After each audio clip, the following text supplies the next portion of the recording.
what helped us get strong start from the season. I think we have all strong players in 5 rows. Like everyone have super good potential on the games, very talented.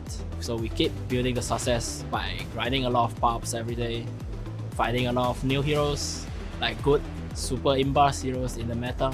In our team, there is no language barrier. Sometimes I even teach them to speak some Chinese. They teach me some Russian words. I don't know, I just like those guys. They are just super funny.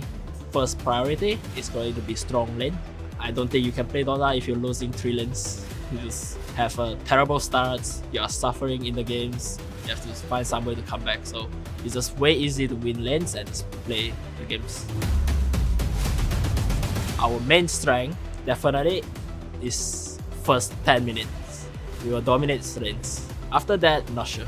Drafting process is from KP and Nightfall. Okay, so basically every time when it goes to final days, there is 3 teams left. So my words is first or third, but not seconds. But 3 times we get second. It's kinda unlucky. Just treat every match as important as grand final.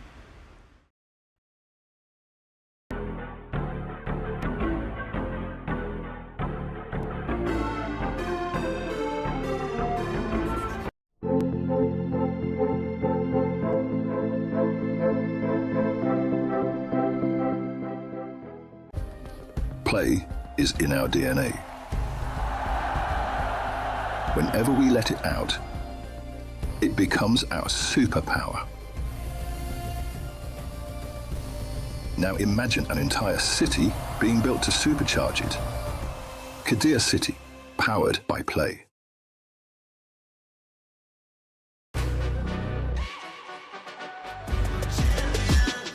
This ain't no regular thing. I came for the ring, you know what I mean. You see my name in the lights, better get right, I'm champion.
He can come in here and play my game. Let's go. He knows nothing.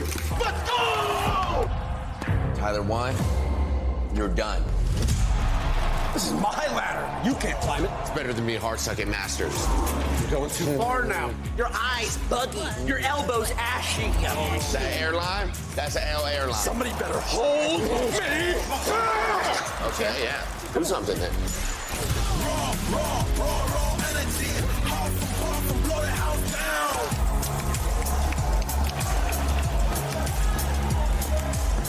You look nervous. You look short. Everything's good? Mm-hmm. Fight.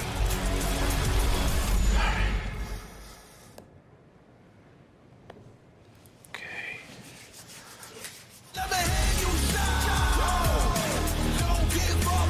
Do you really need the wraps? Yeah, that feels like overkill to me.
Welcome back to Dota 2 at EWC 2026. And in many ways, this is the beginning or the middle of a fairy tale. The question is, will we slam back to reality after Rune Eaters face off against Aurora? And of course, coming up later, we'll have even more matchups. 1W will be showcased for the first time against what we're calling China's last hope, Vici Gaming. All of that and more in the survival stage, which means that things are going to be exciting. So if you're tuning in, you're here at the right time. Welcome back, everybody, to the panel. My name is Rainday, and I'm joined yet again by my brilliant co-casters, Effie and BSJ. Effie, I'll start with you. How are you doing today? And I mean, are we excited to finally see Aurora and this Rune Eaters matchup? I'm so excited. I mean, we didn't get a big chance to watch them a lot during our group, so I could only catch the remnants. And, you know, I felt like that meme of Squidward in that building where he's like looking out. Yeah. That's how I've been feeling watching some of the teams at this tournament, you know?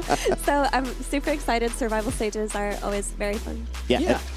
Go ahead, Brian. I was just going to say this is a big day. Obviously, Aurora, we get to see one of the mini bosses now facing off against teams that are still in that story of that fairy tale could be possible if they do the unthinkable today. Yeah, the question that's been posed to us, I feel like, throughout the entire group stage is how big is the divide between the middle of the pack and these like top 6 to 8 teams? The mini bosses at this stage, these are kind of like the 5th through 8th teams, at least according to how the groups played out. But how are they going to fare? Like, I wouldn't be too surprised today if we saw the 4 favorites all win. Yeah. But then I think that we're now set up for, is that single team going to prove us wrong? I think we really are in 4 different separate David versus Goliath scenarios, and nobody's proved it thus far, but a team like Rune Eaters has taken games off of like Boom Boys throughout the course of the tournament, and they've proven that they can compete with the best. It's just a matter of doing it in a best of 3.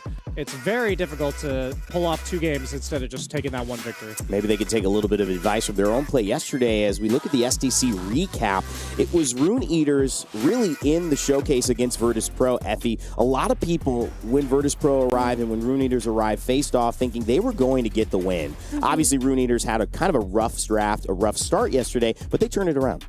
Yeah, I mean, definitely going into that series, Rune Eaters were the underdog versus Virtus Pro, and a lot of people would not have expected the outcome of them knocking out a team that's been playing for a long time with a lot of veteran players, but they pulled it off. I do think they still have a little bit of a drafting issue, regardless of their win yesterday, so I hope that they were able to maybe talk out a few more clear ideas for their series versus Aurora, because Aurora is not a team that you can counterpick yourself against like they did with VP. Yeah, the interview post-game with Eki yesterday, he did discuss the fact that the team was not in the best place mentally after that game 1. Words that needed to be said were said. And sometimes you need those. Yeah, sometimes, like, in the midst of a high-pressure scenario like this, you know, a lot of people may think if the tensions are high, that's a problem. But sometimes, like, it just the dirty laundry needs to be aired. Yeah. And it was clearly demonstrated between the difference between game 1, game 2, and game 3 as the series went on, that Rune Eaters felt more in their element. I think that drafting sometimes can be a combination of like too many cooks in the kitchen, hesitation, falling back on comfort zone and not being willing to make like the slight adjustment to what the enemy's doing, and like Mira said, end up counterpicking yourself because you're overthinking it. A lot less of that happened in game 2 and 3, and if we see that version of Rune Eaters today, I think they have a legitimate shot. I would still put them as the underdogs, but I hope that's who turns up today. That's a great point as well. A lot of times I say a bad plan executed well is better than a good plan that's executed poorly. Absolutely. But I think at certain levels that stops being true, because strategy and disparity between players can either be very large in terms of that margin, or when you look at players who are executing a good plan but are on a very even level, a better plan that has a better, and especially in MOBA's late game, like if you don't execute well enough or fast enough being a big deal, can actually put you behind. And I think that was the clarity that Rune Eaters finally found, and we saw it here. Virtus Pro would have to get their key crushed. A big part of the symbolism of EWC. Your key is your lifeblood. It represents your time in this tournament. Virtus Pro are out. Will Rune Eaters follow them, though? That's the big question. And who will move on in this survival stage? Because we do have our bracket that we're going to show you guys in just a moment. It's not just one game today. We're actually going to be taking a look afterwards. Of course, Rune Eaters and Aurora play at 1W, who will be showing up. Another big team.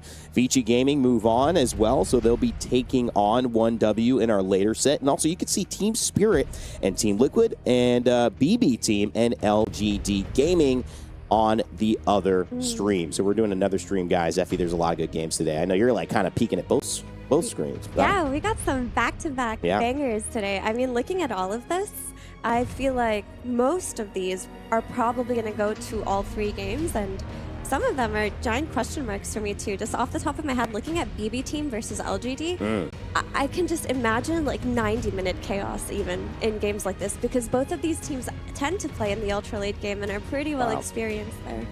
Yeah, I think LGD and Rune Eaters have like a very similar template for the team in the sense of their skill ceiling versus skill floor and their lack of consistency sometimes shining through, but at their best, they can take games off of the best. So I think those two teams have a great chance to kind of show us what they're made of today. And as we dive into it, which we will in just a moment onto our teams in this first matchup, they've all mixed and matched. You know, all these teams have played each other in groups. Some of those may be giving us an insight as to what's the potential of a matchup like this. Rune Eaters, I'm talking about specifically, who did take a game off of BB. So will that somehow have an impact on how they play Aurora or their ceiling potentially? Maybe not the highest floor, but potentially the highest ceiling there. We'll see. Aurora Gaming and Rune Eaters, our first matchup of the day. Then we'll go into 1W and Vici Gaming afterwards. A 16:30 CEST start time for that second set.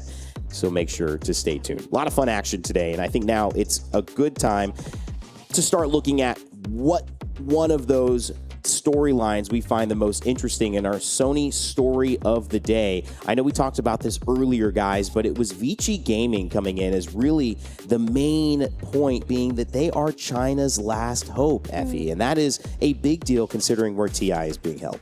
Yeah, for sure. I mean, yesterday it was a pretty exciting series in Liquid versus Extreme Gaming, but with XG being knocked out, Vici are the only torch carriers left in this tournament, and it's not a position you'd expect China in the days of old to be in. They used to be the dominant region in Dota, and it's just been so European heavy that when there's one team left, the pressure and the expectations are genuinely tenfold. Yeah, I mean, last year I think was incredibly exciting to see XG actually be close to claiming the Aegis after the last few years that the China region has had. But at the end of the day, these guys, what they always will have on these teams, because it's a lot of times kind of a cycling of similar rosters, is that experience. They've all been here before. An example like Bach, TI winner. Like, this is something where the teams that we're kind of comparing them to in terms of the caliber of, like, they're stepping in to face the mini bosses, this team is by far the most tenured out of all of them. Yeah. So in the first group stage, I didn't see what I wanted out of them. Like, you see the potential, but then it's not really ever manifesting itself. Sure. And I'm hoping that today something's happened in the last few days or a week that they've kind of come together with their identity as a team. Yeah, hopefully. That is going to be the big question, our second set of the day, so stay tuned for that. But starting up, let's shift the attention to Aurora versus Rune Eaters. Guys, some people did not anticipate Rune Eaters to even be here. We mentioned that, Effie, as well. What has interested you about this team so far as you've started to see them on this stage and obviously a little bit in groups? Yeah, watching them yesterday, honestly, I felt that their potential is there, and it's not one of those things that you say when, you know, some teams do okay, and you're like, there's potential, but you're just trying to be polite. No, legitimately, they had a really strong early game, and I do think it was impressive that even though in the first 2 games, they did get weaker drafts, they looked like a better team than Virtus Pro, and their individual play to me really stood out. I think Dark Lord in particular has a very interesting style of carry play, where it seems like he's an action setter and he's willing to like play these tinies and these alchemists and stun for his team and just take a backseat to copy. And historically in Dota, when we've had like the 1-2 dynamics like that, like Dyrachyo and Gaming Gladiators with Quinn, for example, those have been really fun with the active carries. Yeah, I think that's becoming more and more of like a norm in the professional scene. To like, some teams still have their traditional one, but I think over the years, players like Dyrachyo, players like Skeeter have really pioneered this type of playstyle, and I do see that in Dark Lord as well. And this team, you mentioned the individual plays. I think it's not only in the laning stage, but also later on in the game. It almost looked like 5 pubbers like vibing really hard. Like, if you're watching a pub, you'll usually see one guy that's kind of popping off, but that you saw it from all 5 of them. But there is sometimes lacking that cohesion, but individually you're like, Copy's going nuts. Yeah. On Puck and Dark Lord, he's finding crazy pickoffs on Tiny. It's just, can they find that cohesion today? Because they're playing against an incredibly skilled and cohesive team in the side of Aurora. I think that's going to be the tiebreaker, but you never know. I think switching to what they're going to be up against is now, I think, a great way to kind of segue that conversation into, is it going to be enough against a team that is relatively considered one of the best teams in this tournament? Obviously, 8-2 coming in. They did lose to Enigma Galaxy. And I think that was a space that where now they're in this survival stage. Effie, I mean, I'm sure many people consider that it could have easily not been them in the survival stage, yet Aurora is here. Yeah, for sure. The thing is, Aurora, they went 8-2 in their group, which is not a joke, but the series that they dropped are against Team Liquid and against Team Nigma. Yeah. So that's where they lost. And those were 1-1s. Yeah. And 1-1s in a best of 3, that could have very easily been an Aurora win. We won't know. That's in a right. general best of 3, those could have been series wins where they adjusted after that game too. So point. having them be at this point in the tournament, I don't know if it's correct or not yet, because Aurora are a team where, you know, calling them mini bosses, as we've dubbed, it does not describe them. I do feel that Rune Eaters are walking into like a boss arena. Mega boss. Like, this is a big one. Like when they get to their PCs, it's like the swords are on the floor. There's like some armor in the distance. You know, You're like, how many people have tried to fight this person? Yeah. I don't see a lot of people coming out. Yeah. Is that your take on Aurora as well? I mean, a lot of people, would they be wrong in saying this should be a 2-0? I would say that's the statistically most likely outcome here. Okay. And, you know, every team that we're talking about, that's like the top 6, top 8, there's like kind of different classifications. Yeah. Different classes against the boss, as you will. And I'd say they're in the same category as P-Vision. Mm-hmm. For me, it's a lot of very individually skilled players that were lacking the consistent success for some time. Yeah. But then they got a coach that like rallied them all around the same vision, who they respect enough to taking the best players in the world and saying, have somebody that you're all going to listen to and believe in their vision. That actually takes like a very special character to do that. So Puppy on the side of P-Vision, but then it's KP on the side of Aurora. Yeah. And I think for this team specifically, what KP offers more than just the drafting is the mentality aspect of the game. He's one of the few people I've talked to in Dota where I'm just blown away from his way of looking at the game. And it's shown, like, players like Nightfall have become way more consistent, way more inconsistent in the sense that he's not consistently playing conservative. Yes. He's consistent in terms of the impact that he's having on the game. And there's just been a lot of growth from this team over the course of the year. I've progressively become more and more fan of them. And I think for all these reasons is why Mira's presenting them as this big bosses. Just to talk about KP a little bit, I think one of the coolest things about him as a coach, aside from the reasons you mentioned, is I do feel that he has a very full, I guess would be the word, understanding of each of his players, where he understands their play styles and their hero pools, and then he adds that into his coaching. So I've never seen him try to change somebody. Like, if Nightfall still loves his Wind Ranger, he's getting his Wind Ranger. Interesting. He's not swapping to the meta. He understands what this player is and what he offers. There's something I inherently really believe in that, because as a father, you have a kid and no one teaches you how to parent, but it's in many ways a little version of coaching somebody. And a lot of times you see your kid leans towards something naturally. And the question is, do you try to kind of coerce them into something that's not natural that you think is better, or do you just try to uplift what's already there and present? Seems like KP doing that with his players, obviously a very natural way to enhance your strengths as an individual. We'll see if it works on the Dota side, though. So far it has for Aurora Gaming. Yeah, that's a great analogy. I mean, the reason why I think KP is so good at this is also, I just recall an interview at Dream League where we were talking about Kauri and his hero pool. And Kauri, if you're not aware, he had like a period where he was only playing 3 heroes, right? So in Aurora's draft, we'd often see them come out like, oh, here comes Phoenix, oh, here comes Jakiro, right? And then when we talked to KP about it at the last Dream League, he laughed and he was like, yeah, he's like, I think if people banned all 3 of those heroes a few months ago, we would have been in trouble. like we would have actually been cooked, but hey, it didn't happen. So even the fact that he's kind of aware of what he's working with each player at every point of time it's super cool. Yeah, Kaori's following the ATF trajectory, which was to come into the pro scene with 3 heroes. Yep. And then every patch, he's like, okay, I'll learn this one. Yeah. Because it's super meta. So right now, his meta heroes are Treant Protector and Wyvern that he's willing to play in specific. Treant just generically. Wyvern, it seems like more against Axe or some heavy initiation.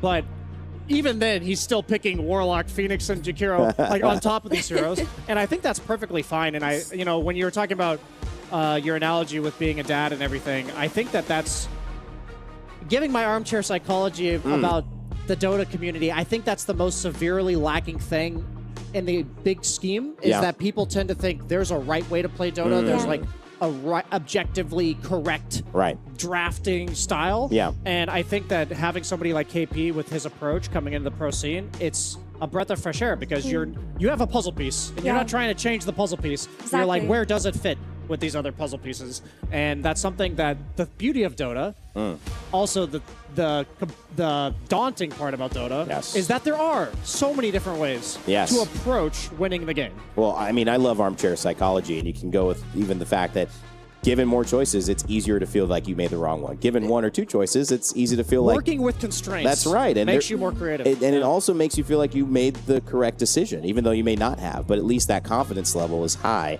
on your side. Fun little stuff here as we kind of jumped into the draft underneath all of it. Ember Spirit picked up from Rune Eaters, and Viper response from Aurora. Effie, how are we feeling about this? Brian, I know you said you got something to say on this. I guess if you don't mind me going first, Mira. So I was mentioning to you, I'm teaching Rain about the, some of the counter picks in Dota. Yes. And I was mentioning to him that I like Makoto because he's a jack of all trades, but master of most of it, or not all of it. And so this guy, he's willing to play the backline spellcasters. He's willing to play the jump in and initiators like Monkey King. And he was specifically picking Monkey King in order to punish Ember Spirits. Yeah. And so what I'm also, I think there's been some times where even some of the top teams have just missed opportunities to just dump on the mid lane. Just pick something that ruins the other guy's game, doesn't let him play Dota.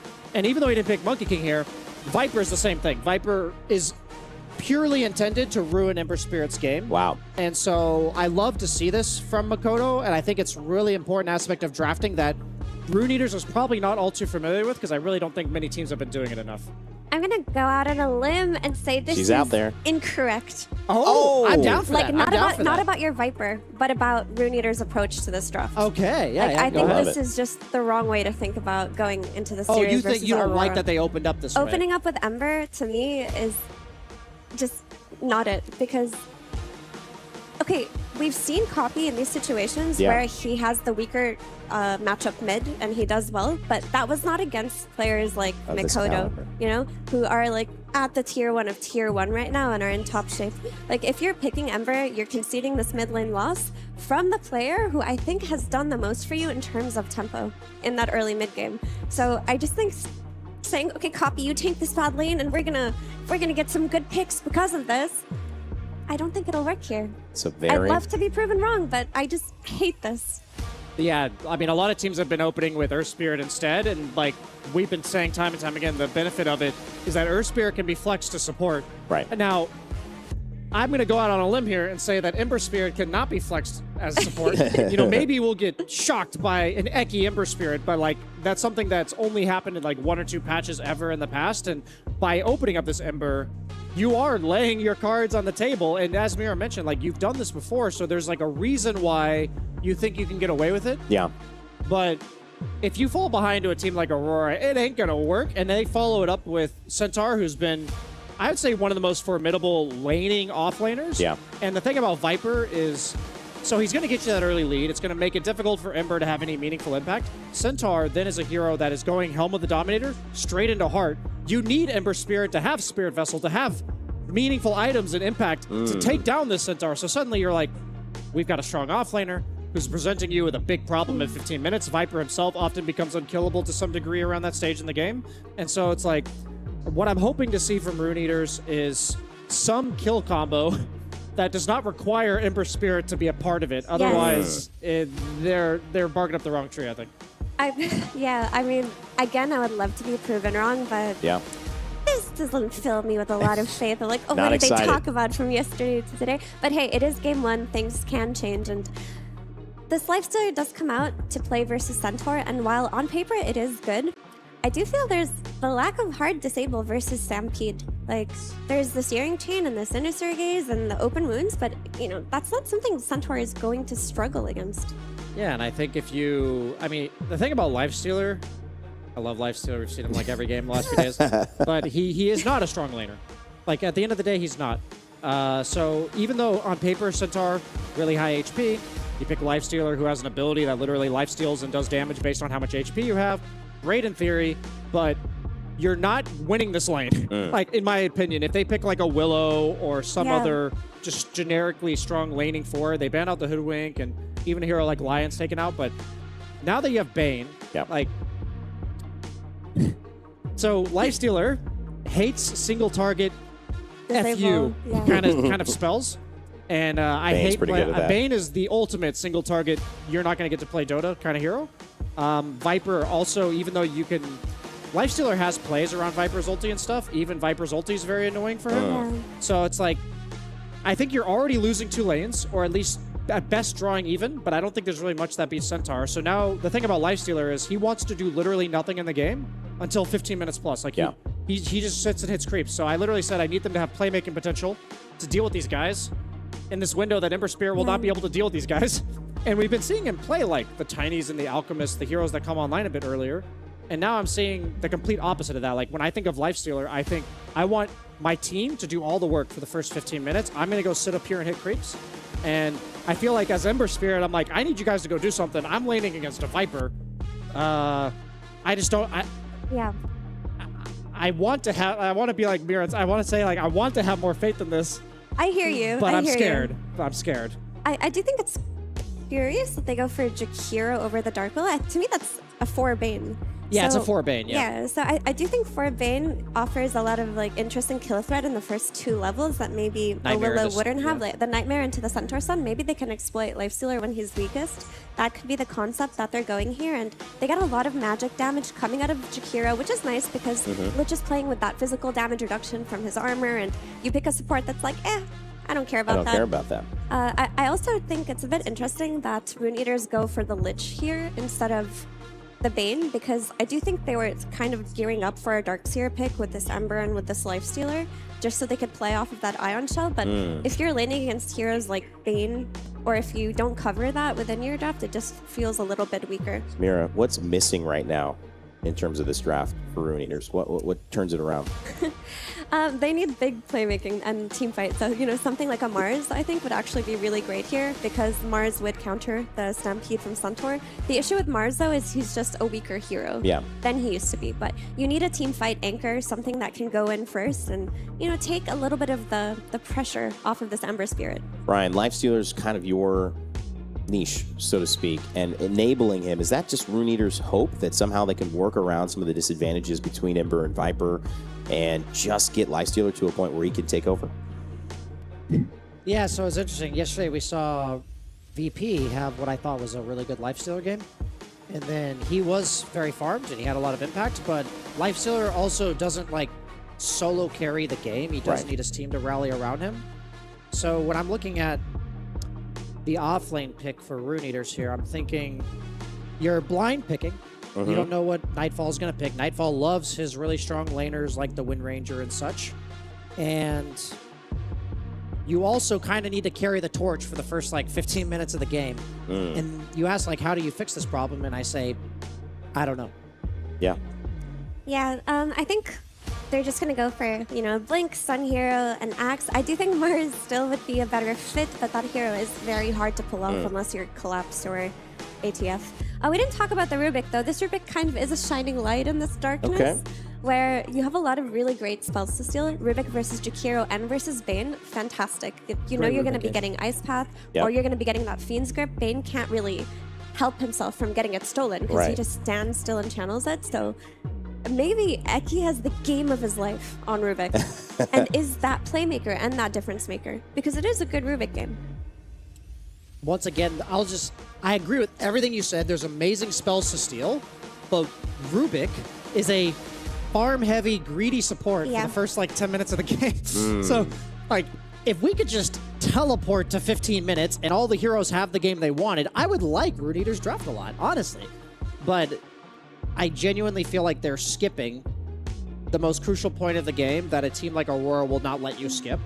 And we've said it several times, we want to be proven wrong. I have this sinking feeling that we're going to have an insurmountable Wall. At 15 minutes into this game, maybe even earlier. And so, but if they get there, their heroes definitely have plays. They definitely have the individual skill that we've seen them display. It's not just hypothetical to make it happen if given that opportunity. My concern, once again, is if they're even going to have the chance to show their stuff. Things were said yesterday, obviously round one or game one, and yesterday's set versus Virtus Pro. The draft did not go Rune Eater's way. We saw that out the gate. It went the same way in terms of the game. Eki mentioned his frustration. He mentioned the changes too. I mean, you would hope coming into this that some of those things, Brian, we were even talking about, got fixed, got changed. But have they fallen into something here? I mean, the Lycan shows up. I just want to before I answer, I just want to say this might, if there's ever a time to pick Troll Warlord, now would be the time. I think he's just going to go Terrorblade though. Lycan gives them another farming hero, but he does create pressure, so you're now going to have like maybe Ember Spirits playing one side lane and Lycan's putting a bunch of pressure on another side lane. Their heroes don't deal the best of summons. I do think they purposely picked Jakiro as like a support that, because Bane does not deal with it. They actually go for the Naga. So the thing about summons and illusion heroes have a really funny like rock, paper, scissors that has always happened in Dota. So in the early game, summons heroes are generally better. So both of them are multi-unit, but all of them are single target. Naga's the one illusion hero that is actually a multi-unit hero because of her Riptide. So oftentimes, early game, the summons heroes will do more damage and win the trades because their summons just start with a flat amount of damage and health. And while illusion heroes will win out later. The thing is, I think Naga's a pretty weak laner, but I think she so hard counters Lycan in the grand scheme of the game that even if they were to like slightly lose bottom lane, given the nature of the other two lanes, like I think this is one of the few times I would be approving of a Naga pick. I love the Naga Siren. Yeah. When I saw it, I was just smiling. I think it's a fantastic hero versus Lycan's Shapeshift. That was their big playmaker to kind of fix the issues that they had in that early game.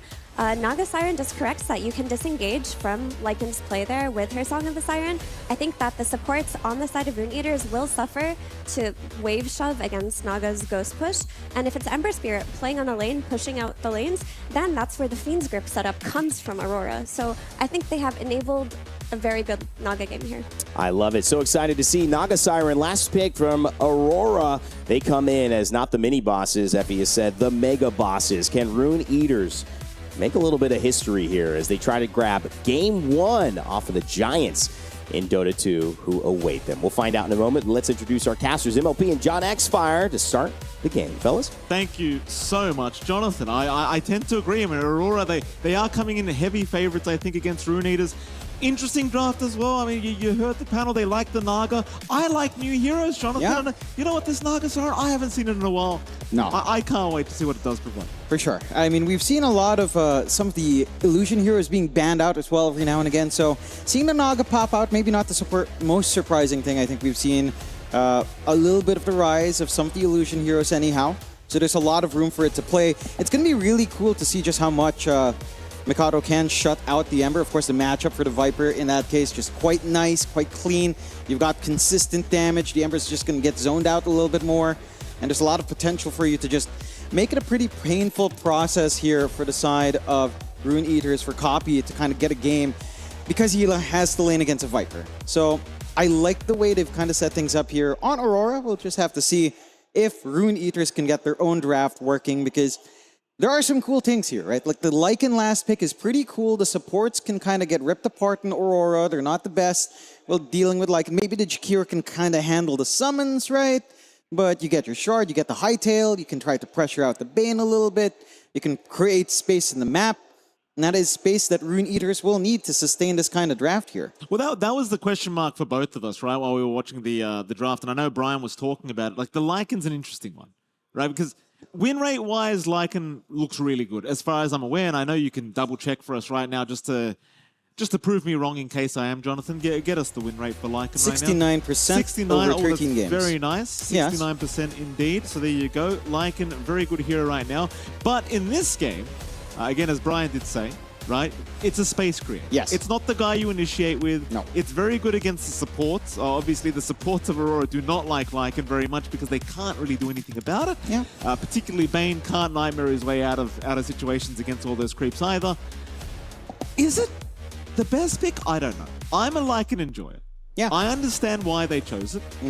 I tend to also kind of err towards Mirror, saying, you know, they might want some initiation. Yeah, I like the Mars, and I think, you know, I've been rambling about Mars looking good in a couple of these games, especially against Centaur. It's like that classic counter to Centaur, and even, well, Lycan in some of the games we've seen as well. Yeah. Never really came out, and the hero has been in a pretty rough spot, so you can understand the sentiment for going for something that kind of just plays strong in the meta right now. Just, we've seen this timing with Dominator feel really good, the timing into Overlord feel really good, and again, that Shard timing, that's when you start to kill off those supports with the Hightail Wolves, can get pretty silly.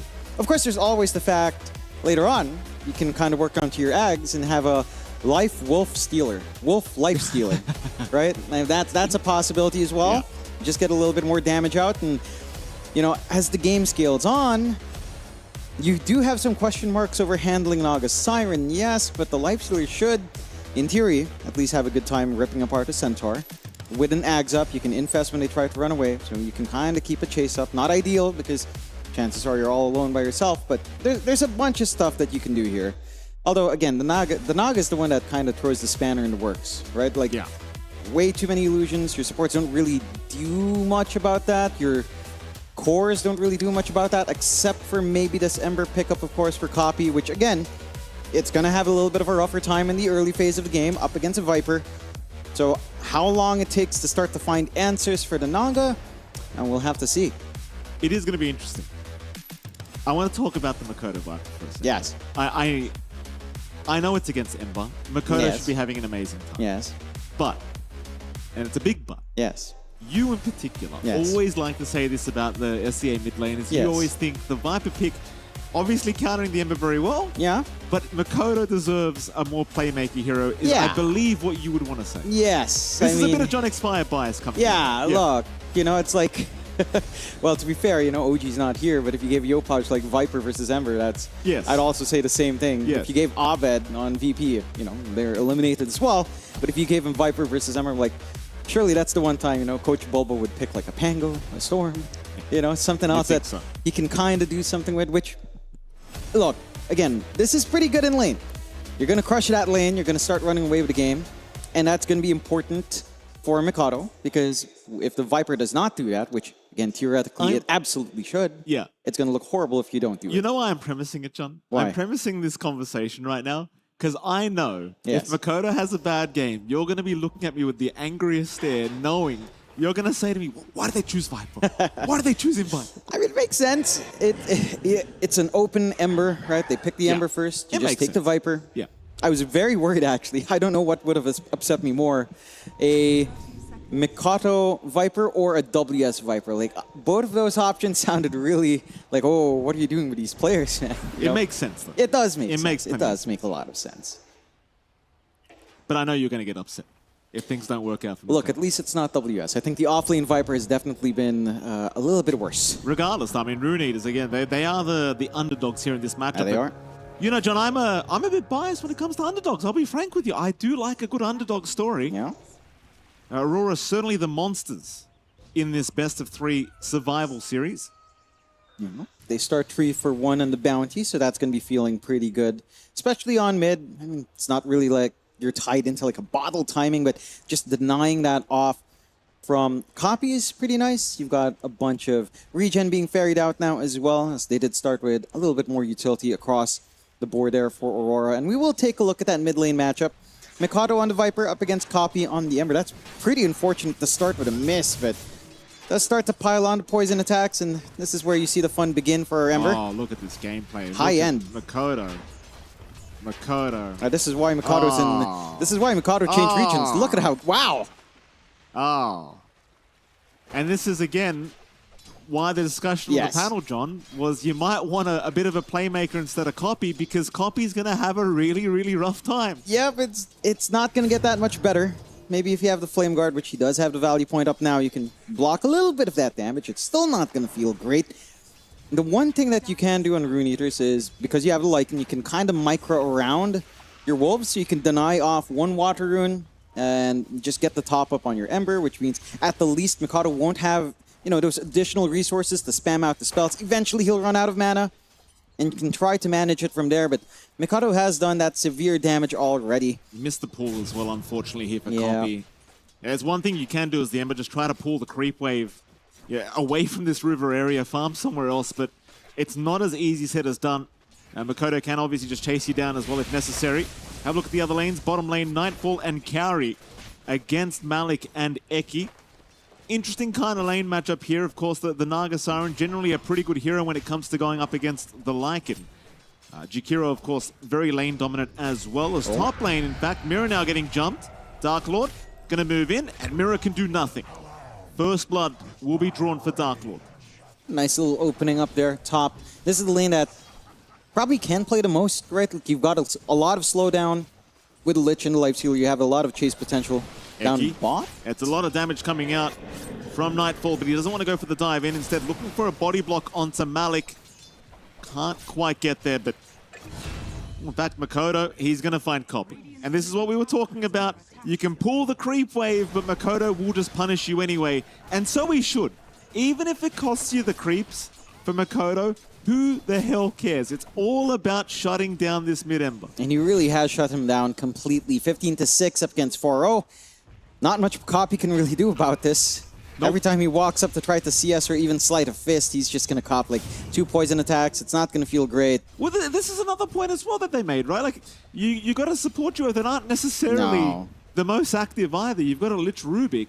What's worse is for the Ember is you get to that 6-minute mark. I don't know if anyone's helping him contest the power runes. No.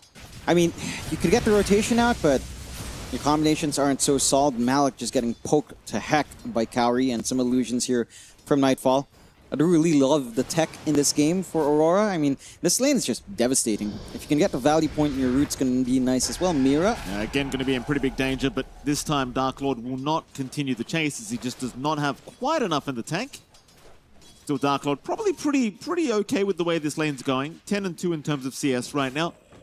As you can see, Copy unfortunately has been forced to jungle at the level 3 mark, and I can tell you, Jonathan, I've had this experience before. It is not very fun. No, it certainly isn't. Would have loved if Aurora planted an early ward. We see some teams kind of do that when they get the Viper mid in a really strong matchup. They plant a deep ward. Eki's going to go down. Nightfall able to pick up a kill as Kaori. He was being chased by wolves, but Malik not going to continue the chase.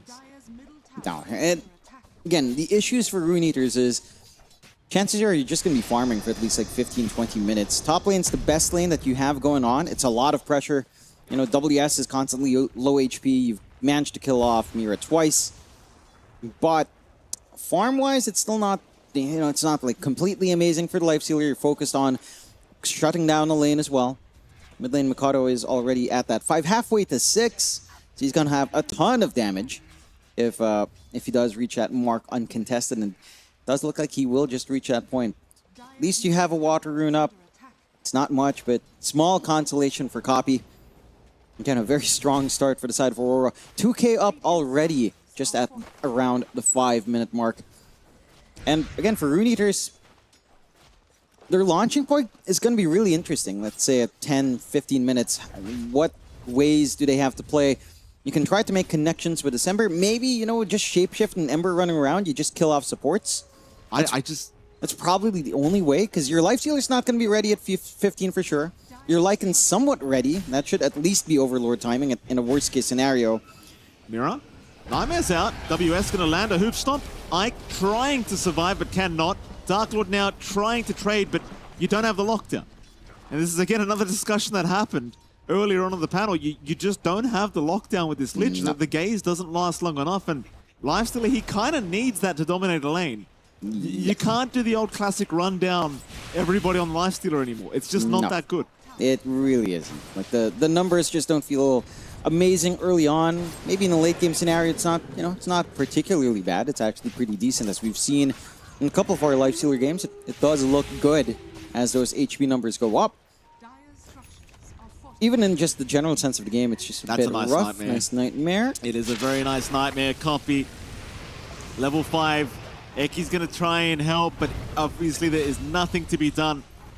Very nice setup here by Mira. And again, you've got two supports that can't really fight this early. No. Like they need some levels here on this Rubik Lich.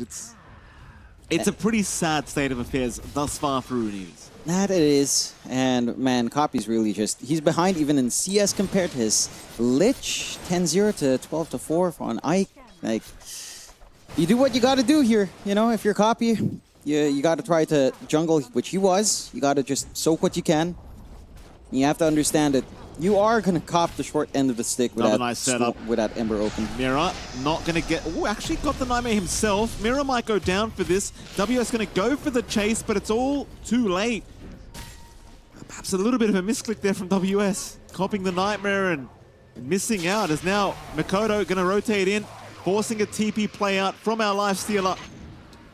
Dark Lord will be okay. It was, of course, a fight over the Shrine of Wisdom, but Carry will be able to pick it up. 1 for 1. So at least you have some EXP flowing in for Rune Eaters. You don't lose both. It's not like Nightfall can run down in there while still just holding the lane solo. You are getting that progression on Malik. Again, the Dominator is not too far off, so you will have some impact here, especially into the level 6 timing as well with the Dominator. Some chase down potential that you could try to build some early aggression on. Mira, keeping track of good old Copy, but he does have his level 6. So he does manage to soak up to the point where he can kind of play with his kit at the very least. He doesn't really have the items to do a little bit more here, but... Mira gonna get caught out this time. He's been very good on this main, Mira. Constant setups onto Copy, but this time he will pay with his life. Poor old Copy, you could tell how badly he wanted that kill too, but the Viper Strike attack slow makes it too hard, as Malik now, bottom lane, does also go down. Nightfall able to find a single pick off, and this is why you see the Naga Siren against this Lycan pick. It is a strong one. Yeah, there's just not much you can do on the Lycan. Maybe once you've got more points in Howl, you know, you can kind of mitigate this damage just a tad bit, but it's not going to be enough. Again, the big question as well, it's like, how are you going to handle the Naga? Theoretically, that's down to your Ember, but your Ember doesn't have a lane. It's not like you can expect, what, a Lich Ags down the line that quickly. It's not the strongest of starts for the side of Rune Eaters as well. And for the side of Aurora, I mean, it's smooth going right now. Nightfall is basically uncontested. He's farming up a Storm. He's not too far off from a Manta style. They're already invading that triangle area as well. Just nothing to really stop them. You are trading off like a freer top lane here for the Lifestealer. Like, you are getting that build up on Dark Lord, but again, considering your conditions in this game, this Naga does feel like a bigger early threat. Oh, look at this. Nightfall's just jumping right in. A ton of damage. Nightfall maybe going a bit too far this time, but no, he's got the song. He'll disengage. Copy, though, is going to rotate over with the Remnants. Going for the chase. Nightfall still running, but this would be a great kill to try and secure here for Copy. If he can land some chains, and he will. Malik from the low ground. So you can't jump up the hill. You've got to run around. Nightfall, he'll keep running. Surely there's no way out, though. Copy continuing the chase. Nightfall, he can't make it out of range. And Copy, that is a huge kill for the Ember. He needs everything he can get. He'll be very happy with that one. In fact, considering the start of the game he's had, I'm kind of impressed he's already having this kind of impact. Yeah, he's caught up with Malik's net worth, which, again, isn't the highest in the world, but considering his lane start as well, pretty rough. It was much lower for Copy a while ago. A little bit too aggressive on Nightfall, just going way beyond where he probably should have been. And again, the side of Rune Eaters, I mean, as long as the Ember has levels, there is play. No mana, though. Yeah, here we go again. Makoto going to jump in. Remnant is going to be there, but it won't matter. Mira's just waiting. Poor old Copy. Getting the Viper experience once again. Yeah, he is. So, again, you're still pretty happy with just finding that kill. I think you take that trade-off, even if it leads to you dying. You just need more EXP. You need more levels to have some damage up here. 6-4 3K lead coming out for Aurora. And all things considered, not the worst outcome from Rune Eaters, right? Like, again, you expected to have a pretty rough time for Ember mid. He's kind of caught up at the very least, maintaining with his Lycan offlane, who, again, is what, 700 behind the Centaur. It's not like the worst situation in the world. It could always be much more terrible. And again, all they have to do is hit this point where once your Ember has a couple of those mid-game items, you start diving around. Maybe you get that full Overlord up on our Lycan here as well. And You have that big ancient creep running forward with an Ember. That is a lot of presence there, if you can play with it. Dark Lord will move in. WS. This time, there's a lot more slow available for the Centaur. And Dark Lord will happily take his life away along with Ike. Love seeing that kind of presence here from Rune Eaters now. Aurora, not to be outdone, still looking to perhaps sit up in the mid lane, but it was just a cheeky nightmare onto Eki. Nothing to write home about. Gonna be a little bit annoying later on from Mirror as well, the classic Rubik counter to the Bane. Yep. Have some pretty good spells to steal overall, even from outside. Like having some Jakiro spells is going to be pretty nasty. Centaur, if you manage to see him with Stampede or even Double Edge, be a little bit painful with your spell lamp here on the Rubik. Of course, the Viper spells, turning it back to Mikado would be one funny way of kind of getting things done. And for Rune Eaters, they're holding back on, they're tempering back Aurora's aggression quite nicely. Again, you have this recovery period for Copy. He's already working towards finishing up the urn. Should just fly it out relatively soon into that Spirit Vessel timing. You've had a pretty free game here for our Life Stealer. Dark Lord's just been farming up top, not under any pressure. Ike's been really on point as well in this Lich, I have to say. They catch one, though. Yeah, Nightfall, he's been very active on this Naga Siren. And Eki will eventually just get run down. Mirror to take that one. But you gotta appreciate how active Nightfall has been on this Naga Siren. Just running around with his supports, getting the job done just with the ensnare and the right clicks. And it is certainly doing some fantastic work as WS, obviously, home of the Dominator up. Gonna lose that initial dominated creep. Bit of a hoof stomp accidentally, I think, here from WS. It won't matter too much yet. Mirror's on the hunt now for some more targets. Might end up finding himself a Lich, but a very nice TP away. Quick thinking is going to allow Ike to get out of there, and it's the Twin Gate usage as well. In fact, it was just a TP back to the Fount. Yeah, I mean, all you have to do right now in Rune Eaters is avoid. And again, they're doing a great job of that. You've equalized on your two bottom network cores. They're pretty much even with WS, who again had a decent enough lane himself. You're still kind of ahead here on your Naga plus your Viper by a pretty decent margin. So you are still getting a little bit more for Aurora overall, but you're not too far off the mark here on Rune Eaters. If they maintain this 3K deficit into, say, 15, 16 minutes, you start to feel a little bit better. You start to feel like, all right, we've got our tool, we've got some tools to play with. Let's say we've got the Spirit Vessel up, we've got the Overlord up at that point. We can actually just reach out, find some heroes, and kind of feed off of that. Aurora does feel like there's a little bit of pressure for them to shut the map down more, because you're really safe here in Rune Eaters. You've got some good wards watching your top jungle. Your triangle is mildly under your control, maybe a little bit looser in that bot area, but certainly the top jungle has just been entirely free. None of the rotations landing here from Aurora. Aurora, for their part, don't really have aggressive vision either to sustain like all of this kind of movement they've been trying to pull off. And now you hit at least the Radiance timing on our Life Stealers. They're very useful against illusions on Nightfall, of course. Big farming spike for a Life Stealer. And again, as long as you maintain this level of map control, you still have your side of the river to play with, you're going to be pretty happy just playing a farming game. And again, forgetting that the laning phase existed.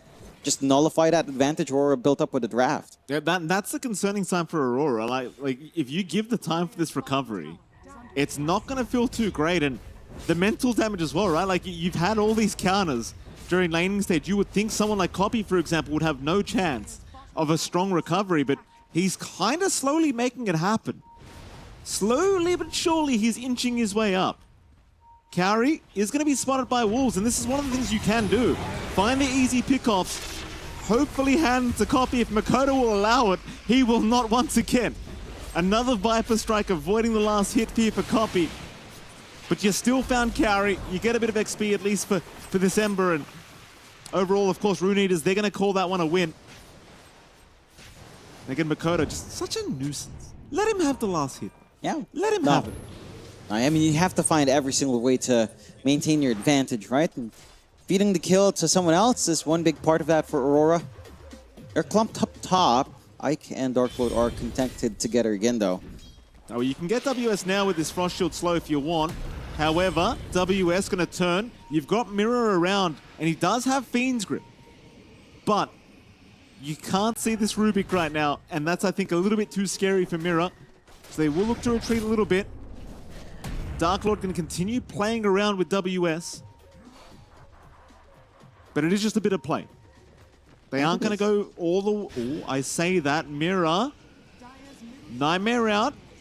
Ike's going to join in again. Chain Frost is available, and they're going to commit the Fiend's Grip this time around. WS, he'll get the Stampede off. They were expecting a little bit more. Dark Lord, he's going to walk out of there. But the jump is still onto Ike, who's infested with the Lifestealer. Ike is going to drop, and so will Dark Lord. That back and forth, it went so long, I'm surprised Rune Eaters isn't there. Because it seems like WS 100% thought they were behind there somewhere. Yeah, it's strange. Ooh. Song committal. They wanted Nightfall. Had they found that trade, you would have probably said it's okay, but they will not. Nightfall with the Song TP. Does feel like you kind of want your Lich around for some help in that control anyhow.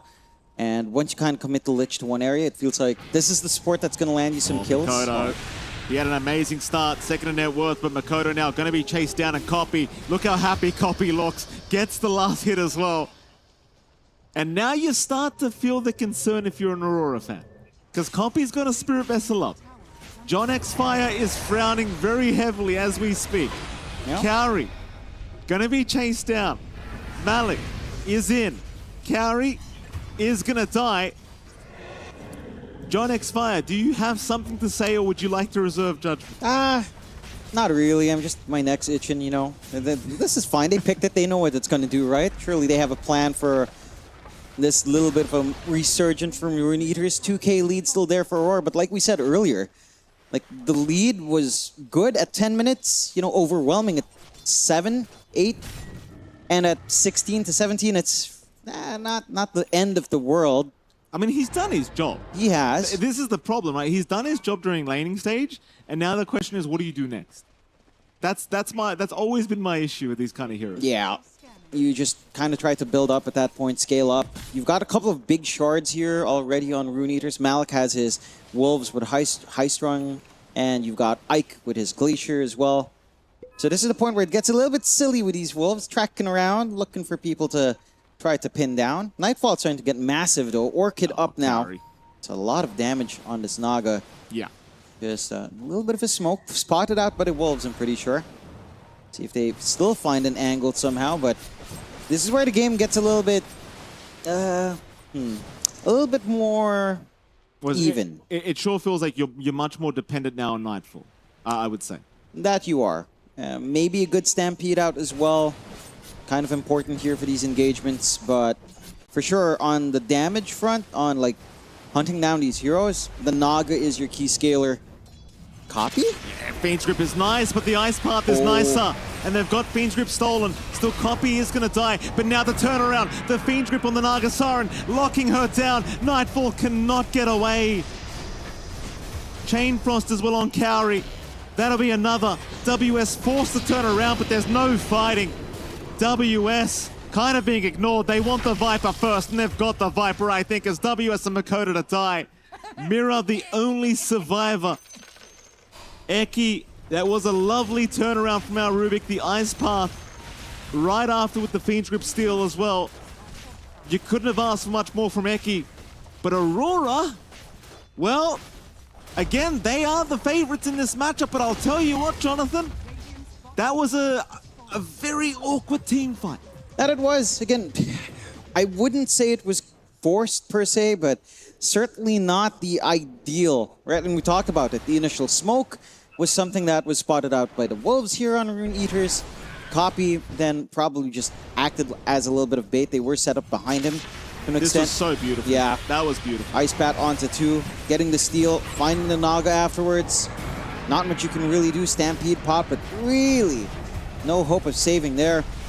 On the side of Aurora, I mean, you have to be so cautious about these spells. Again, this is why the Rubik shines in this game. You just got a lot of strong spells to steal, and when you see a channeled spell, you're always happy to make that move with the Rubik. A big turn back here for Rune Eaters. 2K lead up their way. Managed to take the Tormentor as well, so now Eki has that lift back save. And for Aurora, I think one thing that's a little bit surprising is WS does not feel tanky, right? Like the panel was talking about it theoretically in lane, Lifestealer into Centaur is not amazing, but in game, as that HP goes up, he just rips him apart. WS did not look like a very tanky boy whatsoever when he was getting hit down there. Look at that hightail. Heck yeah. Oh yeah. This is my kind of gameplay, right? If you could just have some Necro units as well. No. If you could just have some Necro units. Stop it. No. Ice Frog, please. No. No. Please. Sir. No. No books. No books. You're just dyslexic. We took away Black Grimoire. Oh, very nice. Very nice from Mike at the last second. Yoink. Thank you very much. I'll see you next time, boys. Yeah. Just a bit of a freebie along with the Shrine. I'll tell you what, let me give my props here, John. Rune Eaters with this support duo. You know, I had my doubts. I thought they were too passive with these picks, but they've been doing fantastic work here, Ike and Eki. That they have. I think Ike's been really impressive by when he chooses to get that Chain Frost, right? Like, he's using it on Centaur with a dominated creep, just free bounces. When the Naga has like 4 illusions, that's when he goes, because he knows likelihood is you kill some of the illusions, you get some bounces on the hero, it's pretty nice. They're smoked up now, and Rune Eaters are feeling confident enough to start these engagements themselves. Like, Aurora, I mean, they're still in the running, they're still getting some build-up, but that momentum certainly is on the back of Rune Eaters now. See if they find the opening they'd want. They've got the Manta up now as well in Dark Lord, so he's got a little bit of self-dispel. Amp damage on copy. This could be real dangerous for Aurora. We've seen Copy, like, yeah, his net worth isn't that impressive, but ever since he's had that Spirit Vessel up, he has been active with his side, and it has been paying off. 2, 4, and 5 right now on the Ember, and quite frankly, after that laning stage, I think that's a pretty good scoreline for him. There's Mira. Here we go. You having fun, Mira? Are you winning, son? Malik? They're all out of it. Yeah. It's a bit of a rough sight, just Malik and his micro. Is it switch areas? Does that make me a psycho if I say that while I'm playing Lycan? Yeah. When I ask that, I'm just saying it to myself, like, are you having fun? Yeah.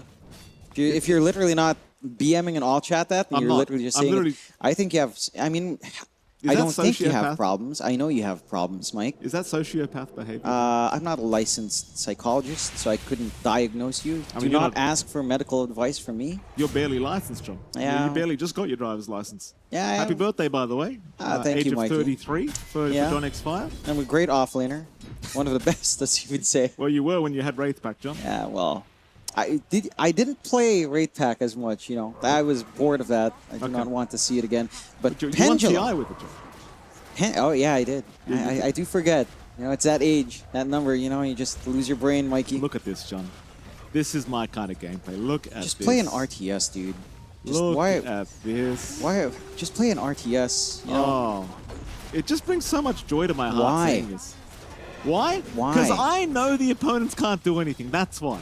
It makes me feel powerful. And as a married man, that's very valuable, John, because I don't feel powerful very often. You really do have so many issues, Mikey. I do, John. I'm not certified to treat you, but I'm happy to listen off broadcast, of course. Oh, yeah, John. There's Carry. It's a freebie. This is getting really rough for Aurora. I mean, there's just no play until you get... I'm trying to figure out what you even get. Like, more items from your Naga is always good. It's just the angles for these fights. Look, maybe a blink up here, right, on Mira. If you have a blink, Aether Lens up on this Bane, you can hide in the tree line, try to get a bigger catch, let the Rubik reveal itself first, get a little bit more separation to try to punish. It's easy enough to say, but your map control is just disappearing. Oh, Ike's just on a roll. I'm telling you, these supports are doing fantastic. These guys are doing God's work. That was a solo kill on WS by Ike. They are making them look like fools, Jonathan. I'll be frank with you. They are making them look easy. They are. Who's the favorites, John? I mean, Rune is making them look like they're the favorites. Yeah. And they're the ones that pick Lifestealer as well. It's just feeling fantastic. It is. Right? Like the panel was saying, it doesn't enjoy going into these single target holds, but this Bane just can't do anything because the Rubik's right there.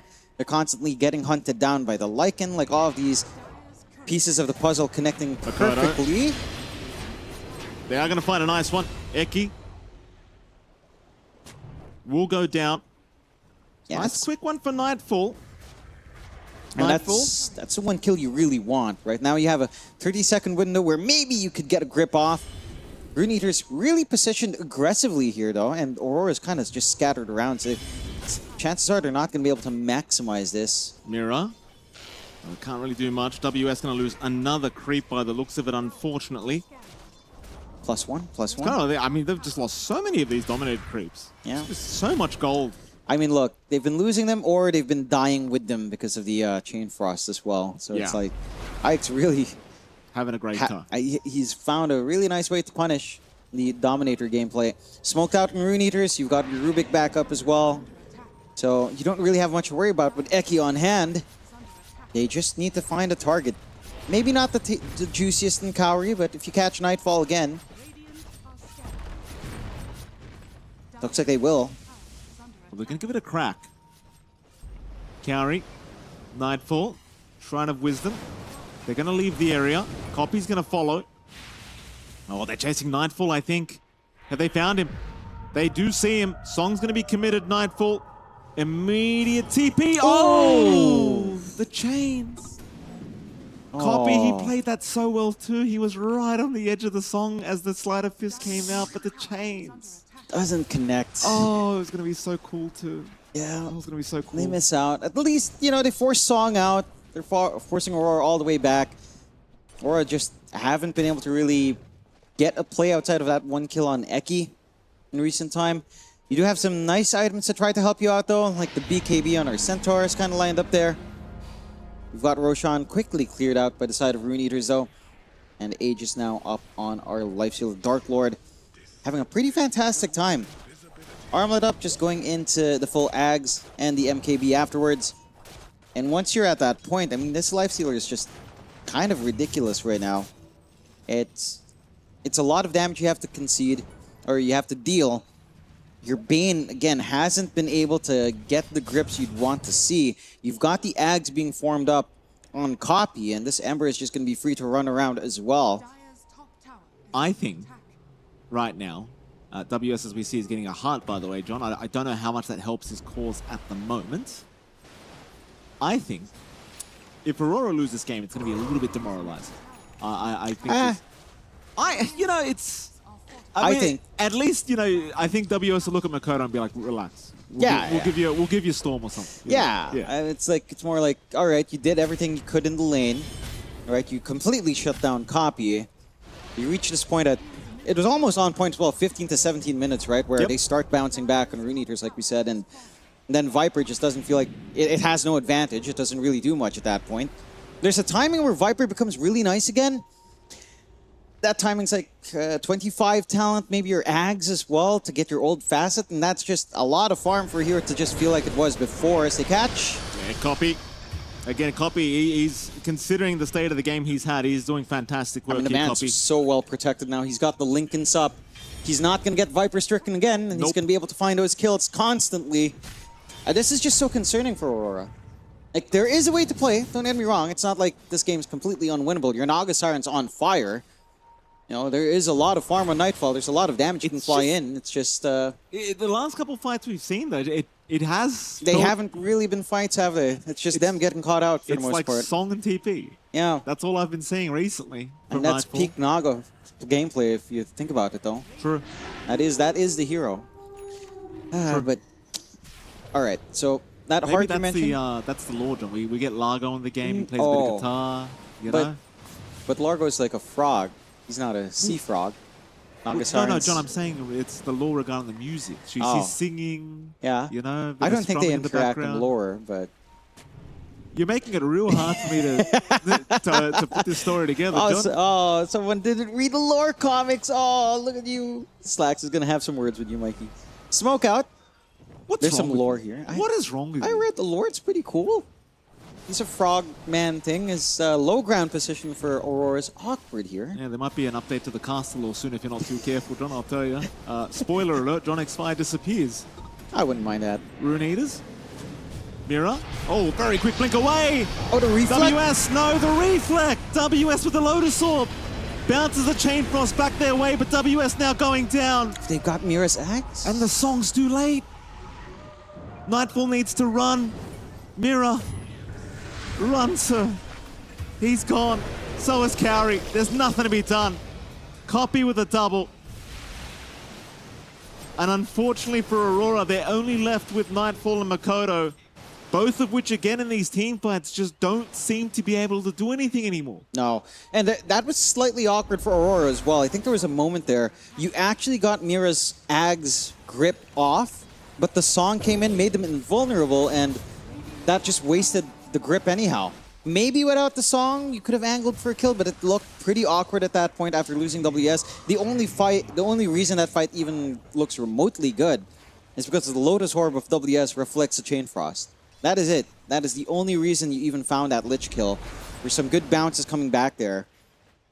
And Aurora right now, again, they're just lacking in ways to take these fights. It's gonna get worse relatively soon. You're gonna get the Ags up here and Ike. The AoE, Sinister Gaze. I mean, the panel is mentioning it, you know, you want some hold. The Lich with the Ags is enough hold. And that farm is coming in.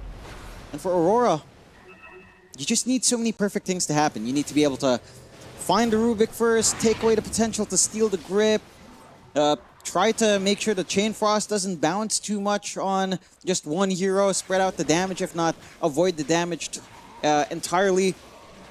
You have to find a way to control both the Life Stealer and December Spirit. Going ham now. Not an easy game for Aurora at this point in time. 32 minutes in. 12 to 19, 6K lead up. Basher up now for good old Malik. And this Life Stealer, there's a lot of threats. The Life Stealer's feeling good. The Lycan can just kind of rip you apart. You've got your control pieces. There's that Ags we were rambling on about. AoE Sinister Gaze set to go. I mean, if you're Aurora, well, I honestly couldn't tell you what you'd have to do. Again, you just find the backline somehow, punish Rune Eaters if they start to split up a little bit more. Well, it feels like it's up to WS at this stage, right? Pretty much. You're going to find these supports somehow, but again, Eki and Ike have been playing a very clean support duo kind of game, and WS, I don't know what he does. It feels really hard for him to actually not get caught like this. They will jump in. Lift is going to be out. Stampede was committed, but WS knows he can't get out of there. At least he gets a bounty, I guess. But he's just food now. No. We're no longer in the laning stage. He is just food. That heart does not help. It really doesn't. It just actually gives a little bit more percent, some damage here to the Life Stealer. Just because more HP, more damage for him. You've given away Stampede, so that's a little bit scary. Rune Eaters can literally do what they want at this point. Kind of got the chase down going if they so wish. You've gotten Ags coming out for Cowrie, not the most meaningful, I would say. I mean, it's nice pure damage. That could help a bit with the Life Stealer, but you really don't have hold to maximize it. Maybe you use it with Fiend's Grip just to get some more damage in. That could be one way. But otherwise, again, doesn't fix the fundamental issues you're facing on Aurora. They'll take the Tormentor, though. Some good gold to fly out here for free. Mira will get himself his shard as well. I would say it's a little bit surprising how easy it has been for Rune Eaters to manage Nightfall. I think everything else makes sense. This Naga into Life Stealer should have felt a little bit better, right? Because the illusion should be tanky enough. You've got your heart. It should be a little bit harder to isolate out the real Naga. Your illusion should be doing more damage in the middle, surviving longer. It just hasn't felt that way, has it? No, it certainly has not, Jonathan. Rune Eaters, again, playing a brilliant game one here in this best-of-3 series. Aurora, they're going to try and move up to the high ground of the triangle, but I don't know if this is well advised. Well, they are actually split up here on Rune Eaters, so they can find at least Eki. It's a good start. They want more, but it doesn't seem like more will be coming. They'll secure Eki. That'll be enough for now. Any kill is a good kill at the moment for Aurora. Geez, I'm so impressed with Copy. Like, he's currently 4th in net worth now on the Ember. It really is so impressive on his part because the Viper just destroyed him in the laning phase. But it's just... The hero just makes a comeback. They allow him the space. They give him the farm potential. He was jungling a level 3. Yeah. I mean, there's only so much shutting down you can do in the game, right? The map's so much bigger. There's a lot of space to farm up. Again, the one surprising thing from Aurora was that we didn't see that ward on Cliff by the tier 2. Normally, when you run something that you know will force a jungle play, you've got that ward ready and you instantly just keep hunting down. Lengthen the suppression to around, what, 6, 7, 9 minutes usually at that point. And just ensure that the comeback mechanic comes out way later when you have a much bigger lead. Not quite what happened in this game. All things considered, Aurora are keeping the net worth advantage that Rune Eaters has to a minimum, right? It's 3K, it hasn't really grown much, it's kind of bounced up and down. But the Rune Eaters are ready to go again. Everyone's back up, they've got that full MKB up on Dark Lord. They can really rip Nightfall apart if he gets caught off guard here somehow. Bit of a long flank around. They almost ran into Nightfall there. Would have been big. Nightfall very close to breaking a smoke. Not quite, though. Mirror will break the smoke of Copy. He had vision, though. They'll have a gander, but they won't find him. Nice little escape from Mirror. Meanwhile, WS doing WS things, just pushes out the bottom tier 2 tower with the Helm of the Dominator creep. Here we go. Pendulums are coming up. That'll be very nice for Nightfall. Something he does feel like he needs. Yeah. At the moment is a bit more survivability. This rush does not take long, though. It doesn't, but they're coming. They are going to try and force the fight. A 4-man smoke from Aurora, but they've got to be quick. Do they know? They do. They've postured around it, but it's too late. Dark Lord's got it. They'll jump in anyway. Try and fight, but the left back. Saving the day from Eki. And now the Fiend Grip. It's not doing quite enough. Dark Lord, he is kind of out of there. Ike, he does get caught out. Makoto, though, in a bit of danger now as he's being chased down by the Lifestealer. He will find at least the first light. Down towards the south. They are trying for the like, but Malik, he's too tanky. Eki now being chased down by Nightfall. Eki, though, he's got the song up. He'll pop it. Everyone's been put to sleep. And Dark Lord, he'll say thank you very much. Closes the gap. Mirror, Cowrie, shredded. And unfortunately for Nightfall, we might be saying goodnight. In fact, no, we won't. Nightfall will be all right. Mirror actually somehow survived this and will walk out of there. And I suppose in some sense, you don't mind the fight too much here for Aurora. You got the Aegis down. It was a 2-for-2 in the end if you count the Aegis life. Obviously, as you can see, it favors Rune Eaters and Golden XP, but it could have been a lot worse. Could have been a lot worse for sure. Your main concern is just the damage coming in from this Naga isn't actually that quick, right? With a Lotus Orb up, you take away that Orchid debuff, you're missing out a lot of output on the Naga Siren, and the only real damage buff you have on this hero is like, what, the stats from Butterfly, really? There's not much else here going on. Kind of boost that output on Nightfall. So, it's so hard to figure out what you'd want to do, because even that kill attempt on Eki just really didn't materialize. Just so easy for them to kind of get a save going and back off. I'm sure you lose the Aegis on Rune Eaters, but it's going to hold you back in the high ground, sure. This game does start to favor you going into the late game, like we talked about earlier. There's potential for, say, Lycan Ags to come in. There's potential for, say, additional Rubik utility to be up. You get your shard, maybe even your own Ags. You get some wacky things going on with some of your spells. I think the one thing I can see for Aurora is something like the Workhorse and WS later on, grabbing Mikado, and Mikado just spits at you, but even that isn't particularly impressive. It can be certainly a big annoyance with a Scotty up. In fact, that Scotty could make the difference in softening up Dark Lord now. At least taking away a huge chunk of that lifesteal was going to be a pretty big part in trying to take these prolonged fights that we've been seeing here. Aurora, they're going to go for a big smoke up. They know Malik was around. Dark Lord, he'll move on to the high ground. Aurora, they are trying to sneak in from the north through the Radiant jungle. Dark Lord is again going to show himself. Do they want to start on this Lifestealer? I think you have to find these supports. WS, he's going to see Ike. He'll make the jump in. Ike is gone. It's a good start for Aurora, but they're going to lose Carry in the meantime. Now Makoto, he's surrounded on the Viper, trying to escape with the Stampede. Back Malik does go down. It's pretty good trade so far for Aurora, but they need to retreat. And they will. A great retreat, in fact, as Ike did commit buyback. And unfortunately for Ike, that buyback is going to mean nada. Yeah, not gonna materialize to much. At least it's a support buyback. Not the worst thing in the world. Got your Basher up now as well. on good old Dark Lord. So our Lifestealer can now just really take control here. Ike, we were seeing there, not yet level 20 for the Chain Frost on Death.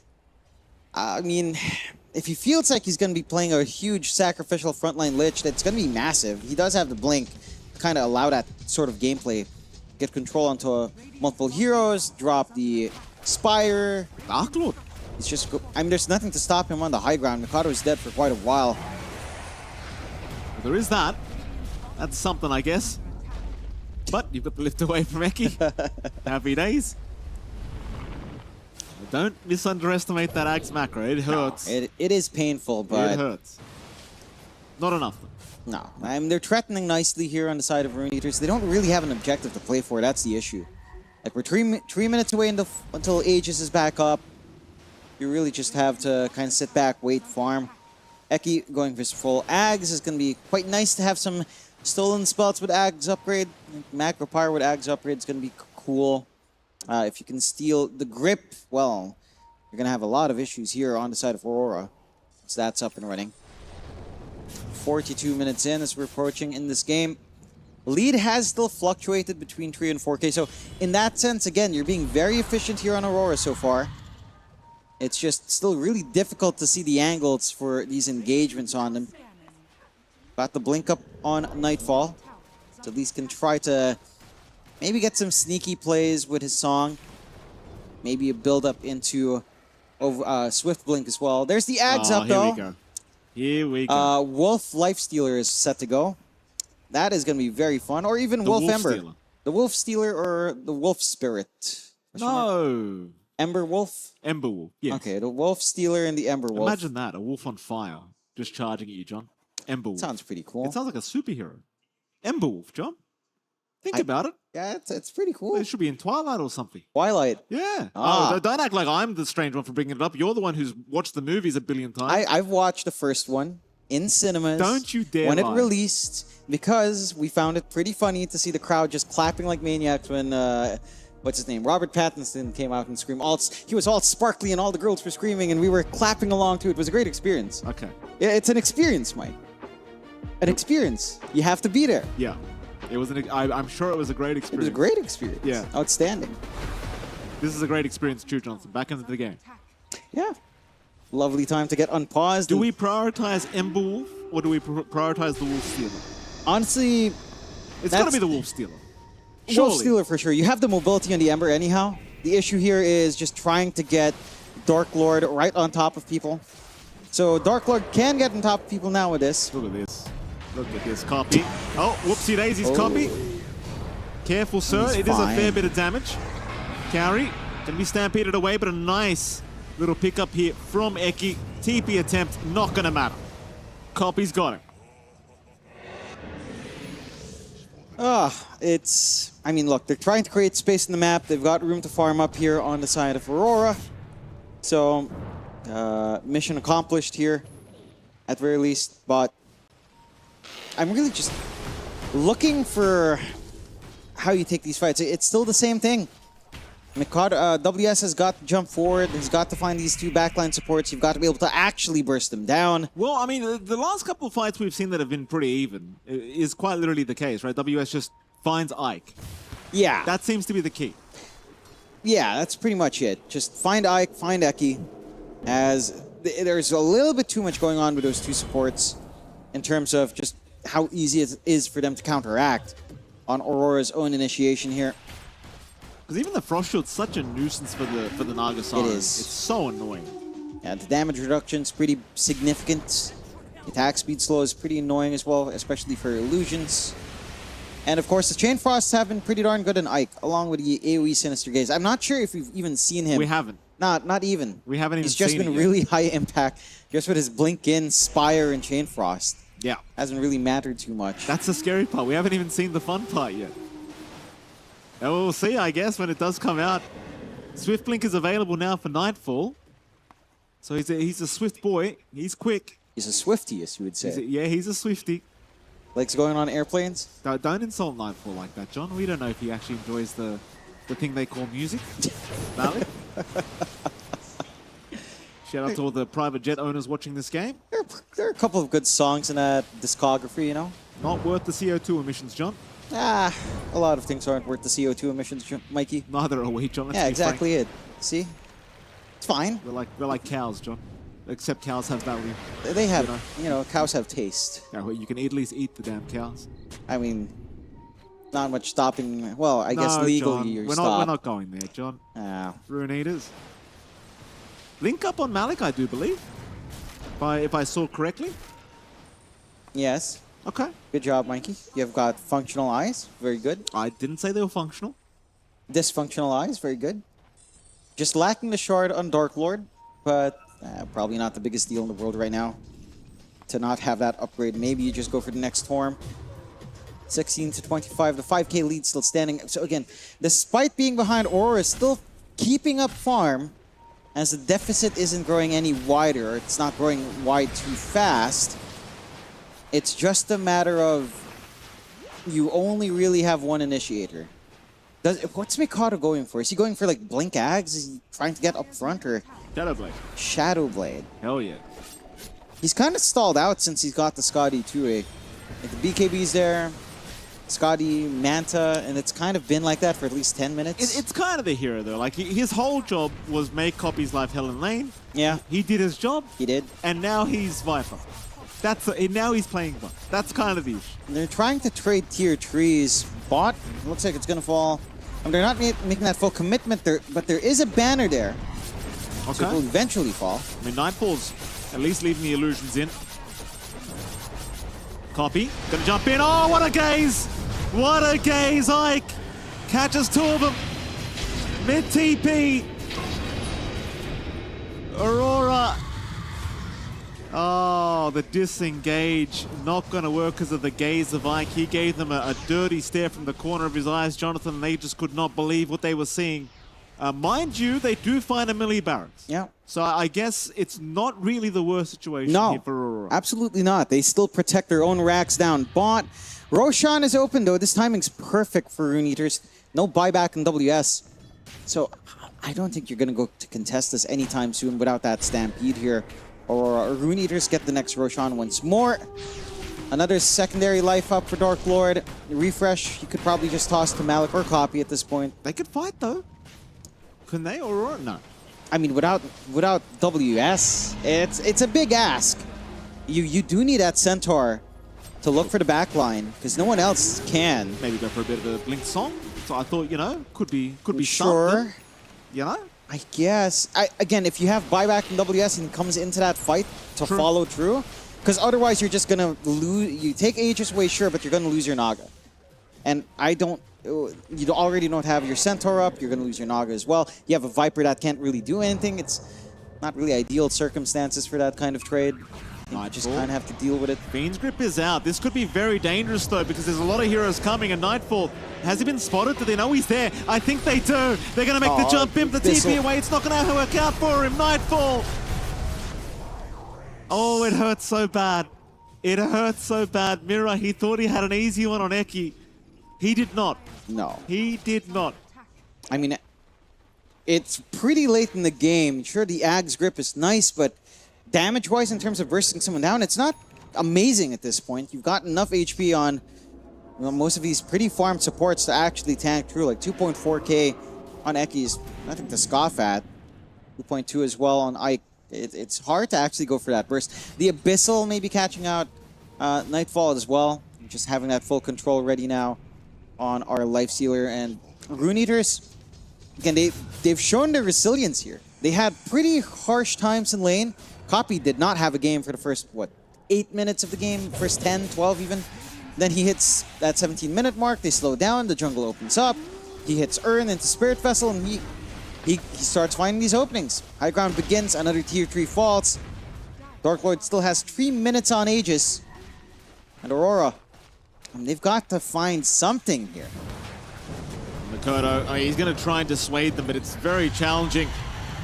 Dark Lord does pick himself up a nice melee barracks, and of course you've always got that nice little lift back play if necessary. WS currently being stared at here by Dark Lord. No tier 3 tower down at the bottom lane, so plenty of opportunity for Dark Lord to just do the exact same thing. And that he will, I'm sure. They'll try to jump in. Nightfall with the Ice Path set up. Some good Maybe damage. they can get him the first time around. Dark Lord, no! Oh, He's the not going to Infest. die. They'll get the Infest off. WS is going to run towards the fountain, but it's not quite quick enough. Dark Lord's going to make it out. Kaori is down.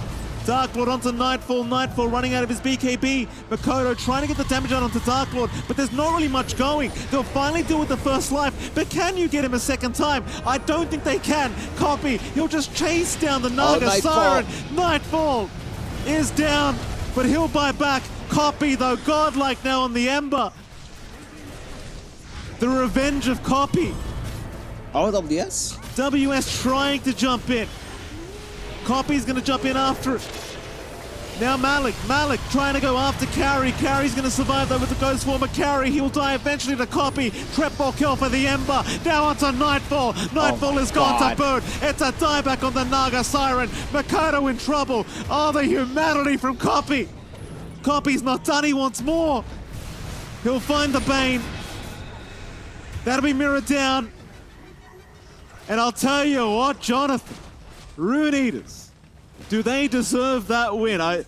They should not have won that game. No. They should not have won this game one, but they kept their composure. And Aurora, I'm going to leave it up to the panel to decide what needs to change, Jonathan. I don't know what it is. Yeah, it was again, rough time in lane for Rune Eaters, but we've seen it before with some of these heroes when they specialize in just focusing on ruining lanes. Beyond that, what do they do for your game? You have to play pretty high tempo. It felt like Aurora couldn't capitalize on that big lead they had earlier on. And at some point, you know, Mikado is just like this walking range creep. That's just the reality of it, right? Like after you take care of that net worth lead, well, that's it. That's done. You get some recovery. It's not like Equalization's recovery, right? You're just looking for an item timing, in this case, the Spirit Vessel to be up with phase boots. You start to get going there. You've got some ways to play. And, you know, you can really make it work. And I don't know, like Aurora, I think they've got a couple of things to look at. Rune Eaters, though, they've got to be feeling great. Like Copy, definitely the star of the game, did a fantastic job in just being resilient. Aki and Eki. The first 20-25 minutes, they carried them so hard. These two alone, this Licha, this Rubik, unbelievable performance here. Again, as a whole from this team of Rune Eaters, and I can only imagine what changes now going into game two, because I thought, Jonathan, if they lost that game one, it would be a little bit demoralizing for them trying to go into game two. Again, I have my questions as to what you kind of speak about now, what KP is going to speak about with the boys. For now, though, who cares about that? Because we can speak about Rayende. Let's go to him. Thank you so much, gentlemen. Great cast. It's exciting to take a look at what was an unexpected result from the start of the day's predictions, and not for anybody's fault. This was not the expectation that we had. Rune Eaters, a team coming in from the lower bracket, surviving yesterday's matchup against Virtus Pro, surprising them, and now taking on what we've deemed a mega boss in Aurora, 8-2 in groups, and now they are one game ahead, one game away from moving forward and sending Aurora home. Nobody expected that one. I'm Rain Day. I'm your host here for the panel as we jump into Effie and BSJ's thoughts. Guys, Effie, I mean, let's just call it as it is. This was an unexpected turn of events for you. That was wild. Honestly, I did not think that it would even look competitive pitting these two teams against each other, but I was completely blown away. I think Rune Eaters played an incredible game. I hated their 8-pick Ember. I thought it was egregious to pick a hero like this against a player like Makoto, who had so many counter picks in his pocket. Yep. But they were onto something, Brian. This first pick Ember, it seems like Copy, no matter how bad his lane is, will always find a way back into the game. Yeah, I mean, when I was talking to Evan backstage, and it was like 7 minutes into the game, Aurora was up 4K gold, and I'm like, you know, man, sometimes I don't even have to like watch the game to know what's going to happen from here. And that's when it changed. That's when I have to watch the words. That's when I have to watch the game to know what happens from here. I mean, that was like, we thought, okay, they've proven that they can pick stuff like this for Copy, put him in a bad situation, and still have a game. But that was against much lower caliber teams, and we had seen them also, Rune Eaters, take a game off of BB Team during the group stage. So it's like, we've seen this type of thing happen. Yeah. But I was still so skeptical that they could get away with this. Like, there were so many things that I was concerned about with their draft. And one thing I'll say is yesterday, it felt like they were operating on a bit of a draft disadvantage. against Virtus Pro. Yeah. And we were thoroughly impressed with their execution and ability to just find a way. So the fact that it's working against Aurora is just, yeah, wow. Yeah. But it was things like that moment where any small misstep from Aurora was punished the way a tier 1 team would punish it. Yeah. Like Naga Siren and Jakira were pushing into the tier 2 and pressuring. They used the Song of the Siren to disengage. Copy chases all the way bottom, gets the kill on Naga, who unfortunately didn't have any mana to TP out. There was a moment where Mira on his Bane was setting up in the mid lane. They brought in 3 heroes and they caught him off guard. Just any tiny misstep, they made sure to have a punish. There were moments where WS was maybe pushing a little bit too far out, and they were so quick to capitalize on it from Rune Eaters, and that brought them back into the game even after an atrocious laning stage. I'll just say, Ike was popping off this game. Like, everyone made some cool plays. Like, we were seeing some of these highlights with Lich, just like setting up some crucial kills on the map. Traditionally, Lich is not a pick-off support, but when you go this like Shard Blink build, you can absolutely just demolish cores. Even like WS on the Centaur was taking a significant chunk of his HP. Just, yeah, here's another, I mean, insane initiation from Ike. So the Axe Scepter giving him that AoE stun on top of it, so late game it's even more powerful. It's just like, I don't know, this team, they came to freaking play, that's all I gotta say. But not just Ike, right? Eki on the Rubik. We talked about it being a good Rubik game, and he really delivered in some key moments. When Aurora were up, there was this moment where they were pushing that tier 2. They get the Fiend's Grip on Ember. It looked like they had set up for it perfectly. He gets the stolen Fiend's Grip, does it on Nightfall. They get the kill on Nightfall and are able to chase down Aurora and turn it off of that. There was another fight in the mid game too where he stole Song of the Siren and was able to keep them there until the rest of his team was connected. Like, the supports really delivered here as well. We talked about copy, but I do think that they had an exceptional game too. Well, considering the fact that this was, again, unexpected in some ways, but now is almost expect the unexpected with Rune Eaters, does this say more about them, or does this say more about Aurora, Effie, and how they've handled this dynamic? You know, we kind of were also theorizing that if Rune Eaters had jumped in and had to skip a day and play their first game today, may not have been as warm. Learned a lot from that 3-game set with Virtus Pro. So is that what's happening with Aurora? What's your take? And I think that's a good question, because you can make a case for them looking at some of the moves that they did and thinking, okay, we didn't respect the fact that Rubik could steal grip there. We didn't respect that maybe if I try to set up mid, I'll die. But you have to make aggressive plays like that anyway. While I do think Aurora maybe could look at that and correct some of their movements after that early game, I think Rune Eaters just played really well today. Like, I think their series yesterday brought them the momentum today, but they just look like high-quality, high-class players. I think the biggest tell for me, maybe it's not like answering your question directly, but it's more like if I was Aurora, what takeaway would I have from this game? So the issue I have with Naga as a hero is that she is not a hard carry. She is a carry that gets really farmed really fast, but she usually loses most matchups like 40 minutes plus. And so I do feel like what that hero naturally does is they picked it in a favorable lane, it had a good start, but if you make 1 or 2 crucial errors, there isn't really much to do. Like, Naga doesn't have like a backup plan. So for me, what I'm thinking is that, like, if Naga can't win with Aurora versus a team that's not supposed to be as good as them, with a 4K gold lead at 10 minutes, like, I just don't want to put myself in that situation again. I want to give I would prioritize Nightfall's hero to have a good carry to carry matchup.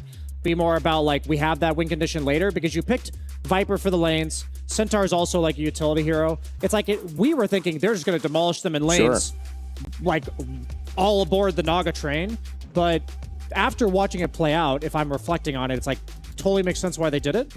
But with the way games have been playing out this event, when teams are willing to, when teams are willing and able to punish you for the overextensions and getting that one window back into the game, I feel like it's too hard to play flawless Dota right now. So I would like them to have that backup plan kind of thing. Well, a lot of the 2 games that they did have a lot of momentum on, Copy did very well on Rune Eaters, so maybe just seeing if we can get a bad mid lane from Rune Eaters here with Aurora, we can have the advantage, take away what's worked for them, and move forward. But clearly, Nightfall needs to do a little bit more. Will Aurora set him up for success, or will they be going home after another upset from Rune Eaters? All that coming up after this.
Play is in our DNA. Whenever we let it out, it becomes our superpower. Now imagine an entire city being built to supercharge it. Kadir City, powered by play.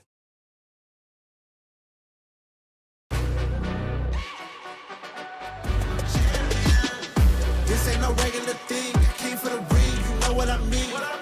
You see my name in the lights, better get right, I'm champion.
Welcome back to Dota 2 here at EWC 2026. I'm Rain Day. I'm your host here as we get along with Effie and BSJ to discuss game number 2 coming up between Rune Eaters and Aurora Gaming.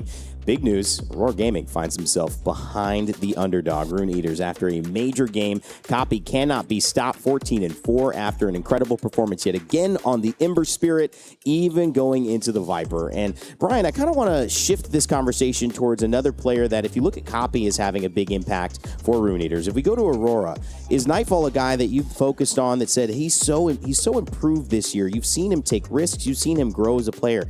Is he somebody that needs to perform for Aurora to get a result here? I mean, absolutely. I mean, what I was talking about behind the scenes is that Naga is just one of those heroes that can so often look so good on paper, and then Dota just has its way sometimes where on paper something looks amazing and then it doesn't play out that way. And what we saw from Rune Eaters yesterday in game 1 was they lost because it looked like they had no plays to be made. And then suddenly you give this team plays to make and they show us what they can do. I really, truly feel like when you're Naga and you have that one crucial death and you're playing like a pseudo-even game from behind-ish, there isn't a play for this hero to have. So I don't think Nightfall got to show himself truly in that game. And like, I can also so deeply relate to this mistake because when things look good on paper and then they just don't play out that way, oftentimes, especially in like an individual best of 3, you're just like, we don't have time to figure out why this worked this way. Let's just like bend that for now and try a new one. I think they can come back strong in this one. Effie, with Lycan as a last pick, it had a tremendous amount of impact on Malik's play. Yeah, it did. I'm glad you bring that up because there's so much to talk about in that last game that we kind of glossed over Malik. I think his Lycan performance was really crucial in them winning this game. I mean, all of the players stepped up. But if it weren't for that Lycan constantly running at the supports on Aurora, the team fight sort of actually looked acceptable, right? You pick Lycan as an anti-support hero, you're against Bane, who's a single target focused hero, you're against Jakiro, who can't really defend himself against these Lycan summons, and he really delivered. Like, if it weren't for him making this space in the fights, then Lifestealer wouldn't have had the ability to just sit on the Viper and click him, which is what the team fights looked like in the late game. I mean, transitioning into now, what do you do? I think we have to look again at the most important part, which is upcoming soon, the draft. What's a win condition here for Nightfall? And I say Nightfall because that's what I was thinking, but when I think of Aurora and KP, I go, we talk about his ability to enhance players and what they already do, to lean into their strengths and pick around them. If you're KP, Brian, what do you do in this draft that kind of sets you up for success? Because clearly, Rune Eater set Copy up for success. It worked 2 games yesterday on Puck. It works on the Ember Spirit. They're doing that. Can they counterpick him? Do they just need to prioritize what works for them? I genuinely believe that, like, our impressions of the draft, that Aurora thought the same thing coming out of the end of the draft of game 1. Like, we're going to stomp these guys in lane. We've picked all the perfect counters 1-to-1, and we're just going to run over these guys. And I don't even want to say that's like a disrespect to the other team. Like, I feel like that was their genuine impression after that draft. And what I would, if I was KP, I would just say, like, hey guys, these guys came to play. Like, we can afford to counterpick for sure, but let's like not get too caught up in the sauce. Like, if we counterpick for Makoto, then let's give Nightfall the win condition. If we're not going to counterpick for Makoto and we open up early with Nightfall's hero, for instance, then let's give Makoto a win condition, like Invoker or Puck. Like, let's have somebody on their team be drafted purely for that late game presence, because that's something that they're very good at getting there. We expect their individual skill will play the lanes out accordingly. And yeah, I think KP is going to basically tell the team, let's mentally reset. This is our one shift in approach, something along these lines going into game 2. And I know this is the type of game you kind of have to forget about, I think, if you're Aurora. Yeah, I mean, if we want to simplify it, like, Aurora are a team that are a lot about momentum and a lot about being able to constantly fight at all stages of the game. Whereas Naga Siren, she's more of a macro hero. And there are some teams that really excel in macro play in this tournament, like 1W, for example. This is their style of play. They want to play the map, they want to blow the lanes wide open, they want to win on GPM, but Aurora aren't really known for that. They're just kind of we're better than you, let's lane, let's fight. So if they just are like, okay, we had good lanes last game, but our team fighting was worse, let's make sure we can team fight. I wholeheartedly agree with that. So I think for Aurora, it's a very simple shift in that direction. And like you said, you chalk it up to a wow, they were good last game. Let's respect that and let's try to fight into them. Yeah, let's kind of remind ourselves, like, who we are as a team, which is basically what you say. Yeah, I like that a lot. I think that's basically... If I would say, if we identified the problem in game 1, I said that. And then I really like Mira's like, okay, now that we understand the problem, this is how we're going to this is Start what we're going to do switching. in game 2. I like that a lot, yeah. And in come the Shadow Fiend, which is one of our most banned, one of our most picked, Wow, and it's crazy to highest see it winning picked legends, and I think the 60 percentile for this tournament so far, and it's something Nightfall knows well and has played very well. Yeah, extremely well. And it gives them that fighting and that scaling throughout the game. The cool thing about SF as a hero is strong on lanes, tick. Strong at early game fights, so long as his lane is good, tick. Strong at mid game fights, tick. Strong in the late game. So they're like, okay, with this Shadow Fiend as opposed to the Naga Siren, we know we're going to be able to be strong at all stages, and that changes things. And like Brian mentioned, it's kind of a surprise to see it be let through, but it seems like Rune Eaters, they're a bit more scared of that puck. Okay, so what I had mentioned as one of my possible hypotheticals for their drafting approach was like just pick Nightfall's hero early, one of his stable ranged guys, and then allow Makoto to be the wing addition. So I think they are leaning towards obviously that with this early Shadow Fiend pick, potentially forced into that decision because Shadow Fiend was left in the pool. But, you know, going into this, whenever I see Shadow Fiend, his late game is significantly polarizing based on the matchups that he's against. So like PL and Terrorblade are the two heroes that come to mind that just absolutely destroy this hero's late game. A hero like Lifestealer or having the built-in magic immunity, like SF is a mixed damage carry, so having that is nice. But the biggest thing about SF is, yeah, he has Requiem, but he can't deal with illusions or like multiple units like swarming him.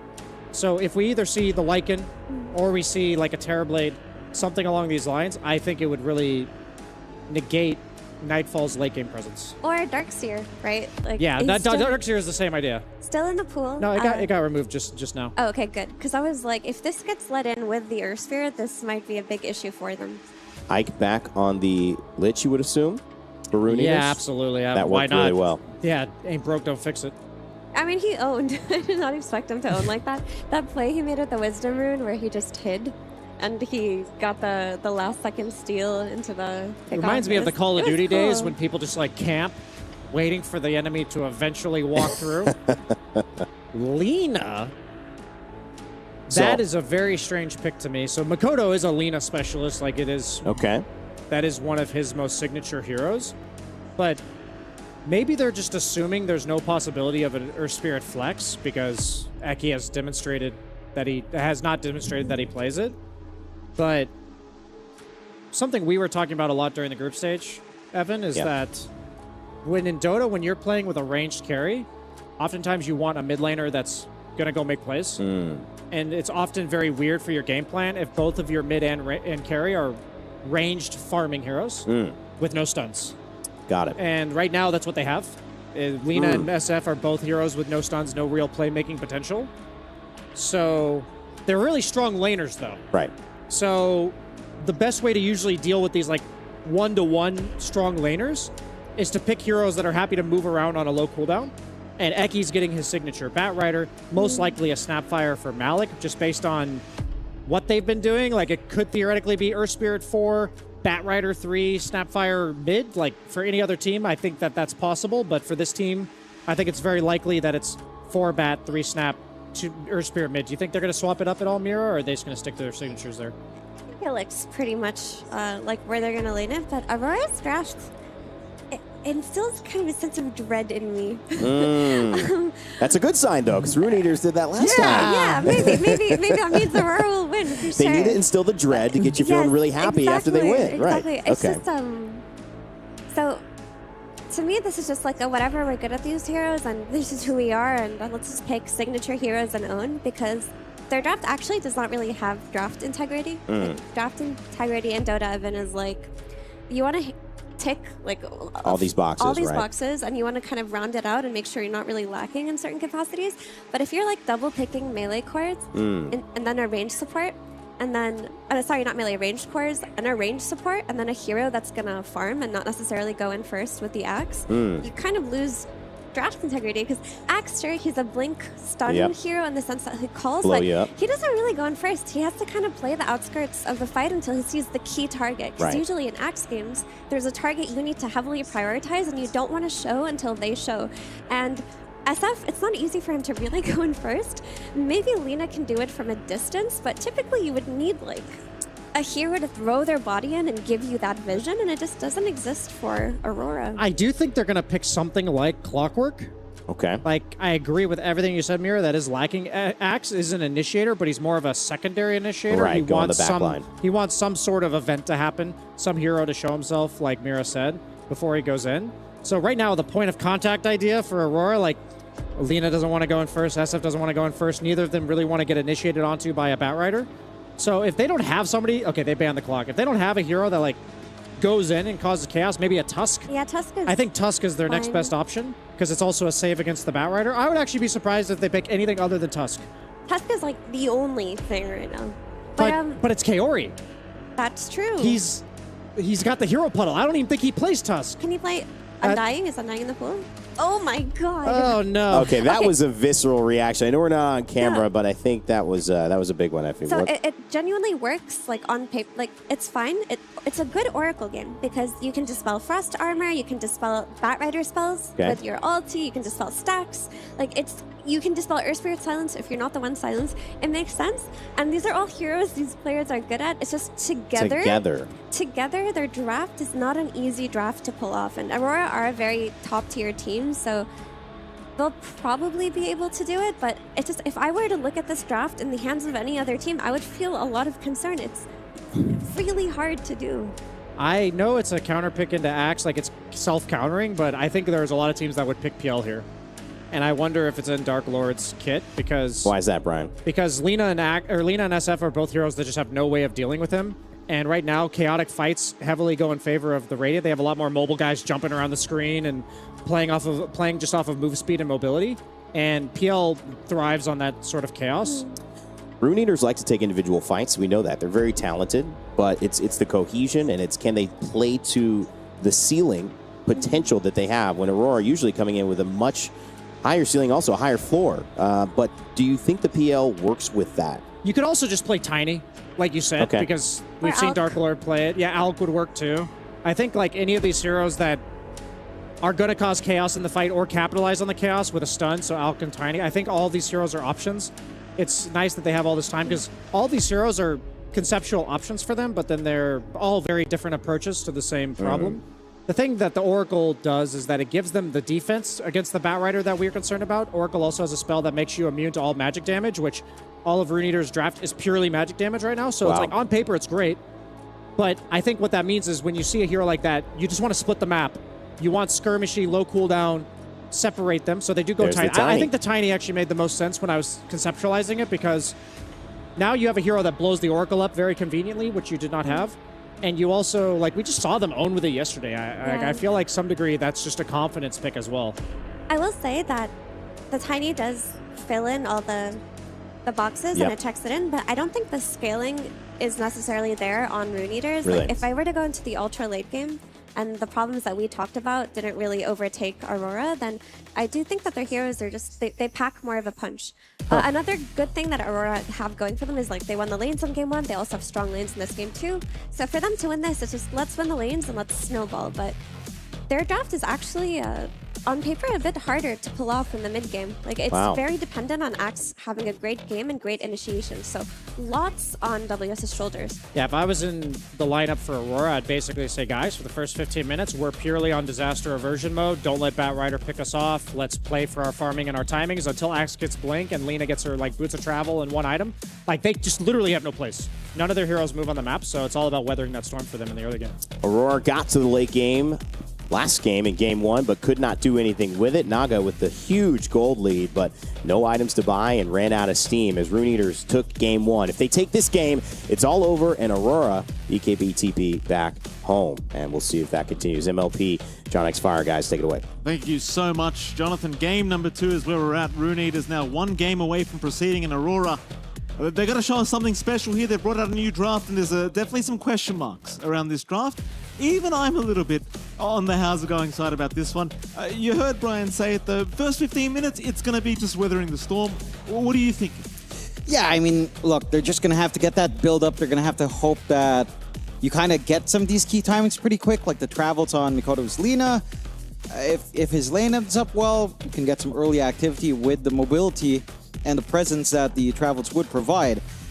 it's just a matter of how well will that lane go. It's there's a lot of counterplay that can go on there. Of course, this is a Mikado special, and that's one thing you and I were talking about. You know, you want to see Mikado on something he specializes on. This is certainly it. Very strong comfort for him. It's just a matter of, will it be enough in this game? We'll have to see. And for the side of Rune Eaters, I mean, their lane setups are just really straightforward. Good luck, have fun, Ego Chick, is the call from Eki. Not sure what that means. Yeah, I think he's... I remember we asked this before, and he's referring to someone. Okay. On Aurora. I just forget which specific player. Shout out to him. Yeah. He's gotten his shout out in chat, so he's fine. Very nice. I mean, yeah, the one thing for Aurora is, again, that tempo. Like, you don't have a hero that just needs minimal farm, right? Like, Axe will need at least Blade Mill and Blink, or one or the other, and you can kind of play. Lina wants Travels, plus maybe the Kaya here. It's going to take a fair bit of time. Sneaky movement through from the side of Rune Eaters, up top with her smoke. Might be able to snipe Nightfall if he's not too careful here. They may. Nightfall will have the smoke broken eventually, but a nice little juke away from Nightfall. Through the tree line, he's going to be just fine to avoid. Rune Eaters, they're still hunting though. Dark Lord's going to see him. They do know the SF's around here somewhere if they want to go for this chase. Nightfall eventually going to get hit by the avalanche into the flame break, but the river movement speed makes it a little bit more challenging as the blood grenade does land, and it seems like eventually they'll have him. Nightfall, not the start he would have liked. Ike to secure first blood on this Lich. Yeah, pretty clean sort of movement out from Rune Eaters through that gate. Nice and happy sort of gank. We've seen that gank a couple of times now through the gate. You do still trade evenly 2 for 2 in the bounties, but first blood bonus, a little bit of EXP going the way of Rune Eaters never hurts out as well. We are taking a look at that mid lane matchup for Mikado up against Copy. The Earth Spirit versus Lina. Not too often nowadays that you see it, but again, we've seen the rise of Earth Spirit, Lina less so. And that is a matchup that Lina can try to shove away, but we've seen Earth Spirits again. With all of their mobility, with their toolkit that lets them play back, and with pretty decent right-click damage when you're on top of a hero, it can be quite nice. Early levels, though, a little bit rough for Copy. That is where Mikado can try to apply that pressure with that Dragon Slave at very least. So, is doing some good work there. Rune Control is going to be pretty interesting to see here. It doesn't feel like you really have, again, super active supports as we've been seeing. So, chances are Foreman, Water Rune, maybe even the first Power Rune, not going to be really contested. At least Aurora does have the Oracle, so they can always tell which rune is going to be coming up for Mikado later on. That is going to be very helpful for Arlena. The other lanes, of course, you've got that Oracle played by Kaori up top with Nightfall hanging about. Malik, in a range matchup for Snapfire, isn't, it's not the comfiest to come up close, to try to get Scatterblast going, to play with Cookie. There is some interesting stuff you can do with the Bat Rider 4, though. Like having the Cookie for Bat Rider to move forward, get the chase down, could be quite clean. You've also got stacking potential here on hand, so there's a lot of ways to kind of accelerate that farm here for Eki. The bot lane, already a lot of harassment coming out there from Mira, just trying to open up the space for a bit more of a 1v1 for WS and Dark Lord. Just kind of tried to trade farm. Pretty much an even farming lane, and slightly better so far for WS, but you are shoving the lane out. And Dark Lord should have some time to farm here. Well, Nightfall, he's dropping pretty low now. That sticky napalm, no, it's not enough. Nightfall just turning around with the razors and Eki, finding out the hard way that sticky napalm doesn't necessarily mean a guaranteed kill. Thing is as well for this Bat Rider, like you kind of heard them talking about it as well, but this Bat, it's probably going to have a decent time for this first 10-15 minutes. You don't want to end up dying like this in the laning stage, I don't think. I feel like Eki should be having a pretty decent time. That he should be. You have to be a little bit careful about spamming out all those spells without finding the kill. It's just free stick charges as well. A little bit low, but no kill threat coming out from Mira just yet. And WS again just focusing on that early build-up you'd want here on the Axe. Try to get these timings lined up. Let's go for your standard 0-1-1. I'm wondering if it's going to be a 0-2-1-3 or 0-1-2, depending on what he'd want to do. Counter Helix or Battle Hunger priority. Still hanging on to the point. And again, so far, it's a little bit slower for the farm here on Dark Lord, but there is some good magic damage as the level comes up. We're going to jump in onto WS. trying to stop this pull away. And WS, he's got no help. Finally, it will come in from Mira. He'll try to go for the man fight, but Dark Lord's got enough. Along with Ike to finish off the job is now Mira. Will try to trade the Dark Lord, trying to abuse that fog, and he's done it very well. Oh, wow. Very nice from Dark Lord. Mira not going to be too happy. He does eventually get the kill, but it's going to be a double kill for Ike. And this Lich again off to a really good start. Ike, really good just patting around there from Dark Lord. Stalling out, trying to ensure that you still get some value back. And they do. I mean, again, you're getting solo EXP on your Lich. Not ideal, but we've seen what Ike can do with a little bit of a stronger start. And he's setting that up for himself once again on the support. 3-2 start. Rune Eaters again, outside of the aggression, have not been the most efficient in farm. WS just came back. Eki with a great rotation. Supporting the kill here into WS. Ike to pick up his 4th kill of the game. In fairness, John, this is what they needed to be careful of. This first 15 minutes, it can be pretty rough. And it can be, again, like BSJ said, disaster aversion mode for Aurora. It's certainly starting to pile up on the side of Rune Eater's top lane. You can just kind of leave your Snapfire alone. Ends up being a farming lane against the SF, and you can get some really sick activity out elsewhere on the map. No way of relieving the pressure on mid just yet, though. Copy again, held back, although it's trying. Kick back onto Makoto is going to land. Malik misses the cookie. A very nice little sidestep from Makoto. And that may have just saved his life, as even the flame break not going to be quite enough. Makoto still in danger, though. They have roll in 3. They have boulder smashing about the same. But Makoto, he's by the T1 tower. And that should scare them off just a little bit, as never mind. The kickback into the cookie again of Malik. Makoto does go down. Malik, he will be traded off here thanks to Cowrie. Ike will find WS again in the meantime. And Eki, I mean, they'll chase a little bit, but they're not going to have enough. It really is just a really disastrous start right now for Aurora. No, I mean, this kind of start for WS is going to set him back quite a fair bit. And it's all of this magic damage you're dealing with in lane. You get a lot coming out there from Ike. You get the follow-through from your Tiny. Again, Avalanche is still pretty darn good damage, really good control. There's just no way to mitigate that right now on WS, and not even any stacks to recover with because of how active this map has been. So your recovery process is going to be quite slow. Again, you've only really got the Lina that's had a pretty good start. I mean, Nightfall's top lane has also gone relatively well in terms of CS at the very least. So there's some early timings you can play around the SF for sure. We'll have to see if that's something they'll even consider. We have seen a lot of our carries just kind of sit back and build up. Maybe if there's like an overextension, you come in, but for the most part, you just focus on that farm.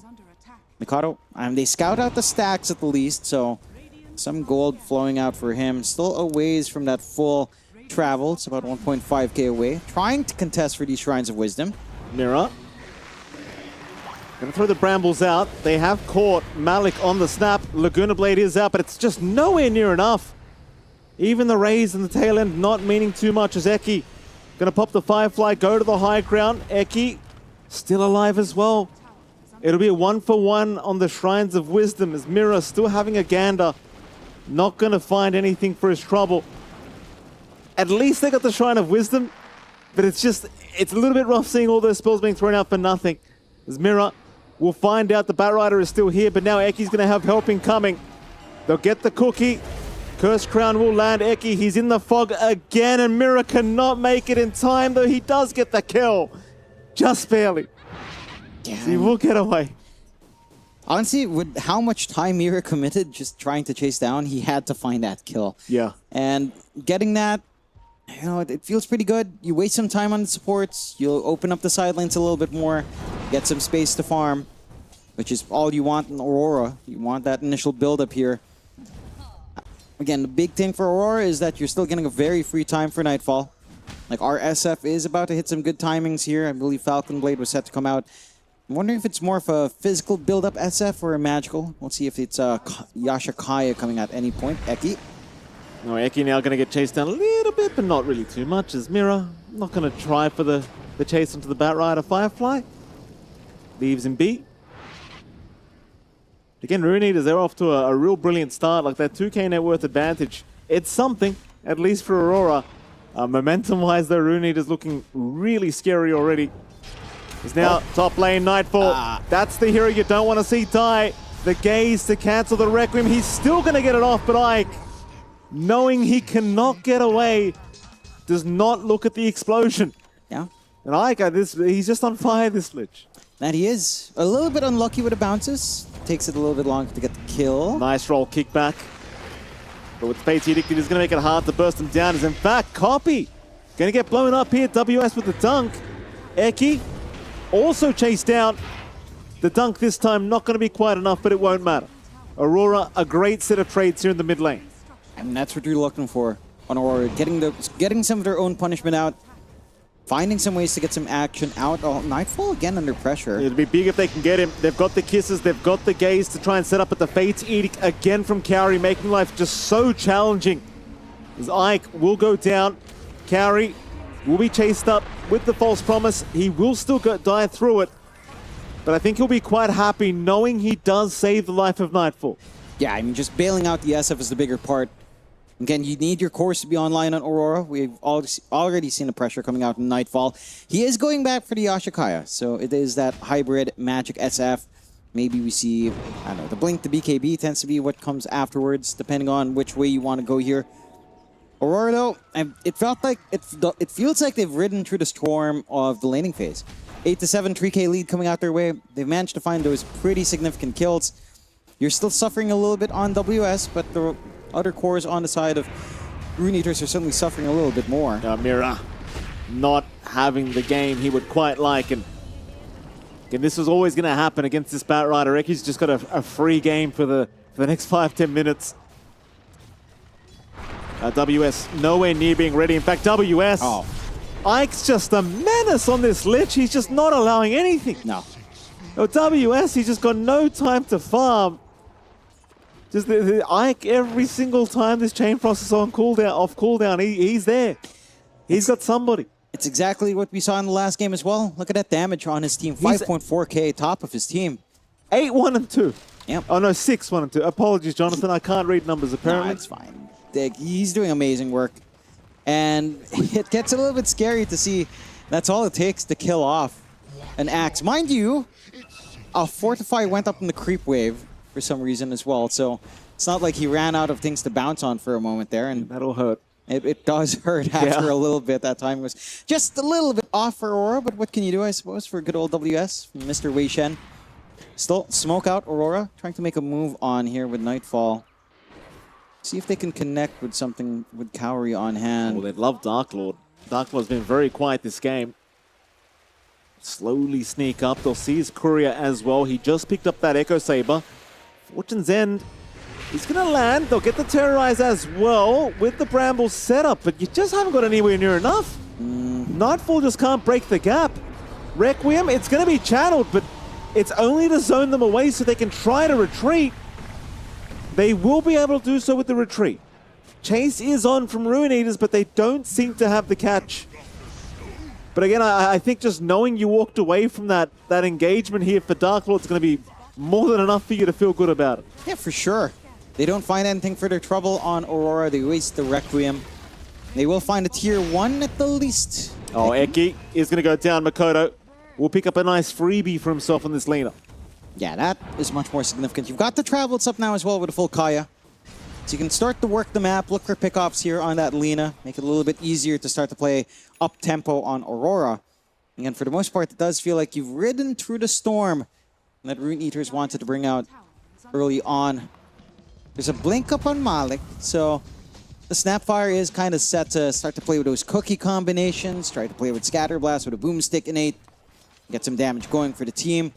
Got your Kaya up as well here on Compy, so quite a fair bit of damage that can come out of our Earth Spirit, as we've seen time and time and again. We haven't really seen... Yeah, he hasn't skilled up the Magnetize just yet, so Copy is just focusing on farm, on maybe some pick-off and repositional plays, but not the wider team fights. And with a Kaya up, with even just level 1 Magnetize, being very close to level 2, will be a lot once he does skill it up. Still need some EXP for that. Cowrie.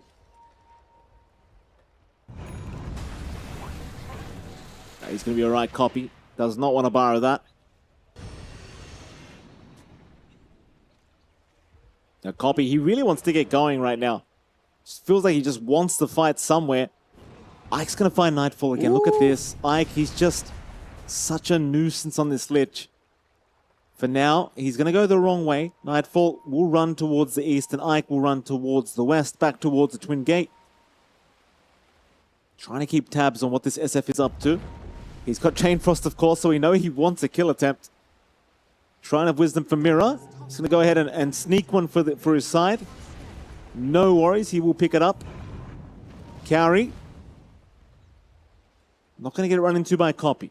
Copy will leave. He'll go through the Twin Gates as well by the looks of it. And Aurora, they're not going to lose anything at this top lane. They'll be okay. They'll try for the Shrine of Wisdom on the other side, but WS is going to be around still. They do have that Chain Frost. TP not going to pan out. Ike, what can you do? The answer is probably just nothing, as they will dunk him. WS very grateful for that one, I'm sure. Yeah, free armor for WS, a freebie kill. And they still find the Shrine of Wisdom anyhow. So you don't lose out here on the side of Aurora. And a very close game so far, 10-9, 3K lead for Aurora. But again, that momentum does feel like right behind there for Aurora. For the side of Rune Eaters, there's still a lot of play for sure.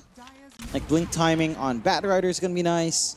When you can start to get Kaya BKB on the snap plus Shard, that damage can start to be overwhelming.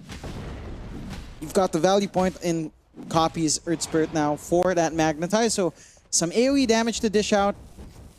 Into the BKB he goes. Mikado is still trying to work out his Ags, but the spell amp on this Lina is starting to get a little bit crazy anyhow. Once you've got that Ags as well, that's where things can really start to shine. And the one thing for Rune Eaters is that you do have an off lane that does not go pipe. So this hybrid damage from the SF, the magic damage coming out from your Lina, all of it will stay relevant. Heck, even the damage on our Dark Willow, it's just going to be good because, well, Snap doesn't want to build a pipe. He kind of wants to go damage frontline. Maybe a little bit of debuff immunity with her own BKB down the line. There's just no room to fit it in. No, there certainly is not. Aurora, they're going to group up as three here. Makoto, Mira, and, of course, Kaori. Maybe looking for a smoke attempt to head down south. Try and see if you can pick off Dark Lord here on this Tiny. Dark Lord going to show himself in the creep wave there for a moment. WS already around the area if they do want to try. Dark Lord, though, just picking up his blink, so this could be a little bit interesting.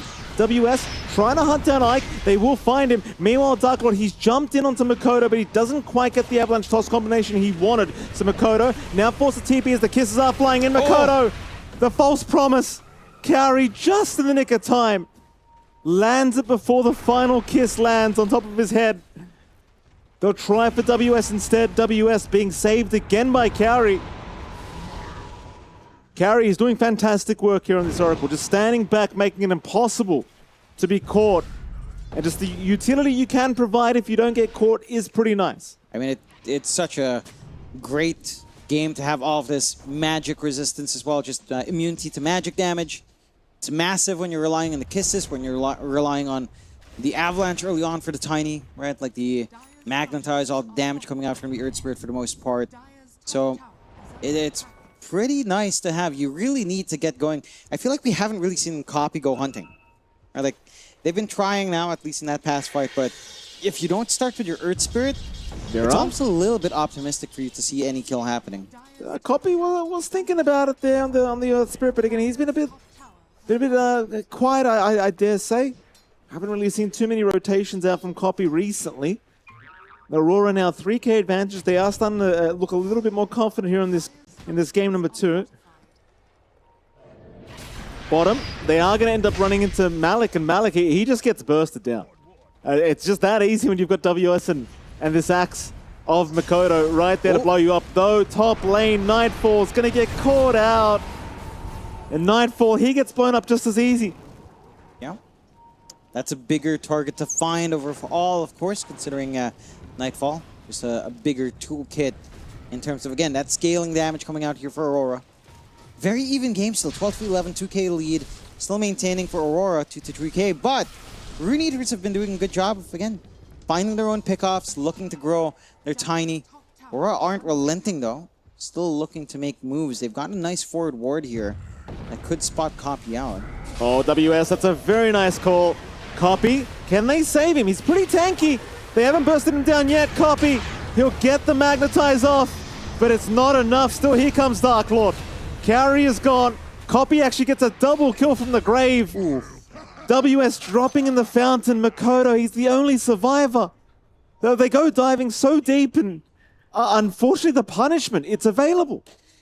I'm a little bit surprised they actually make that move into the tier 2. I would expect, you know, with that kind of ward, you're playing in front of the tier 2, right? Like, you've got the vision to see if anyone's coming in, but not behind the tower. They do get punished for it quite nicely. Rune Eaters, this is a big shot in the arm for them. And you've got Eki with a blink, very close at full force staff at this point. You've got a good gold infusion onto Malik for his own travels pickup, it looks like, as he wants to keep up pace here. Nightfall wants to go into the BKB. Again, maybe the blink afterwards, maybe the Shadow Blade they'd want. But yeah, look at that ward position in front of the tier 2. You're not going to be able to see this mass commitment behind. They spotted out a little bit, but at that point they've been fully committed in. It just takes them a little bit too long to find those kills. Just hyper aggressive out from Aurora and Rune Eaters. It's such a big shot in the arm for them to keep in the game. Still, Aurora on the hunt again with some smokes. Now they're going to find Eki. Not a bad way to start. Eki does good. In fact, Dark Lord. Dark Lord's a much bigger boy. He'll try for a TP play, but they're going to land the stun. Dark Lord has got no help either. He'll get taken down, and that's massive for Aurora. That's a big one. It feels like both sides are just finding these big win conditions in such awkward spots. Oh, here we go again, Ike. He just can't help himself, this bloke. No. This time, though, it's not going to be quite enough, Ike. He runs out of mana. He says, I'll see you later, but WS is going to have none of it. See you later, mate. Yeah, no. Ike is gone. And WS now has 6 dunks, so a good chunk of armor for himself, which is also a good chunk of HP coming out with your innate. He's a very happy fella now. 9 armor on hand for free. Yeah. Not that he has been really needing armor, because the lineup of Rune Eaters right now has mainly been magical anyway. Like, the right click for Tiny does take some time to get online, and they will just clear out the Tormentor. This is the concerning thing for Rune Eaters. We've seen the effect of the Oracle with its save against the magic damage, with False Promise on hand, has been pretty steady in terms of just preventing these burst plays. Now that you're getting more BKBs up, you know, you allow the Oracle to actually look for other people to save. It feels like it gets so much harder for Rune Eaters to play. Maybe if you get scaling to that point with Dark Lord, like you actually get some really good right-click damage to come in, things could be a bit different. Does finish up his SNY, but that path to like Daedalus is just so far away, plus BKB, it's hard to imagine that point just yet. You always have this utility of roll kick plus lasso. I feel like that's got to be the way to take it right now. Isolationist play, find the Oracle in the back line, otherwise it's going to be hard to find these kills. Well, that it will, and they're having a gander again, Rune Eaters. Looking around, WS going to show himself with a blink, but a nice lasso. In from Eki, does catch the axe. They are, the backside! Avalanche and toss from Dark Lord. He caught all of them. Makoto is the only survivor, but Dark Lord found everybody. Oh man, it's Dark Lord working in unity with Ike, getting that good Chain Frost off as well. Again, just finding all the heroes they'd want. The fight starts really awkward too, because you find WS, right? And the supports aren't quite in position to save. Then they're exposed to that jump in, and they have no one to save at that point. Like everything going quite nicely there for the Rune Eaters. Yeah, WS blinks forward. Oracle isn't there to save. This was great patience. Clumped up. Look at that. 3-man Avalanche. It could have been 4-2. If he waited an extra half a second, Makoto would have moved up. That could have been a 4-man. Just great patience. Man, I have to say, coming in, you'd expect most people thinking, all right, Aurora should be the favorites here. You could say things about what the ideas were in Game 1, but this Game 2, the way Rune Eaters have just been playing into Aurora as well, after some challenges here and there, it's been looking pretty good. It's been really back and forth. They're working as a team really well. I think they've got ideas in how the game works that aligns with how these players like to play their Dota as well. So it's a lot of things just going right. Aurora, again, they're not out of it by any means. It was a clean fight for Rune Eaters, but you only have a 1k lead on their side. You've got this Lina that can scale here for Mikado. You've got the BKB being up on Nightfall. Mass committing for Ike. He has been a real terror, this Lich. Copy. We'll be forced to BKB out of the Brambles and avoid the Terrorize. Kisses top lane. WS trying to juke, but can't quite. Jeez, even the kisses alone from Malik of that threatening to WS right now on this axe. That is concerning. And it is. He has nothing to mitigate some of that magic damage. No wraps, no pipe. Look at that swing right in Rune Eater's favor. It was, again, for a while, Aurora just finding these small openings, using this travels up in Mikado. They just lose a couple of bad fights in a row. And Rune Eaters are the one in control of the game. You are at the 24.5-minute mark aside of Aurora. I mean, this is now where you start to try to figure out, all right, how much are we committing into the Magic SF? Are we going to start to get, more right-click and just more physical damage coming out now? Do you start to prioritize the Daedalus, the Hurricane Pike, perhaps? Is it going to be enough? Because this Tiny's pretty high armor. You have a Lich with Frost Shield as well, right? Like it's not easy to find these kills, even in that best case scenario.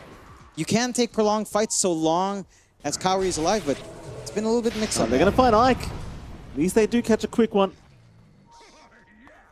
And yeah, that burst potential with the Core Laguna, it's still great. You still got that going for you. But it looks a lot better when it's on a +5, in fairness. See if they can do the same to somebody else. Aurora, they're going to start Roshan. Do Rune Eaters want to contest? They are going to scan out, so they're very well aware this is happening, and in fact they are. They're TPing down towards the bottom. They know they're strong enough with these BKBs up to go. And you've got to be so wary of this Tiny. They'll jump in immediately on Carry, but Carry with the Glimmer Cape. Going to survive. Meanwhile, Eki, he's been caught out. Makoto will take him down. Aurora looking for a little bit more, trying to force some BKB usages. Kiss is expended, Mirror is going to drop. A 1-for-1 on the position 4s thus far. Yeah, that might be enough to back them off from Roshan. About a quarter, maybe a third of HP left here. So low. Shouldn't take too much longer. Copy. Rolls in. WS, he misses out on the call. BKB now up on Malik as well. Makoto trying to abuse that flying vision to snipe Roshan perhaps, or keep tabs on what's happening. They don't want to let this go. Roshan's too vulnerable right now. No. Both teams are just stuck in this area. They're going to go for the 5-man smoke up here, Aurora. The Dark Lord. Again, how sneaky can you be, sir? That last team fight was fantastic. If you can do that again, it would be massive. Aurora coming in from the eastern side of that bottom river. They're going to see the Tiny. The call is out. Can they burst him down? No, they cannot. Dark Lord's too tanky. Nightfall, he won't throw the Requiem. The BKBs were committed anyway. It would have done nothing. Now he'll commit to try and disengage. But they're going to lose Kaori. They're going to find Nightfall. The SF. Can they kill him? They'll surround. Copy's going to be there with the rolls. And they'll get him. Nightfall is down. They just don't have enough magic mitigation. Mirror will drop to boot. And this was the idea, right? Like, this Oracle was meant to do the magic mitigation. In fact, they found another. Makoto forced to perhaps try and fight, but he'll try to run instead with the BKB. Oh. Chase continues, though. Malik's there. Makoto not gonna make it. He will drop to boot. It's just so tough. You haven't got a pipe. No. Your Oracle's dead. You've got no Fate's Edict. No False Promise. I mean, your BKBs are worn out. Like, what are you meant to do? You've got to really play super far backline on Kaori. He gets clipped in that scouting of the Roche Pit. He's just right outside almost while they're kind of engaging on the ramp area. Like, you were looking for angles here on Dork Lord. It feels like you need your blink up. I'm not sure if you all even have that in Kaori. It's been a little bit of a slower game. But you want your blink, you want Aetherlance, heck, even an Aeon Disc might help your cause here. A just goes the way of Dark Lord, and it starts to get scary. That's going to be your outer towers to start getting chipped away here. At least two tier 2s normally at this point. And for Aurora, I mean, look, if you keep your Oracle alive in these fights, you get the Edicts off, you get the False Promises off, these fights are actually manageable for Aurora. But the moment he drops first, the moment Kaori is just out of position, just the one time. Nightfall. Uh-oh. Is he going to go for it? I think they saw him already. It won't matter. Eki's waiting. Nightfall's going to reveal himself in Eki. Immediately with the jump in.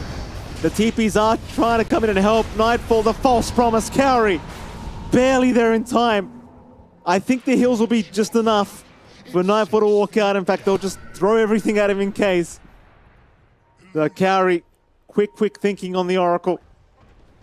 But it's just that's kind of how desperate things are right now. Yeah. You just need to be that fast. That you do. Just need to be able always be able to save from all of this magic damage out from the Rune Eaters, which is still set to scale. Like, we're seeing Ike again go back for his Hags. Eki down the line, if this game extends, of course, you get the double lasso off. It's going to feel amazing and just ruining your day here on Aurora. And Aurora, this is the kind of game where they can't, they can't accept mistakes. Kato can't even burst down Malik at this point. The burn is pretty good. Not quite enough. It's a very tough situation for Aurora currently. It is a very, very tough situation. 10k behind now is Aurora. Ruinator's doing just very, very nice kind of work here in this game number 2. Aurora, I mean, they've got great scaling on the bright side. Like, you do have SF Lena. The scaling is there. It's just going to take a while with the way this game's gone. And even then, it's just not going to be that simple against that Rune Eaters. They are just playing on top of their game right now, this team. That they are. Like, again, there's a lot of expectations for Aurora for this kind of lineup. Getting second seed overall. Just, it's been a long road for Rune Eaters as well. They've really been looking way better than you'd expect. I feel like if you miss out most of the group stage games and just came to see this team in survival stage, you'd be like, all right. You'd be like, I don't know if they make it through into the rounds, but they are. They're looking good. For Aurora, we need to see some of that execution come together. They've got some of the tools set. Just need some angles here. Your copy not going to be able to find Makoto. Top. Do they find something? WS? Not quite. Wanted Eki, but Eki with the quick TP away. Runit is also hunting again for Makoto on the bottom side. Makoto does walk away and does now have his full Lincoln Sphere up. So that lasso nowhere near as intimidating as it once was. No. And certainly you hope to maybe see a couple more of those in this game, because Eki has been very scary. It's Eki, and to an extent it's Ike as well, right? Like just the Sinister Gaze without Ags. The Chain Frost has been pretty good. There's the Ags up though, so I don't know if this is a big plus or minus to not have a secondary Lincoln's break on the Lich. Oh, copy. He's got a lot of damage right now. Amp Damage Rune was active. It'll wear off eventually. But that will mean Kaori has to die. WS will at least be able to BKB TP out. And of course your tier 2 tower as well in the meantime. Going to be focused by Dark Lord, who still just feels kind of uncontested on this Tiny. Yeah, uncontested like a Lord would be in his feudal lands, Yes. That's exactly it. Good old Dark Lord. I mean, I love the name, It's like, we never get enough downtime to talk about it, but man, that's one heck of a name, isn't it? That's WC3 era Garena sort of name. He just lacks the X's and the underscores. Yeah. You would have had a name like Dark Lord, wouldn't you, Mike? No, I don't actually. I hate it. I hate it. Wait, what was your username before? Don't tell me you were always My Little Pony Dota. Oh, shut up, John. You were always, you loved that show, didn't you? No, but what was your username? I don't think it's appropriate for me to say, actually. That's too apologize. bad. Yeah. That's too bad, Mikey. You were that kind of kid, huh? Oh, shut up. Huh, you were that kind of kid. Look at me. I'm just good old John Exford. Just my name. with an X and a fire in it. You know, that's it. Simple. Meanwhile, we have MLP Dota and unimaginable horrors from Australia. Goodness gracious me. At least we have the Dark Lord here who's uncontested. Oh. It's a pretty hard game for Aurora to contest, though, to be frank. 14k behind. One would say it's pretty dark. That's true. Pretty dark day for Aurora with their Dark Lord that they have to face up against. That's true.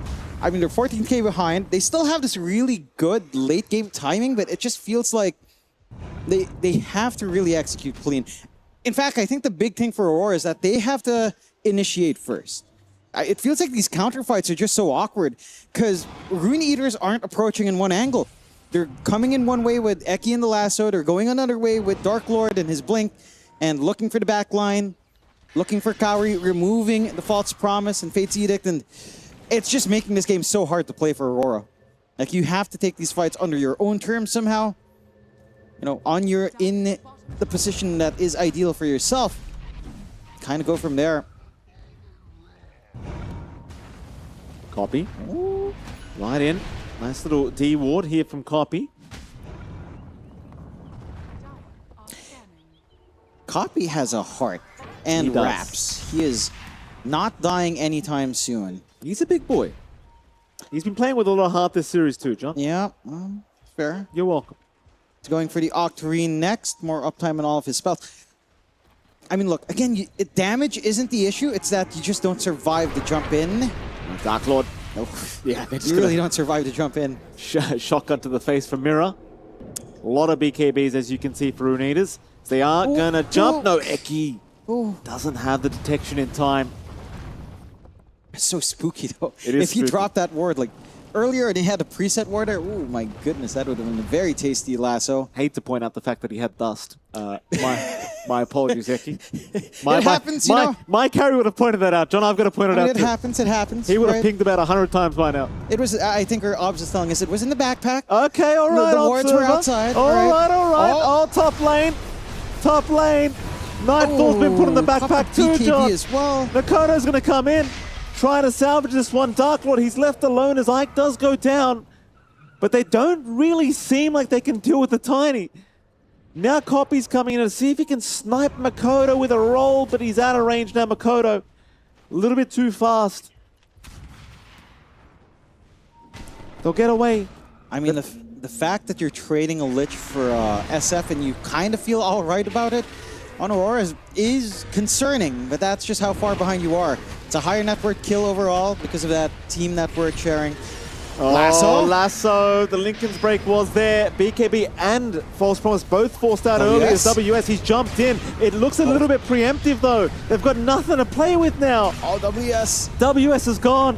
No BKB on Makoto. They might just chase him into the fountain if they really want to. They'll take Mirror instead.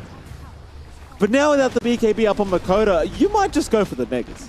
Because there's no way he stands there and fights. No. 2v4 without a BKB up.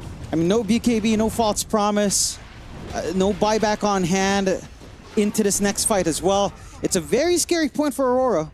The damage is there for Rune Eaters to melt these objectives. And they have some of their spells already back up. Chain Frost is still set to go. Magnetize only 40 seconds away. You've got to find some way of starting these fights. I don't know where that pressure should be on. Whether or not it's Nightfall trying to look for Requiem, or the ideal is the call from WS. It's just that, how do you catch all of these heroes? Look at how Rune Eaters space themselves out. There's only 2 at a time presenting themselves. Very tough. They'll at least have to wait for WS. Nightfall's making the call to defend. They'll hold on to one single barracks. No Megas. No. So you're telling me there's a chance? Sure. Or, you know, it's close to Happy Death time, right? Yeah, that tends to be it. The new version of Happy Death. Just leave one objective. Almost there. Almost there. Aurora, I mean, they've got to take something outside their base. They're smoked up. They need to find the angle. Look at this position. Dark. They expect the smoke to come in. They expect a little bit of a journey outside the base from the side of Aurora. They're just kind of hanging in by that outpost. Dark Lord trying to use the Watcher for a smoke break, but crazy. This is sneaky. I mean, Roshan's up. They got to try. Satanic and Octarine now available as well. Copy picking up the Octarine. Dark Lord with the Satanic. WS trying to sneak up. Mirror is caught already. He's down, but he'll buy back. Lasso out. WS saved with the false promise, but now might be forced to fight this one out. Chain Frost. Ike again. Oh, no. Ike's caught all of them. That'll be all she wrote. That should be it. Rune Eaters have cleaned him up. GG is called. What? Oh, my Rune Eaters. Someone give Ike, call him a masseuse. Ike just, I think he just carried this 2-0. He might have just carried it. Yeah, Ike was such a big part of it as this Lich. The way that he just finds these opportunities to get the perfect Chain Frost, it's every Lich player's dream. Right? You always imagine it. Oh, you know, if I only have this hero next to this, and I drop the Chain Frost, and oh, it's going to be perfect. Every single time he would find that angle. Wow. And I think it's the entire unit as well, just having this great understanding of, again, two things. What kind of Dota they want to play, and how to play it. And they've managed to find a perfect balance in that. You can see the side of Aurora again. This is the survival stage. They get 2-0'd and they can't be happy about it. This is not the result they would have expected. You know, obviously you've got to have the confidence that you can beat anyone, but statistically Aurora has had a better time, right? Like they were higher seeded. They were the ones waiting here on the round 2 of survival, and they get beat down by a team that scraped by on groups almost. Not the result they'd expect. Very well played to Rune Eaters, but they're going to be happy. Aurora's got a lot to look back on their way home here from the Esports World Cup for sure, Mike. I mean, absolutely, Aurora not going to be too satisfied with the result today, but if you're Rune Eaters, Jonathan, you're through to the playoffs now for the Esports World Cup. You are in a very, very happy mood. I'm sure there'll be celebrations tonight for these boys. And speaking of celebrations, John, we've got Rain Day here. Let's see what he has to say. Well, celebrations indeed, especially in the camp of Rune Eaters. I mentioned it, it was a joke. It turned out to be real. The BKP TP back home for Aurora and Nightfall. That has got to hurt. But we can't focus so much on that. We have to focus on the momentous occasion that is Rune Eaters overcoming one of the better performing teams in this tournament, one of the better teams in the world, and surprising so many of us in doing so. I genuinely had this like sinking feeling coming into these playoffs where it's like, we already know who's going to win. Not just this series, but like it just felt like there was such a big discrepancy between the top 6 to 8 teams and the teams that were just one echelon down. And Rune Eaters, they were clearly slotted in like the 9th to 12th kind of category just based on their performance during the group stage. But once again, they were one of the few teams in that category that took a game off of BB Team. They took a game off of Extreme Gaming. That's right. Like, they showed that they had that potential. Not only did they win this series, but they won it in convincing fashion. This might honestly be one of the most surprising results I've seen of any series in a really long time. Like, in any sort of elimination or, you know, very important part of the tournament. I mean, you guys just waited for me to have my first Dota cast to give me something very exciting, right? Of course. I mean, this was just the Rain Day special. Guys, I mean, I'm looking at this and going, what an amazing story for a team that not only, yes, was the underdog, but the underdog in 2 sets to now do what the survival stage is meant to do, which is give us these stories, albeit the Cinderella story. I asked Effie yesterday, is that too light of a fairy tale? Do we need something more powerful than just a glass slipper? Is it enough for what Rune Eaters' uphill battle will look like? It seems like it was the perfect kind of conversation there. The narrative is still building for this team. And it's, you know, in Brian, your eyes, what is working so well for them? They are, okay, so yesterday in game 1, they looked freaking, like, shattered. Like, I was like, what is happening to these guys? Like, they looked like no direction. They had no purpose. In game 2, like, we heard that they had a discussion of sorts between game 1 and game 2. They came back a different team, ready to make plays. Honestly, to some degree, just like fearless. These guys have playmaking potential. They're drafting themselves to give themselves that. I think they're arguably not even worried about the lane matchups. They're willingly opening with Copy's Earth Spirit, with Copy's Ember Spirit. They're purposely drafting like bad lane matchups in times where the game itself is a good matchup for them because they know that if given the opportunity to make these plays, no matter what the lead is, 10 to 15 minutes in, they are a good enough team to find those openings, even that the best teams like top tier teams like Aurora will only give you once in a blue moon. I think these guys just look vibing, man. They look like they're in the zone.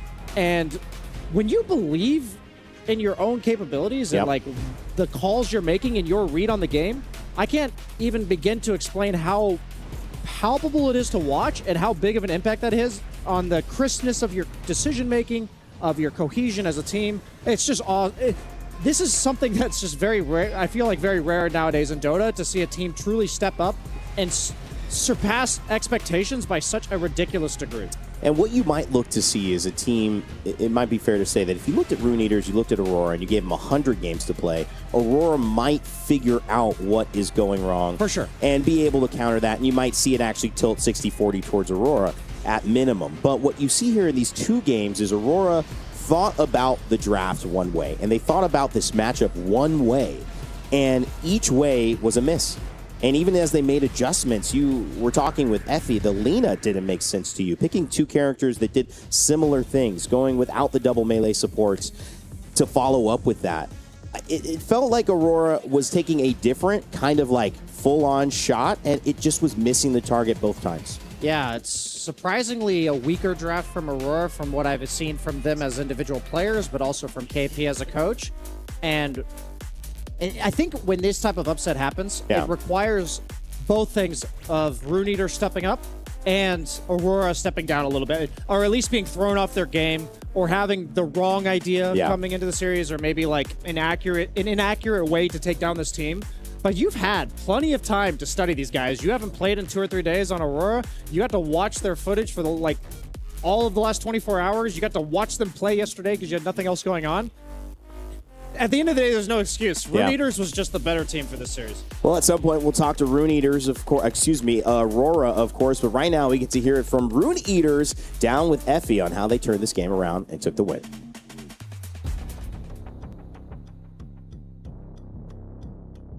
I'm here with Malik from Rune Eaters, and wow, holy crap. You just knocked out Aurora, which were a favorite to win the entire tournament. How are you feeling?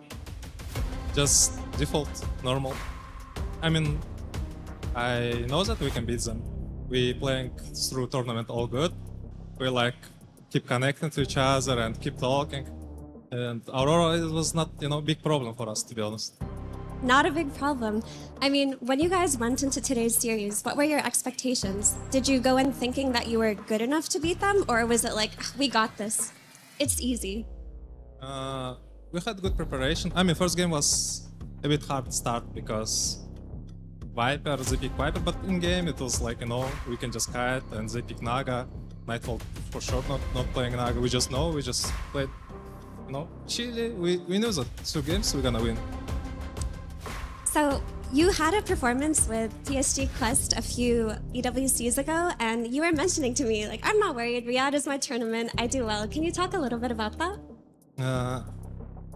About previous? I mean, I didn't hear too much, to be honest. I can say that every Riyadh, I'm beast, I'm primum. I'm priming every Riyadh, I'm playing it. I don't know, it's my tournament. I don't know, let's see.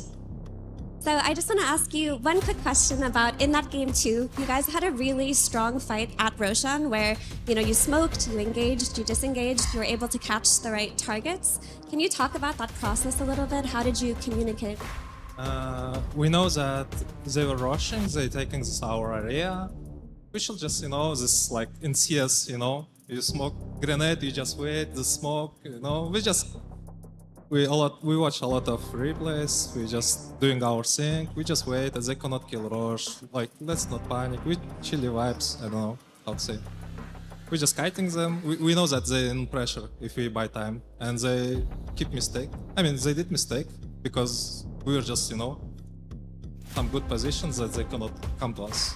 And, I don't know, they lose special, they lost. Okay, so you guys kind of are the Grim Reapers of the survival group. What do you think about your next matchup versus P-Vision? Are you confident? Against Parivision, it's first boss, to our mountain climbing. I mean, it's gonna be hard for sure because it's one of the favorites of tournament. But we'll just try our best, have fun, and just enjoy Dota. That's it. Okay, best of luck to you and congratulations again. Back to you, panel. Effie with Malik there talking about it's just chill. Just chill vibes.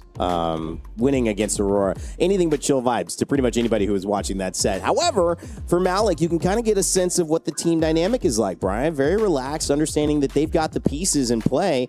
They actually don't need to exert themselves, which is maybe a secret threat for a lot of these teams, thinking Rune Eaters might be feeling under the gun. No, they have confidence, almost as if they are the mega boss that people are going up against.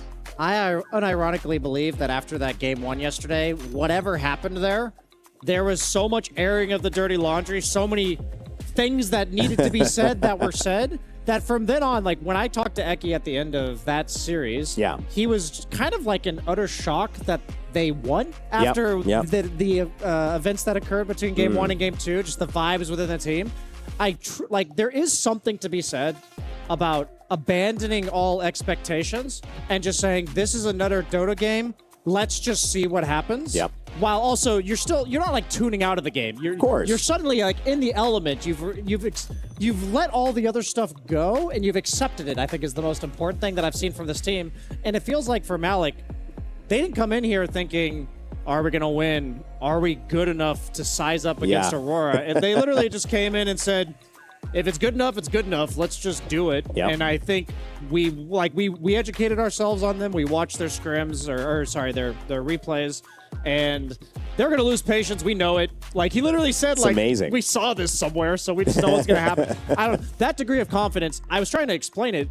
I'm really glad he kind of confirmed it because that was my vibe with them. Watching them is just they look so fearless and confident, and that's what it's going to take down a game take down a team like Aurora and also have a chance against P-Vision moving forward. Well, that's going to be an interesting story. Those games will be on Stream A coming up tomorrow as we get into our quarterfinals, but we still got to set up one more quarterfinal, which means we have another game today on our B stream, and today's schedule will let you know all you need to know about it. I'll walk you through it as well. Vici Gaming, the last hope for China, are about to take on 1W. Our first time seeing Vici Gaming and 1W in this knockout series. Best of 3, that will determine who is going on and who is going home. Of course, we will have a little bit of a downtime before that set, but remember, we are coming back with our second series and maybe most impactful series of the day. So you do not want to go anywhere. In a second, we'll be right back with Vici Gaming and 1W.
guys united in any single idea for this team? United in any single idea? Yeah, you know, some teams are like, we formed this team to win TI, and that's it. We formed this team to be the best team ever. We formed this team to win as many tournaments as we can. That's the drive behind every team, right? We want to win as much as we can and play the best that we can. Which is more important to this team? Winning or playing the best Dota? Because those aren't always the same, you know? Winning, for sure. I mean, best Dota is very subjective. But at the end of the day, if you win, then, you know, you won. Do you think there's a team in Dota history that has played the best Dota ever? I'm not sure. It's hard to say. A lot of teams, when they were at their peak, they played really well. I think in TI 11 in Tundra, we played really well. Also Falcons when they won TI, I think they played really good. Spirit when they won TI, they were really good. Same with, I guess Liquid and OG. To be honest, I think OG's playstyle was a bit more about punishing mistakes. So maybe objectively it's not like the best Dota, but at the time it was because people didn't understand how to play against this kind of stuff. Yeah, I'm not sure, I guess. Pretty good answers. Okay, I'm going to ask one final question, and you guys get to go. So think hard about this question. I mean, you've already won TI, so it's a little different. If you're going to win TI on a specific hero, and that hero goes into the emblem of that year's Pantheon, you know, where they put 5 heroes on the artwork and everything, which hero would you want to win TI with? And you can answer this too, because you've won it on 2, but maybe there's one that you still want to win it on that you're like, you know, that represents me. Waymon, what's that hero for you? Asim. Okay, 33. But it's your hero. Yeah, that's a cop-out. Techies. That's pretty disgusting. Holy moly. I could play Largo in the finals. Maybe bring like a new hero in there. You want to bring the frog to the big screen? Yeah. Do you enjoy playing Largo? Yeah, for sure. You're just like chilling, you know. Do you think Ice Frog made that hero specifically for you as a kind of, you know, I'm a blob and I farm neutral camps? I don't know. Is that how the hero really is now? I'm not sure. I don't know. When the hero came out, I was thinking to myself, oh no, it's another new hero that I will never be able to play and, you know, like be like a liability for my team. But then it was just too broken that I felt like I had to try, and, you know, we lost like 20 scrims in a row when I ruined every game on Largo, but you know, you got to start somewhere. That's cool. See, everybody loses on Largo, not just me.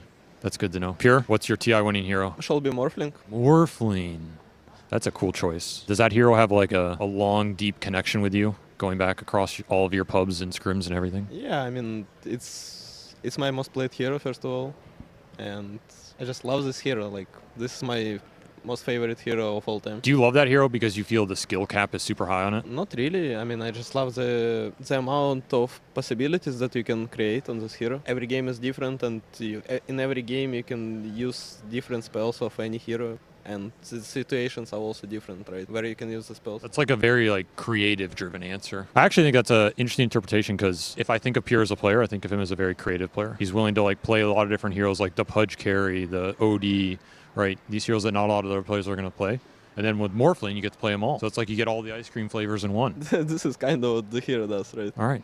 Are you guys going to win EWC? Yes. There you have it, folks. Team 1Dub, your future EWC champions, future champions of future tournaments. They're cooking here. They got some beefs, but the beefs are stewing, and it probably tastes great. So power to them. I'll see them on stage. I am here with the 1Dub Ari, Birmingham champion, home turf champion. I got to ask, that probably felt pretty damn good. Yeah, it felt amazing. We're hoping to repeat the glory at this tournament. Do you consider France also your home turf, considering the historical significance these two countries have had? I do not, but my team likes to tell me I'm half French. They try to insist that I'm French. I'm not sure.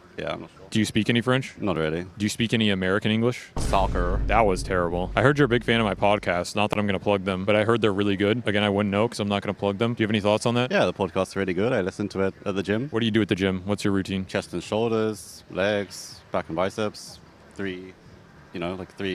Push-pull, legs, 3-day rotation? Yeah, exactly. Who got you into it, or was it self-motivation? I'd say self-motivation. Does anybody else on your team go to the gym? Moon and Whitemon do. The others are lazy. You guys go together, or is it like a separate meditation type thing? Moon and Whitemon often go together, but I'm more of a loner at the gym. Do you like having an American coach? No. He's a real pain in the ass, right? I mean, I like him, but not the American part, you know? Like, I'd prefer if he wasn't American. What nationality do you wish your coach was? Anything else, really. You take anything? Pretty much anything else, yeah. I can't stand when he keeps saying soccer. Are we watching the soccer tonight? Brother, it's football. That's pretty bad. Even I, as an American, wouldn't say that around you guys. Yeah, it's pretty bad. What else is terrible about Moon Meander? Not as like a Dota coach or anything, but as a person. There's nothing terrible. I love him. That's a pretty good answer. I was trying to bait you, but you didn't fall for it. Okay, what's terrible about him Dota-wise? He's got to be pushing some terrible idea on you, and you're just like, yo, fuck off, man. I mean, He has an issue with, he likes to play a lot of pubs, and he'll try to draw conclusions from his rank 1000 pubs and tell us this hero is broken, this lane is too strong. And then he tries to show us his replay, like he's like, look how amazing I played, you guys should do this too, play like me. And then we're watching like, no. No. Have you ever heard the expression that Michael Jordan played against milkmen and like accountants, that type of thing? Yeah. Does that moon meander? It's a bit like him, yeah. He thinks he's the GOAT, but he's really just playing against milkmen? You could say that. Has one of his ideas ever actually turned out to be good? Yeah, but, you know, a broken clock is right twice a day. So you think it's pure luck? You could say that. So who hired this guy? Who knows? Okay, we'll find that out after this interview. Who on your team are you most afraid of? Probably BZM. You What? never know when he might throw a punch at you. He's violent? He can be. Is he powerful? He is powerful, yeah. In what sense? Physically, emotionally, spiritually? Physically. Who's the most spiritual on your team? Moon, probably. What does he do that's spiritual? He's just like a self-improvement guy, I feel, you know? He like reads his books about how to be a better person. He goes out into the wilderness to get the sunlight. Maybe it's not spiritual, but that's the kind of vibe. So why doesn't any of that work for him? Who's to say it's not working for him? Well, it clearly isn't. I mean, we don't know what he would be like if he didn't do those things. It could be worse. I guess that's a fair point. Do you know about his videos and memes from the old days? I do, yeah. They're very, very popular in our team. Do you watch them ever? It's been brought up on occasion. What does he have to say about you watching his old memes? He gets quite embarrassed and then makes sure to tell us, do not share this with anyone else. Can you do the never ever ever on camera right now? No. Why not? I'm not skilled enough. What if I do it first? You could do it. I don't actually know the meme. Do you know it? No. Never ever ever! Just do that. I can't do it. This guy doesn't want to do it, but I respect that because it probably wouldn't be good for your image or brand. What do you think your image and brand is in Dota 2? If you had to describe it in 2 words, and one of them has to be an animal. An animal? Maybe 5 seconds. An owl. What's the other word? One animal. No, 2 words. One of the words is an animal. Okay, owl, nerd. Owl nerd is your brand. Yeah. Do you think that's a wide-selling brand? Like if I went into a Nike board meeting and I said, I have Nerd Owl, are they going to give me money? No, but in a gaming context, it can work. Do you think your brand is popular among the ladies out there? If I went into a boardroom full of ladies and said, I have Nerd Owl, is that going to be a big hit? I probably wouldn't use these 2 words in such a context. Do you think that brand is big amongst the underground crowd? Like if I went to a punk emo concert and I was like, I know Nerd Owl, is that getting me in the door to the club? Potentially. Do you think your brand...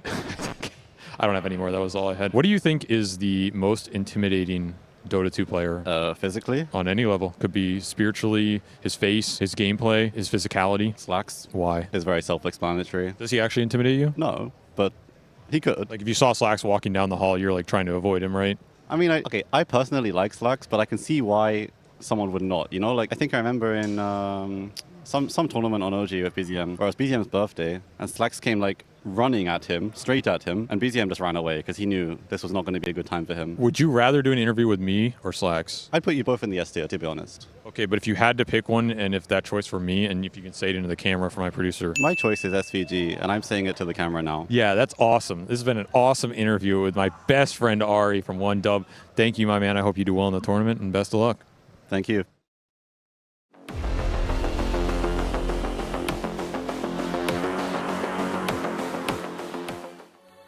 怎么变成这5个人现在在这个阵容？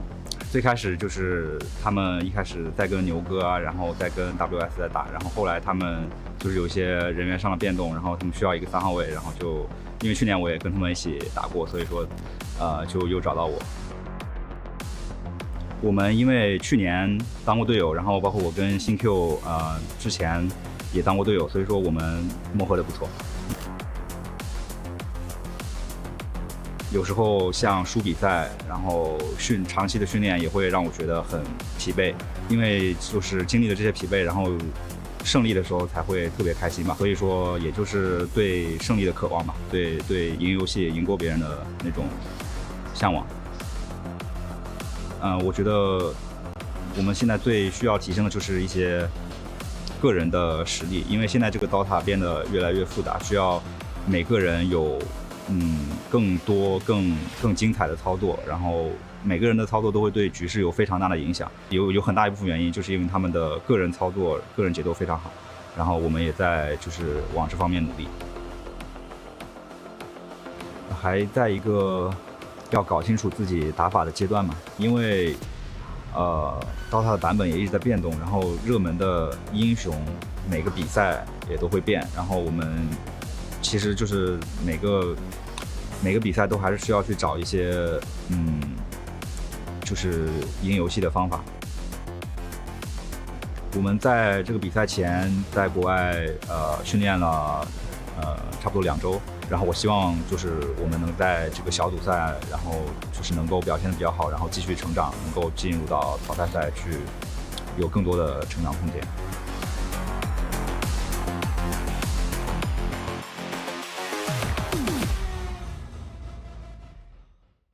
All right, time for more trivia. I've got Mouse, I've got Panto, as well as Chrysalis joining me. 1W team, got to get used to that. We've got Ari and BZM, and we have both Collapse and Rue here to talk about some of the past. Do you guys remember last year's EWC? Yeah. Yeah, I mean, I feel like it should be pretty memorable sure. since you guys won it and everything. First question is, what was the most picked hero of the Esports World Cup 2025? Ah, Do you remember anything? Maybe Chin? Was it Hoodwink? Tree bounce trick shot? Or is that too old? Bane? Lion? No. TA maybe? No, might be more in Rue's category because it's a support hero. Shadow Shaman. That's right, Shadow Shaman. He remembers. Shadow Shaman. Shadow Shaman, 39 picks. That was with the broken. The insta-killing NA Roche, of course, yeah. I remember. This next question, we're going to ask all the players, and they might get it right, they might get it wrong. I expect you guys to get it right because the question is, how many total matches did Team Spirit lose in EWC 2025? 1. The groups, I have no idea, so I'm gonna say 2. 1. That is correct. Yeah. Oh shit, I was gonna go like 1, 2, 3, 4 and have like be like wrong, but I just got it. Yeah. You just stopped at full 1, accident. so I thought that was great. Full accident. I'm a Juggernaut. Extreme Gaming. We were playing with Extreme, yeah, I remember. I thought they lost to Gaming, but no. No, they almost lost to Game. Yeah, exactly. Yeah, they should have lost. Yeah, that they game. should have lost. To And then it went to 69 minutes.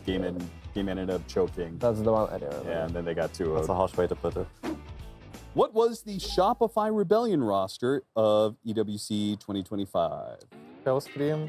Yep. Timada. Yep. Scam? That's right. It was Scam. Oh, wait. This roster. Scam. Fly. Oi. Scam, Hellscream. Yep. Yopash. Yopash, maybe. Oh, I'm remembering now. Yeah, Yopash. Yopash. It was Yopash. Was it Davai Lama? Yes. Yes, it was. The right one? Can you? Saberlight. Of Collapse. Amar. No, Saberlight. Go through all the offlaners Shopify Rebellion had.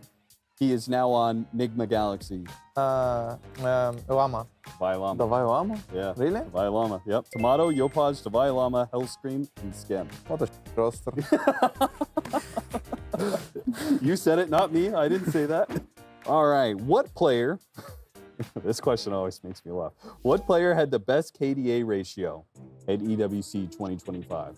Yatoro. It was not Yatoro. Amar. No. Eiffel. That's a good guess, but not quite.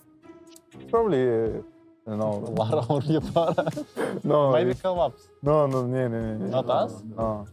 Not from our team, right? Not from your team. You're correct. Bro, I think it's GPK. Yeah, GPK. It always has to be a GPK. Of course. Even though he's like losing tournament, he's gonna be like top 1. Of course. That's what he does. GPK. Really? Yep. He had a KDA of 10.43. GPK? That's right. It's always GPK. It's always GPK. It's always GPK. Did you watch EWC 2024 by any chance? Not sure. Okay. All right. So you have to carry this question. Yeah, fuck. What was the most banned hero in EWC 2024? Sand King. No, wasn't. I remember we banned Sand King like all games. Yep. And one game we didn't ban. We got smashed and kicked out of tournament. I guess other teams felt differently about it. So 2 years ago. 24. Okay, we played that together. 2024. We played that one together. The most banned hero. Dark Warden. Ooh, that's close. Not quite. Idiot. Chrysalis? Monkey King. Monkey King. He gets it right. Yeah. Well done. Because of course he played the Monkey. character. Yeah. Monkey King. Yeah. Do you remember that? Why though? It's because of the GQ? He's puesto? I don't know. I'm not sure. It had 174 bans. We're done. Thanks for watching, I guess. I don't know how they're going to close this out.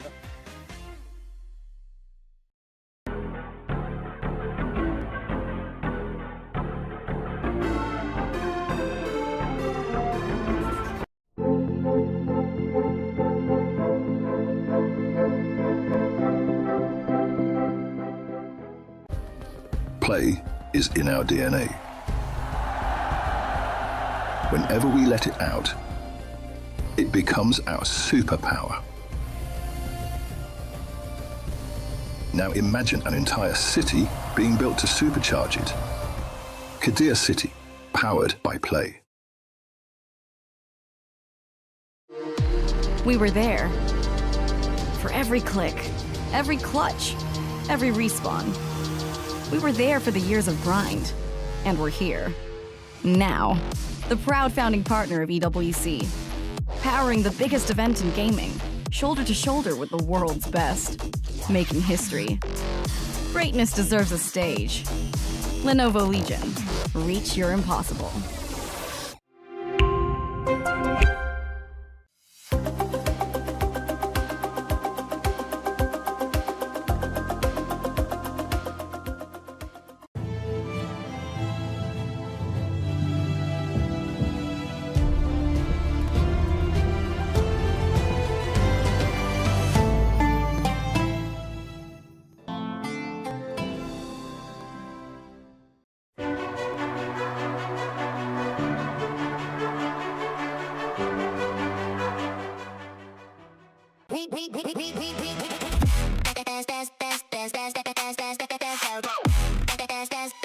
We booked Esports World Cup.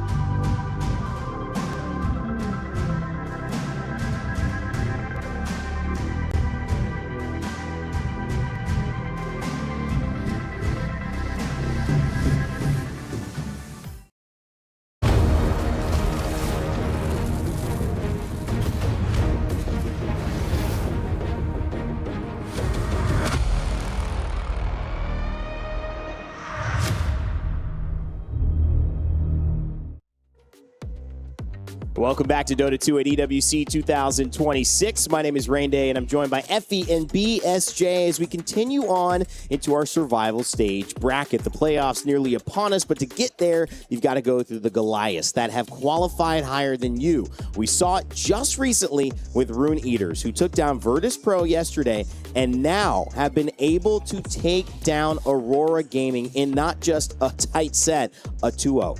A really convincing win. Can they keep that up on that side of the bracket? We'll have to wait and see what P-Vision and their matchup looks like heading into the playoffs. But for now, we still have more stories to tell. It's going to be Vici Gaming that are coming up against 1W, one of the top teams in all of Dota in terms of results this year. Effie and Brian, 4 first-place wins. 1W obviously cannot be counted out, but again, neither could Aurora, and here we are. Yeah, I mean, at this point, I don't want to say that, wow, this team looks tough. The real challenge begins now, because we just said that about Aurora, like you mentioned, and they got knocked out. But if we were to say it about a few teams, I do think it would be very fair to talk about 1W. I mean, this team was the top of the EPT leaderboards this year. Coming into this EWC, they have the most Tier 1 tournament finishes. Last year as well, they had the most Tier 1 tournament finishes, the most grand finals. They have been consistently so good and are definitely going to be an obstacle here for Vici. Yeah, so for Aurora's group stage, they won one Nigma Galaxy and they won one to Team Liquid, and that netted them second place. So there wasn't like a clear distinction between whether or not they could have potentially been the best team in the group. And I don't feel like they had any real testing in the group stage. While on the other hand, going into the second series, 1W, pardon my French, kind of got slapped by Yandex in their last series. And I honestly think there might have been a pretty significant difference in the wake-up call that Aurora did not get. Yeah. Or like the real test that they did not get in the group stage, as opposed to 1W. I actually think they're going to be a stronger team because of that. And as Eki gets to take out the key for Aurora Gaming, did he have that on his 2026 bingo card? I do not think he did. Dude, he must be so happy. He was over the moon yesterday after taking out VP, and I imagine that there was so much satisfaction in getting that key there. And he was just happy all around. I mean, our stage manager is just like, you're interviewing Eki, right? Because he's so fun. He's so nice to talk to. We're like, we kind of got to switch it up a little bit. But that just shows you the impact that he can make. And obviously that personality across the board, even with Malik talking with him, it became clear that they have a good vibe. Of course, that is a team that we're going to keep eyes on. Maybe the biggest story so far that has come out of this tournament as a surprise. But we may have more surprises on us as we switch gears to Vici Gaming, who are, I think, want to do anything but be too surprising. I think they want to be very stable here, Effie. I mean, they have the last chance, like we mentioned in our story of the day, to represent China here at this tournament. They are going to TI, which is something they can look forward to, but it feels like a lot of weight and responsibility on their shoulders. We talk about Bach, he's a former TI winner. Obviously, there is expectation for this team to perform and perform at a high level. For sure. I mean, I would imagine going into TI in Shanghai this year, they want to come out with a good result from EWC to feel good about going into TI. And with Extreme Gaming being knocked out yesterday, I can't help but feel that they feel that extra pressure. And you shouldn't look at it as, okay, we're carrying the torch for a region, we can't mess up or people will be angry. But within that region, it very much functions that way. There is a sense of pride, and I don't think they can just be stable today. They need to be exceptional to beat 1W. If we're talking about like a team having expectations set upon them externally, I think Vici's the polar opposite of Rune Eaters. Yeah. You know, like even though they're both in the same spot where they're facing like the mini boss, I think all of us came in and would be like, good luck, Rune Eaters. Hope you don't get, whatever. You know, hope it doesn't go too poorly. For Vici, even though they are the underdog on paper coming into this series, I think, like you mentioned, Mira, like that is the culture of the Chinese region. They have a lot of pride. They put a lot of expectations and pressure on their teams, and I think there are times where that does propel them forward. And I also think there's times where it can cause kind of that weight. And watching Vici Gaming during the group stage, they did end it strong with a 2-0 versus Maus, but through the rest of it, it's like they were beating the teams they should beat, but then they were very clearly losing to the teams that were considered the favorites in the tournament. So unlike Rune Eaters, they have not displayed the ability to take a game off of the better teams. Right. So I'm a little bit more skeptical of their potential today if you only look at this tournament. But they have been a team that's been leveling up ever since they assembled their final form in like March, I believe, was when Zenq was the final player to join this team. And I have faith in them, but I'm also like, I hope I don't like, oh, I just rode a high of Rune Eaters taking that crazy victory. If Vici can give us another series like that, I'll be very happy. I think it's a gut check, and it's also a level check. Sometimes we were looking at the group of death coming out where we saw 1W coming out of as well, and I think that kind of set the tone for Virtus Pro. We had high expectations for them because we couldn't really see whether it was just being in that group D or if maybe they did underperform, and it clearly was. But the same way goes for Rune Eaters and maybe in Vici Gaming, where we don't quite know where their ceiling is. Maybe there is more for this team. All of that going to be found out, but we certainly have to talk about 1W. And 1W for me, guys, is, you know, I was talking with Shiva earlier on. She was prepping me a little bit. She said, this is 33's team. I mean, he's a 2 TI winner with 2 different full rosters. There's nobody who has done that before. Talking about that impact, and I think talking about how he ends up playing, I'm curious what you think him and Ari, Effie, that dynamic needs to show in this game for them to come out swinging. Yeah, he is the visionary. He is the captain. He's very much a, I have created you in my image and likeness, you know, follow me. But it is his team in the sense that his ideas are just the strongest, clearly, and people who join his teams tend to end up adopting his way of playing Dota. And we see that reflected in 1W with their GPM and macro play. They play for the most efficient plays on the map at any given state. They don't mind dragging out games as long as they need to, so long as they are always fighting at advantages. And Ari has very much adopted that. Like on lane, I feel like he just stacks camps, He'll rotate, get all the runes, he hits every single timing that a support should, and that's exactly how 33 likes it. Yeah, if you want to get an idea, Evan, of how 33 operates, so there was a year when he joined Team Liquid where they ended up winning TI on his second roster. Yep. Before he joined them, his team, Tundra, had gotten basically dead last, I think, at TI, while Liquid had placed at either top 3 or second place. And when he got invited onto the team, his approach was, so here's how we're going to play Dota. so it's like, no matter what team this guy's on. Thanks for the invitation. Yeah, thanks for the invitation. Appreciate being a part of the team. Yeah. So Here is how we're going to run the team. Yeah. So it's like he does have a very distinct way of playing the game, and it is when you're on 33's team, don't get me wrong, there's a reason he has this. It has, yes, like, it's just worked. because he didn't perform in that one TI, like, he has a lot of tenure and a lot of success and proof points. But it's his way or the highway, and he was the player, in my opinion, that really pioneered the whole playstyle of, if we have better auras or utility combined with we kill more creep camps than you kill, we're going to win the game. And that's been very much adopted by a lot of other teams, to some extent forcefully, just because the way the map is played nowadays, being a much bigger map than it has historically been. And if you're losing to it, you kind of like, if you can't beat them, join them kind of thing. But a lot of other teams have taken their very different approach. I like watching 33 from a theoretical standpoint. But as like a professional, as a professional Dota spectator, it's hard to appreciate the nuance. No, I'm with you. Like, it's always funner to watch the Yandexes, but there is something very beautiful in like the pure mathematics than watching 1W. But yeah, we see a clockwork start from VT here, and a lot of teams versus 1W have been opting to take out at least one of 2 33 heroes in that first banning stage, but they go untouched. It's usually been the Axe or Centaur covered in that first phase. So I do wonder if they're going to look to snag it up here or just respond with another support pick. There is still a Hoodwink in the pool, which would be a great pick for Ari as well. Yeah, I feel like a lot of their drafts, you know, they have like a very playstyle defining hero. And oddly enough, I don't think Centaur is that. I think Centaur is very much...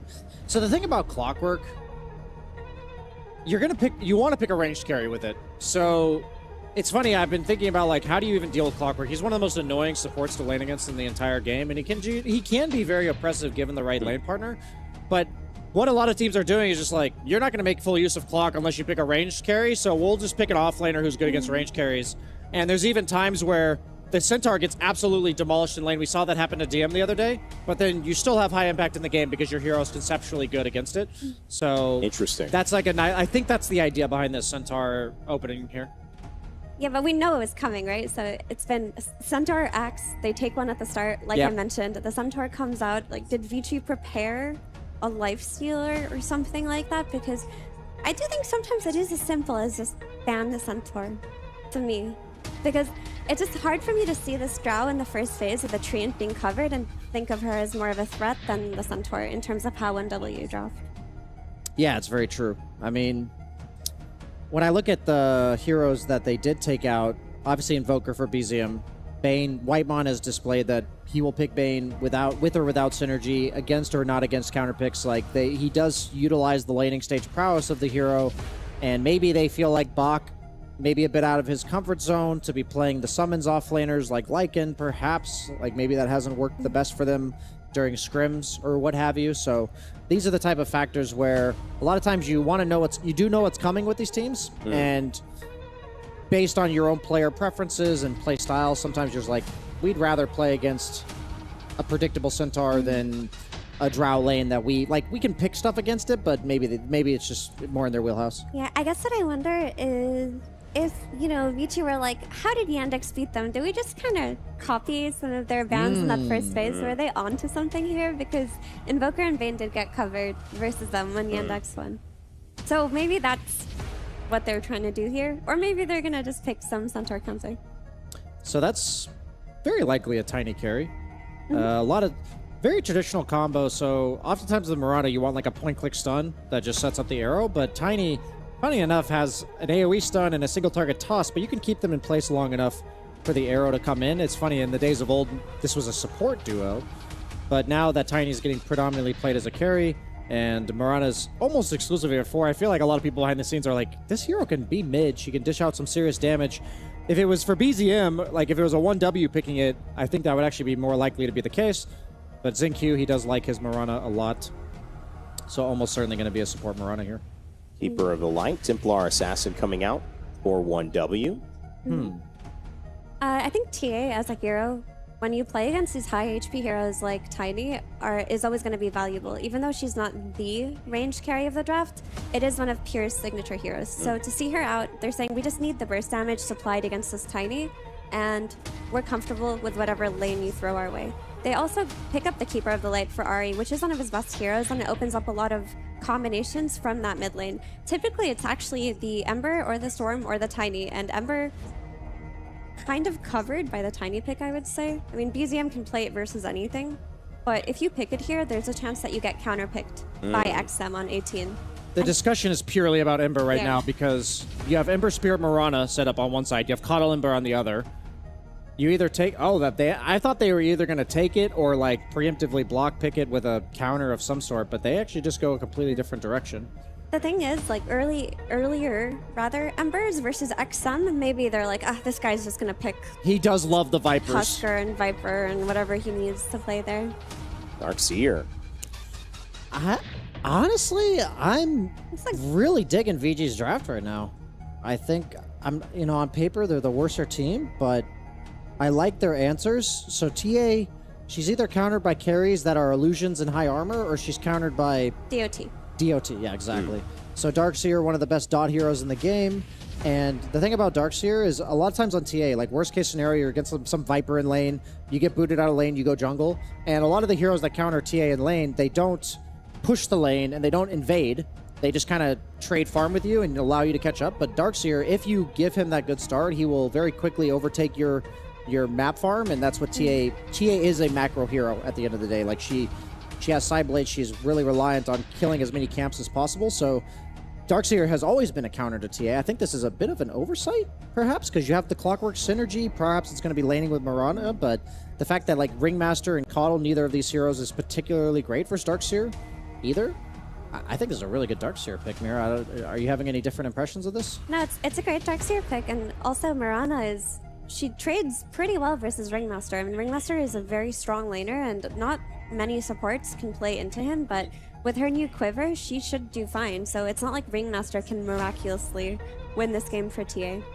I think Ahri is going to actually have to come through that gate at some point, because I can see the Darkseer lane just shoving into that tower if any of the support trades go wrong and Ringmaster has no resources. At that point, that's when Pure is exploitable. And we've seen Pure have some games where he dies on lane quite a bit. Is this one of them? The Wonder Kid, you said, Effie, hoping that he brings out one of those wonderful games this time around. I'm really shocked that they're not picking Ember Spirit. Is it just not XM's playstyle? Like, does he just not... Yeah, I mean, he has not picked Ember Spirit this tournament. I feel like that has to play a big role in their varied results so far, because it's so good. Yeah. Okay, they ban it themselves. Okay, like... That just tells me it's so good with Ion Shell, it's so good with Mirana, it's so good against TA. That just means they don't play it. They do play, but I think they're more of a Storm team of the Spirit Bros than they would be an Ember and Earth Spirit team. They did pick Earth Spirit, or was that a Zeus? That's an XM Zeus, never mind. He's just a Storm Spirit guy, you know? They're probably like, Storm will do enough for us. With the Ion Shell, he can go in for us too. It feels really bad, though, when you're in a meta of Earth Spirit and Storm Spirit and you're saying your mid laner doesn't really play them. That feels pretty awful. I've seen him play Ember Spirit, though. I'm just saying, so far, they have not played it. Yeah, like but this in event. the past, you know? I just feel like all I know is when I'm looking through teams' drafts, I see at least like 3 or 4 Ember Spirits. Yeah. Well, it could be a conversation. Sorry to like drag this out, but they don't have last pick, and you can't just like pick Ember into like a Huskar or something. Copy would say otherwise. That is true. I agree with you though. Like BZM will definitely lane counter you pretty hard if he gets the opportunity. Are they saying they think this is a mid tiny? Is what they're saying with the Terrorblade, man, and the puck. Cover your bases. And the Earth Spirit on the other side. So they take it. Okay. And we will see it. We'll just see it on the side of 1W. Puck will come and join XM as he's on mid. We've seen a lot of good stuff from Puck. I mean, the series that we saw beforehand, Rune Eaters and Copy have done well with this character. We'll see if This hero performs also. Vici Gaming trying to make their way past a very, very successful team. One of the best results over the course of the year in Dota 2 and 1W. Before we leave, Ryan, how do you feel about this draft so far for both teams? Who gets the edge? I mean, I think 1W is just the better team, but I think Vici got a lot of what they wanted. This is very signature heroes for them, and they're in their comfort zone, and I think they're set up to potentially take this one.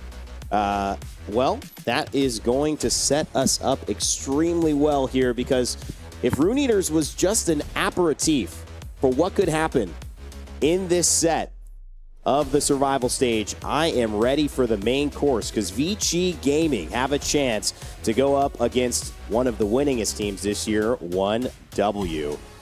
And of course, we got to get a great team for you on the cast to call this one. We've got Ricky and Zach ready to take it away. Fellas, how are we feeling about the draft? I'm doing pretty good. I like the draft, actually, from both teams. You know, we're kind of listening in, getting some people's takes on, which ones they kind of favor. I think Vici's draft is pretty good. We'll see how well the med matchup of the Earth Spirit versus Puck goes, but I think that one has typically been Puck favored in lane, right, Zach? But then Earth Spirit kind of turns it around eventually.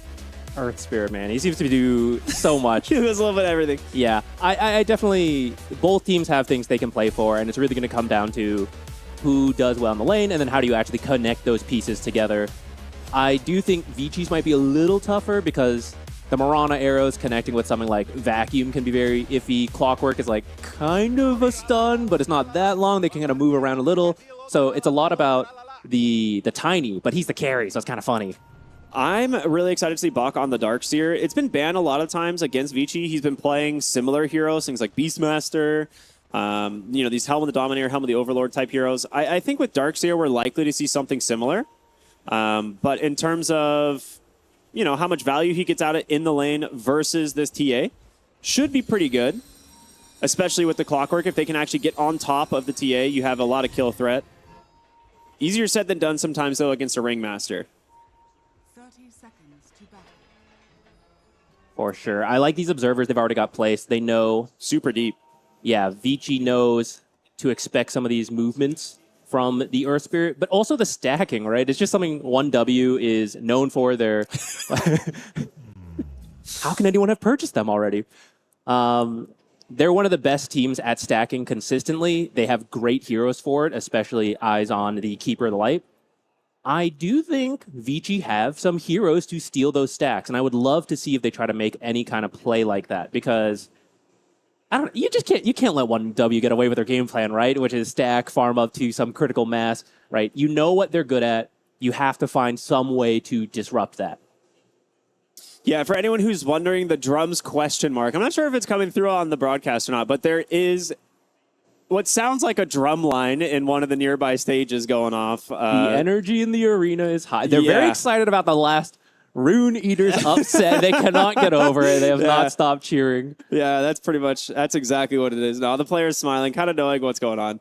But, dude, yeah, that Rune Eaters upset was nuts. Crazy. I know a lot of people coming in today were like, oh, okay, Rune Eaters, Aurora, like, probably Aurora favored, right? Rune Eaters came in with a vengeance, man. They weren't eating runes, man. They're eating the other teams alive. They're just here to gorge themselves. Eating your hopes and dreams. Yeah. No, for sure. I feel like analysts, experts, right, often talk about the Dota skill, things you're doing right, things like technicals talks, but there can just be a level of pressure in these big tournaments, and it can affect you poorly, and sometimes we see teams underperform, and sometimes you just let it go and be like, let's just take it as it is, guys. We're just going to go, and it frees you, and something could just play so much better. I feel like Rune Eaters went through that. They're like, these are tough opponents, just deep breath, let it go. Like, we're just gonna send it, guys. And suddenly they're just playing so well. Vici game is kind of similar, right? Like, they came into this tournament, we talked with Bach, and he was like, we have zero expectations. Like, if we bottom out groups, we bottom out groups. But at the end of the day, the only thing they wanted to do was get better as a team, because they know how skilled they are individually and what the skill ceiling is for this team being extremely high. And they're like, okay, if we play well, if we get better as a team, we can win. Like, they could legitimately win the whole event. Sure. But at the same time, they're like, we haven't been consistent. We haven't looked super great in the past. So every day to them is a learning experience, and that's what they were mostly looking for. And so coming in today, now getting tested against one of the best teams of the tournament, one of the best teams of the last 6 months, right? Like 1W has been super strong. Like our panel pointed out, right? Multiple tournament victories just this year alone, and now we have, main stage EWC. This is the trial by fire. Like if you want to prove yourself as like the best team, you have to take down 1W. Yeah, 1W is pretty much the most consistent top team of the last couple years, as the players have shifted around and rosters have shuffled. But that group of players is almost always a tournament threat, and you go in knowing that they're a tournament threat. I think the last couple years of Chinese Dota, it's possible. A lot of the players have a ton of experience. There are literal TI winners on the teams, but it's always a question of how are they going to perform at this tournament? How are they looking? And it feels like that's constantly the question. And that they are very aware of, like you said, Vici, just saying, hey, first, out of the groups, we figured it out. One of the things he said in one of the interviews is we're trying to figure out our play style, right? And I think one place I have in mind when I hear them talk about that is Shiro. A lot of his most played carries are the more hyper carries that are really out of the meta. Yeah. It's much more active nowadays. I feel like that's part of it, of balancing. Do we try to make that work, just fit it in, or do we find the new heroes? What do we like? What's our play style? It feels like at any moment they could do it. I think this team has been looking better and better. But like you said, 1W, it's the test on, at the big tournament, at the LAN. This is it. This is the moment of truth. I absolutely agree. I'm trying to think if there's any heroes that have been slightly getting picked up a little bit that are definitely in Shiro's wheelhouse. And looking at Yatoro, they did pick Morphling a couple times, which is like a Shiro classic. And so if I'm Vici Gaming here, I'm looking at that replay like, hold up. Why are we seeing Morphling all of a sudden? Can I do that? Yeah, Morphling? can I pick Morphling in this current meta? Right? Like, I think there are a lot more viable heroes maybe than people expect. But it's not the best time to experiment, right? Like, you are now in elimination. It's single elimination, right, for the rest of the tournament. So you can't really experiment. Group stage was the time where you might be able to like try some heroes that here and there and like maybe find your play style, like you're mentioning. Right now, you better hope you figured it out, because if you haven't, well, sometimes you gotta just do it, right? Like experiment on the fly, because your prep has. It's the enemy team has shown like, yeah, we were prepared for that. So you have to go to your B strat. And I mean, we do hear that sometimes from interviews. It's like, oh, that was a great pick. Thanks. I haven't played it for 4 months. Like they got to that moment. And they're like, yeah, I can kind of see the vision. I'm just going to do my best. Sometimes that's what it takes, right? That's what these top teams can do. You have your really well prepared strats, but sometimes you pull something out of left field. That's actually not really what 1W tends to do. They tend to play. They stick to what they do. They have a very formulated plan. They do it very well. That's kind of their strength. Yeah, I think this roster has been very, very dialed in for a long time in terms of like they are experts at specific strategies, almost like old gaming gladiators during like the gaming gladiator prime. Like people would kind of hate on them for being like, oh, you guys are winning every game the exact same way, and it's like not fun like watching you because you just keep winning the same way. And I think 1W has a similar formula of like they have a strategy that works really well for them. We love farming. Yeah, and they just, it's hard to punish them. Like teams have not done a really good job of being able to exploit that in a way. And even when 1W is like struggling in a game, we've mentioned this a lot, they're the team that can somehow kind of stem the bleeding, right? And manage to stabilize even in like what looks like a terrible situation. Yeah, it's not that the teams they don't realize what 1W is doing and like, we just can't figure out how to stop them. They certainly try, but I think 1W's hallmark is the efficiency. Yeah. And every moment you have to spend thinking, okay, should we stop them in the triangle? Should it be this lane we pressure? 1W is the one running the same strat every time, so they're faster at adjusting to it. And all the players, it kind of depends on the meta and which heroes are available, but all the players know how to step up to drag out a game and find farm that other teams wouldn't find. And you'd see like, oh, they're losing 2K, 5 minutes later, 10K, whatever, right? It's getting worse and worse. But 1W, they managed to just keep it at, like, as soon as they realize, hey, we're losing, drag this out. Go find farm wherever, avoid the enemy. They're so good at it. And we're going to see if they even end up in that situation, because first you got to beat them in the lanes to even put them in that case. Most of the time they do well, and then they grow a huge gold lead with their efficient play. Well, we are back into game number 1, Vici Gaming versus 1W, as it will just be a 2-for-2 on the runes. Nice little blinding light from Ari to secure the top rune away from XM. Now, we've seen this Earth Spirit versus Puck matchup quite a bit. I thought it was a little bit more one-sided for a while, but it has kind of surprised me. It's a lot more skill-based than I would have initially expected. I think XM will have a better time the first few waves, but eventually the Earth Spirit, one of the best rotating heroes, can show up in the side lanes, sometimes pre-level 6 if he's having a really bad lane. But one of the benefits of this hero, and XM making sure to utilize Puckish as much as possible. I do think in terms of getting support help, though, Vici, with the Clockwork and the Mirana, they're more traditional roaming supports. They might actually get kills onto the Earth Spirit if you can catch him before he rolls away. It's a lot harder to gank a Puck with the Keeper of the Light and the Ringmaster. They can show up to help, especially to save the Earth Spirit. I imagine they'll be doing more stacking, though, if they can choose what they do. Maybe you still help with the power runes, of course, but otherwise just stack. That's the 1W way. Oh, why? Bottom lane. This is going to be first blood on over to the Keeper of the Light, bleeding out to the Blood Grenade. That's a pretty good start. I know Effie pointed out on the panel, right? One of Ari's best heroes currently, the Keeper of the Light. He's looked super good on it. A lot of combos that you can play around. I think with Earth Spirit, it's not like the most obvious, but it's still a good combo, right? Any of the spirits tend to do fairly well with the Keeper of the Light. And then it's a classic stack hero for 1W, which we mention all the time. Like, this team loves to stack, and 33 is going to be the one who gets the stacks. Like, that's just like the way it works. Xingqiu might be second blood here. Yeah. Couldn't get the denies. Very well done from 1W. Both sides. See, this is what we're saying, right? They're such a strong laning team as well. And once they have that strength, I wouldn't be surprised to see these supports start doing that stacking, knowing their cores are going to be okay, right? We already put them ahead. They'll be good enough not to feed while I leave.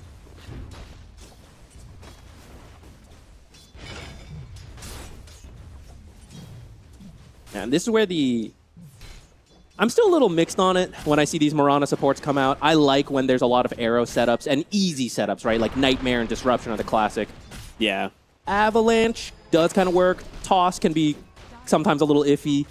But it does kind of work in this lane. The Ethers can be a lot trickier. I think that might limit Y in terms of what he can do. But I do like that he could just go and invade. As those stacks happen, he could just use the arrows to steal some of those big creeps away. And the late game is good. This top move for this Lotus, there's no way you can actually contest these two inside that Lotus pool. So they'll give it up. Xingqiu grabs it. A lot of damage from Pure there. Needs to be careful. So I am curious what Bach can get done on the Darkseer. I did mention he's going to probably go that Helm of the Dominator. It's been the default build for Darkseer. In this event, it's looked pretty good in terms of being able to accelerate his farm. And if he's not too far behind coming out of the lane stage, I think it's a great combo. Whitemon in a lot of trouble. Vacuum back, pops the stick, trying to survive, but they get the kill. Xingqiu has the Lotus still to play around, just needs to kite out Pure. Maybe he'll get the deny with the minus armor. It will help him out. Great play there from this Vici offlane.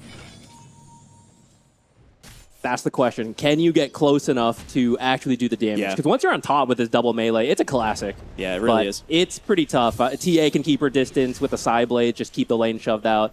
And Ringmaster can typically fear you away with the Tame the Beast, but got caught sneaking his head out of those trees.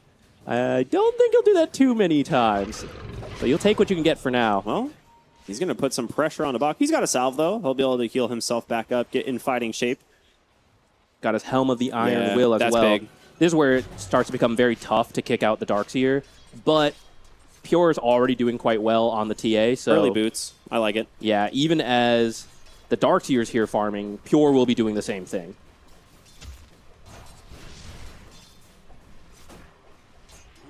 It's rare that we see the TA. There's a couple safe laners that pick it up every once in a while. Ari in the bottom lane picked up. Must have been an arrow grab there. Nicely done from Y.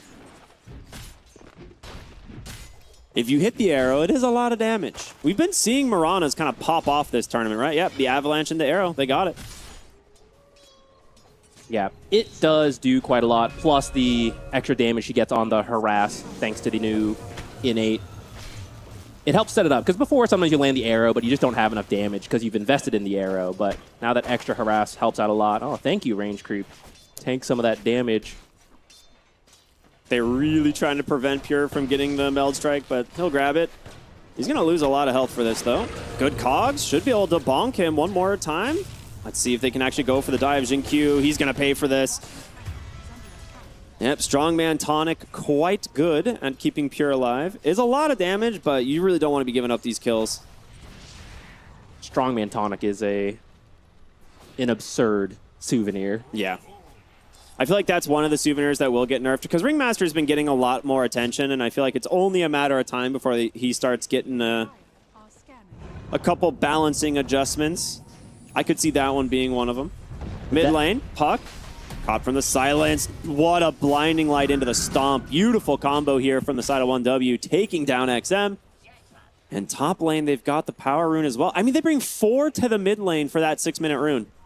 I like seeing this. Off-laners actually coming over the rune, because it's become common, oh, the support's gone, let's punish this guy.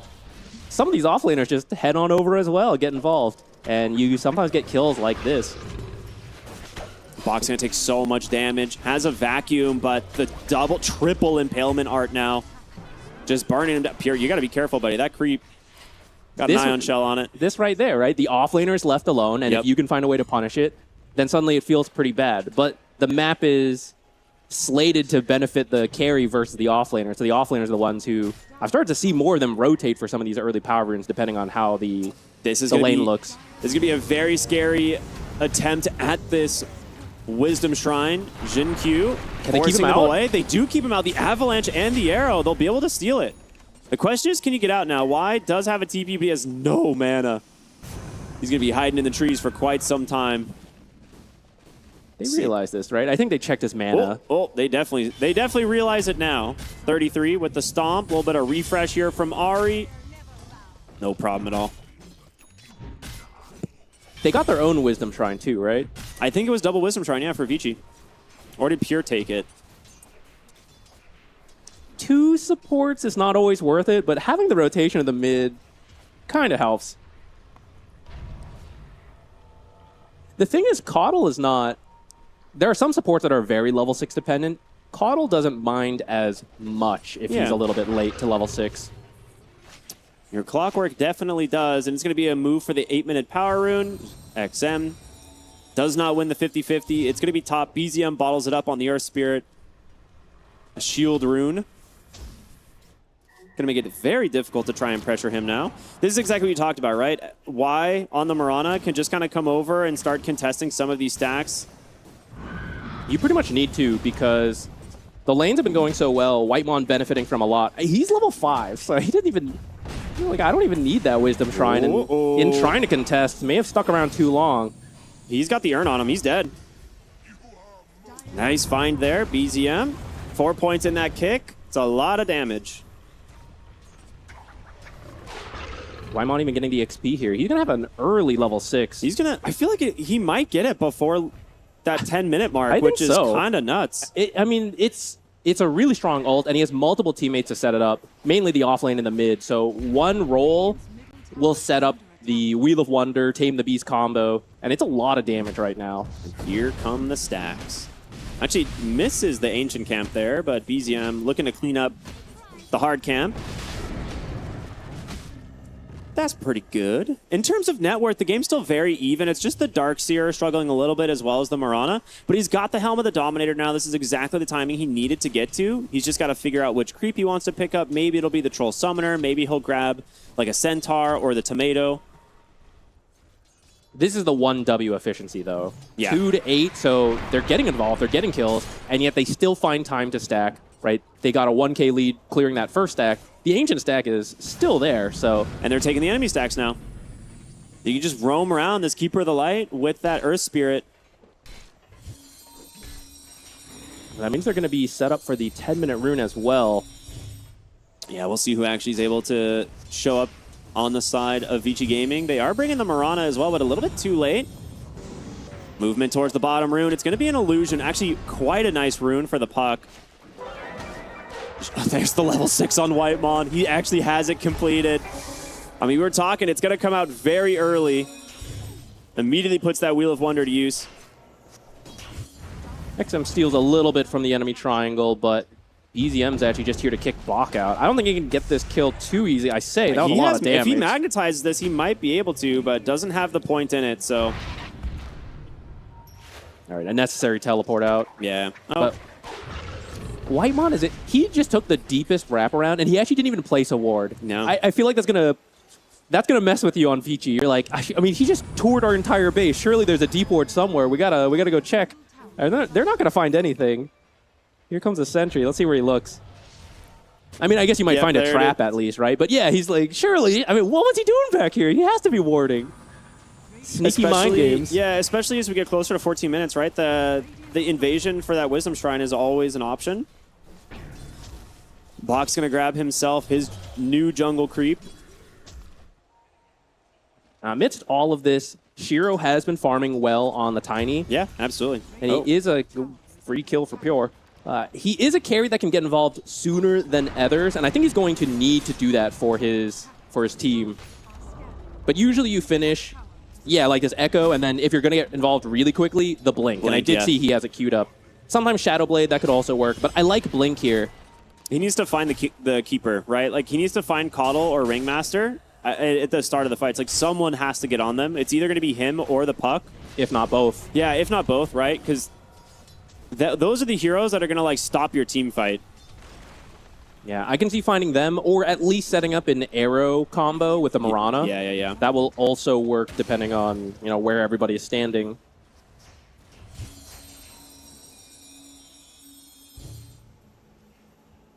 Another power rune there for BZM.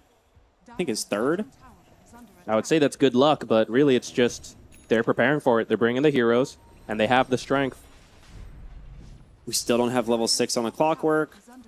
Mirana does have it, so you could try to look for a Moonlight Shadow play, but it's like who starts the fight, right? Like you need the hook shot. It'd be like the Puck coil, right? Maybe if you get lucky and find the right target, but you definitely want the hook shot online. So I think for now we're just going to continue to see them farming. Bach standing right underneath the TA trap, and they're just going to roll in. Bach gets the surge. He's going to be okay. The Moonlight Shadow does come through. And he'll just take his stack. That's what I mean by efficient play, right? Like, they move in, maybe they don't get a kill, but they still end up with a stack. They might get Shiro here, who is trying to push bottom. He's so far in, and Shiro, with the Vessel completed, just does not stand a chance, and BZM will chase for more. Nice leap TP. Can they cancel it? No. Will find themselves the one kill. Puck did commit the coil, but they just don't have the damage quite yet. Not without, like, the Tiny being the one starting the fight. No, they're just going to have to leave this and try to take top tower at the least, but Pure is already there. These are really fast moves from 1W. They invade top, they TP bottom. TA already here to defend. Now, there's a lot of heroes, though. They'll get some pressure in. I don't know if they get the tower, but it will be close. It really just comes down to if 1W want to rotate over, and it looks like they do. They smoke. They're going to immediately start coming through the Twin Gate. They see this happening.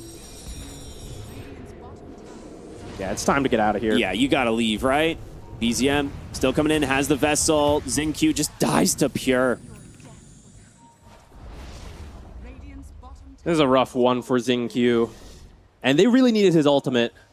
Because we mentioned the Tiny can get involved, but he needs that blink. You would have liked that hookshot to come online around that 10-minute mark, but he was doing the creep dragging. He was the one kind of paying with his life in a lot of these plays. Oh, actually a stun? It's a lot of damage. He got super baited. Does get the roll. It snaps, though. He didn't coil in time. And as a result, he just rolls away. Oh, that is a really costly mistake. The question is, can they get anything from 1W? The grip just pulls Whitemon onto the high ground, and the heal's just coming through from Ahri. They still don't have hookshot. They can't get close. You can't afford to hold the spells. You just got to commit. I don't think there's a spell to hold. He doesn't. It's not leveled up. This is rough to not have your level 6 at this moment. And that's kind of the thing about Darkseer. You can sacrifice some levels to Darkseer so that he gets Ion Shell higher level faster. but you still need a way to deliver the Ion Shell into the fight. And that was supposed to be the clockwork. So the fact that he is really struggling, yes, Bach is high level, but who is standing next to the enemies with the Ion Shell? Nobody. Can we get a stack counter? Soon? Is there any way to see the number of stacks these teams have made? Because I feel like for 1W, we're approaching like 10 to 15 stacks. Yep. That's a pretty good guess. Pretty good guess. Yeah, that'll do it. 14 total. Blink reveal. Shiro goes in. Avatos gets it. Okay, so this is what you mentioned. You have to play around that Avatos into Arrow. They take out the Ringmaster. They can look for that mid tower now. You're still down a pretty substantial net worth difference and XP difference since you lost your Wisdom Shrine again. Shiro's going to have to dig deep this game. Yeah. He was given the space early, and we can see the opponents are actually still farming a little bit better than him. But if he can now find some efficient moves with this Blink Dagger, it's the playmaking Vici needs, because they're down 3K at 16 minutes. It's not the end of the world, but this is a 1W efficient farming, right? I know that number is going to grow if Vici does not find ways to stop them. Especially with the Centaur where he is. Like, he's about to have a heart of Tarrasque. It's coming on the Courier. This guy's net worth is going to explode. Roll in. BZM gets the Vessel. They can't hit the arrow, and Shiro's in trouble. Does get the toss. Avalanche on to do, but will he get some help? No, Stampede comes through. They'll just commit for the kill. And there's going to be the blink for your puck, but too little, too late. Ari underneath vision here. Jinkyu going to come in, hits the hook. Can they actually bring down the Coddle, though? The help from the puck, maybe. Coil does connect the wall as well, but he needs to run. A lot of damage being dealt back the other way. Not losing anybody, though. And in the meantime, Bach did claim the top tower. It's not too bad for Vici, except, I mean, you lost your carry. That part feels a little bad. Hydra's Breath first item? I don't think I've ever seen this. No, that does have me a little baffled. It's interesting because Hydra's Breath is percent HP damage. The components are all early game items, but percent HP is quite a late game stat because right now people have, maybe 2,000 at the most besides this Heart Centaur already. But he's on the same team, so he doesn't count. So it's not, we don't usually see it finish that quickly. Like, you just keep those components and buy the Blink instead. There needs to be I need some huge Dota nerd to come in and run the numbers on this and tell me actually, yeah, does it actually help farm faster than other items, or is his game plan that Hydra's Breath will just do enough damage? It's very weird to me, as opposed to something like Desolator or Blink, right? But just doesn't care, doesn't need it. 33 doesn't need a Blink either. They're just going to rely on the Earth Spirit and the Stampede to get in and out of these fights. I wonder what the math is on the Tiny, who has a lot of bonus armor, but is a quite high HP carry. Perhaps the math is better that Hydra's Breath does more to carry Tiny than something like the Desolator would. Yeah. Well, I mean, there's the Blink, so Pure is going to be able to get very active.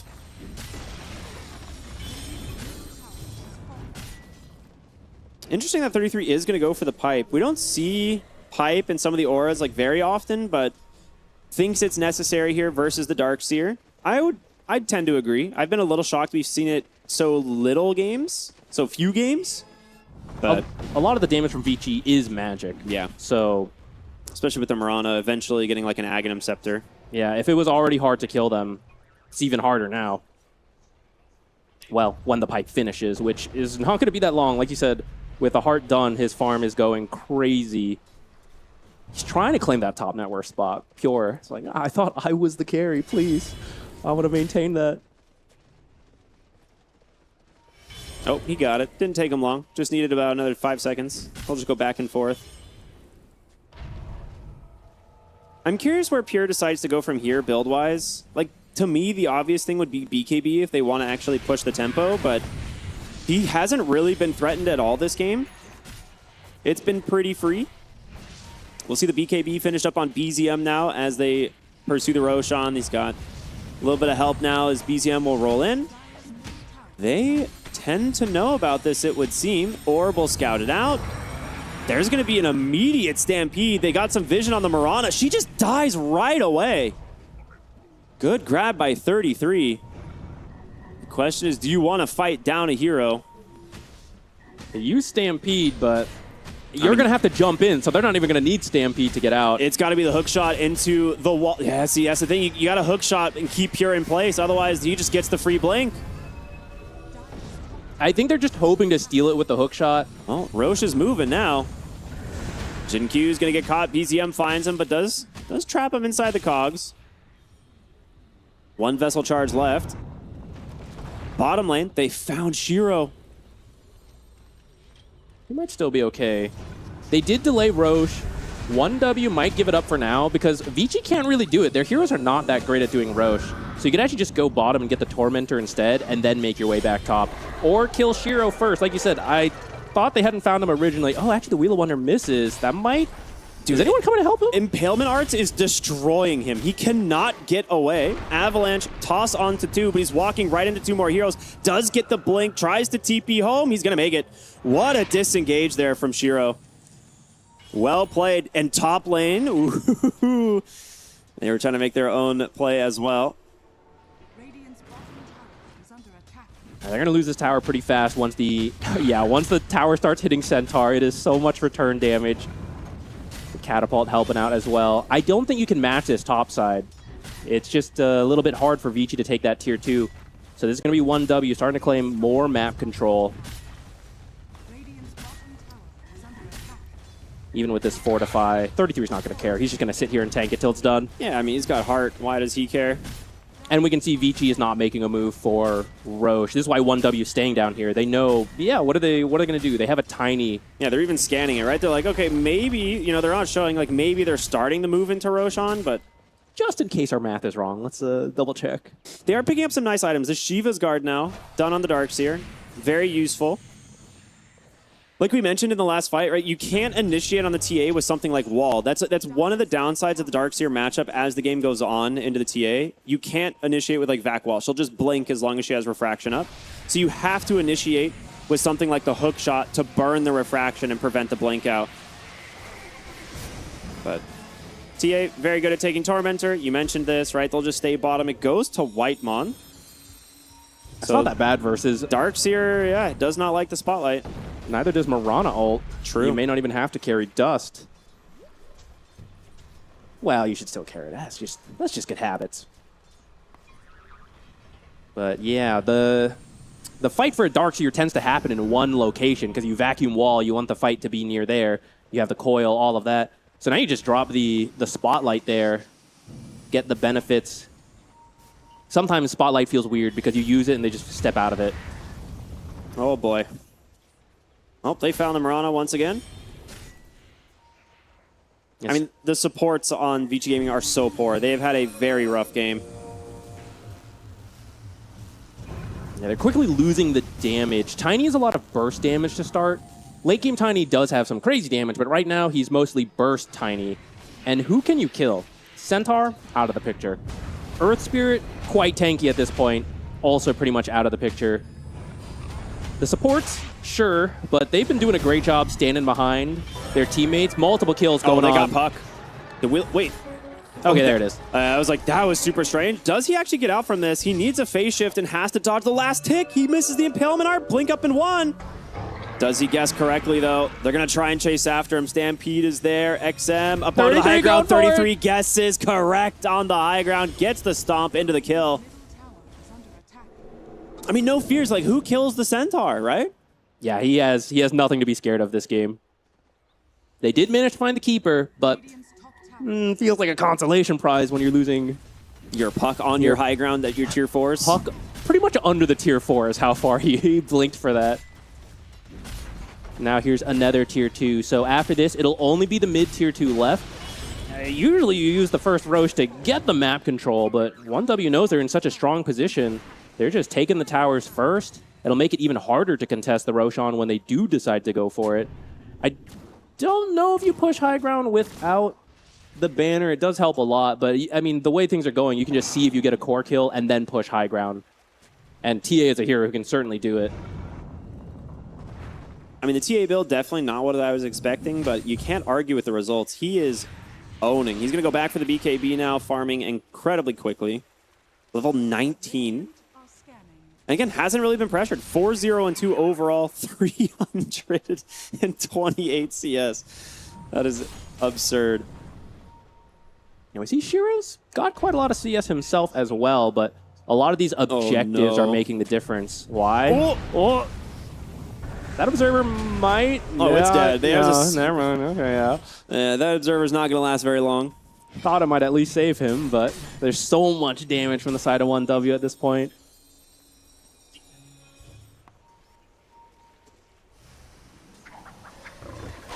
And this is where it's really tough versus a TA as well, because you kind of need to buy a gem, because she has the traps everywhere and you feel bad moving on the map.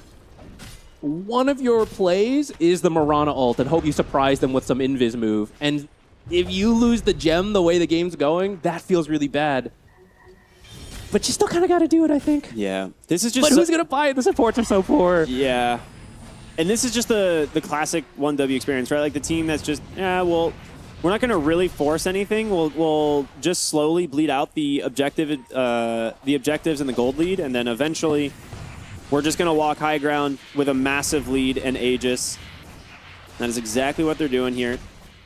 26 minutes in, 8,000 gold advantage, and Roshan going their way. It doesn't look like, at least at the moment, I mean, Flare is going to come through. We'll see if they want to try and make a hook shot to steal it. He's going in. It's going to be close. Does he steal the Aegis? My God. He does. Xingqiu gets the Aegis. Did he get the banner as well? This is still the first one from earlier. So that's right. It is still the first. Takes the Aegis. All right. This buys them a lot of breathing room. We'll see if it ends up making a difference. So actually, it's funny because I was going to say 1W tried to do Roche early. They recognized... Hold on. They might be looking for a kill here. They're going for the Coddle. Avalanche toss. Coddle. Little overconfident there with his positioning. 33 goes in, gets the stomp, but he is all alone. Vacuumed up onto the high ground. Hold up. Can 33 get down? Yeah, absolutely. BZM's there with a grip. Thank you. No tip for BZM.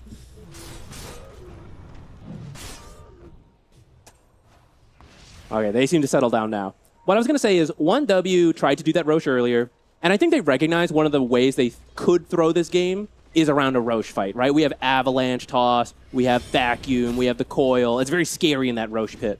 So they tried to get on the bottom side where they have the strength, right? That's their outpost. They couldn't get it.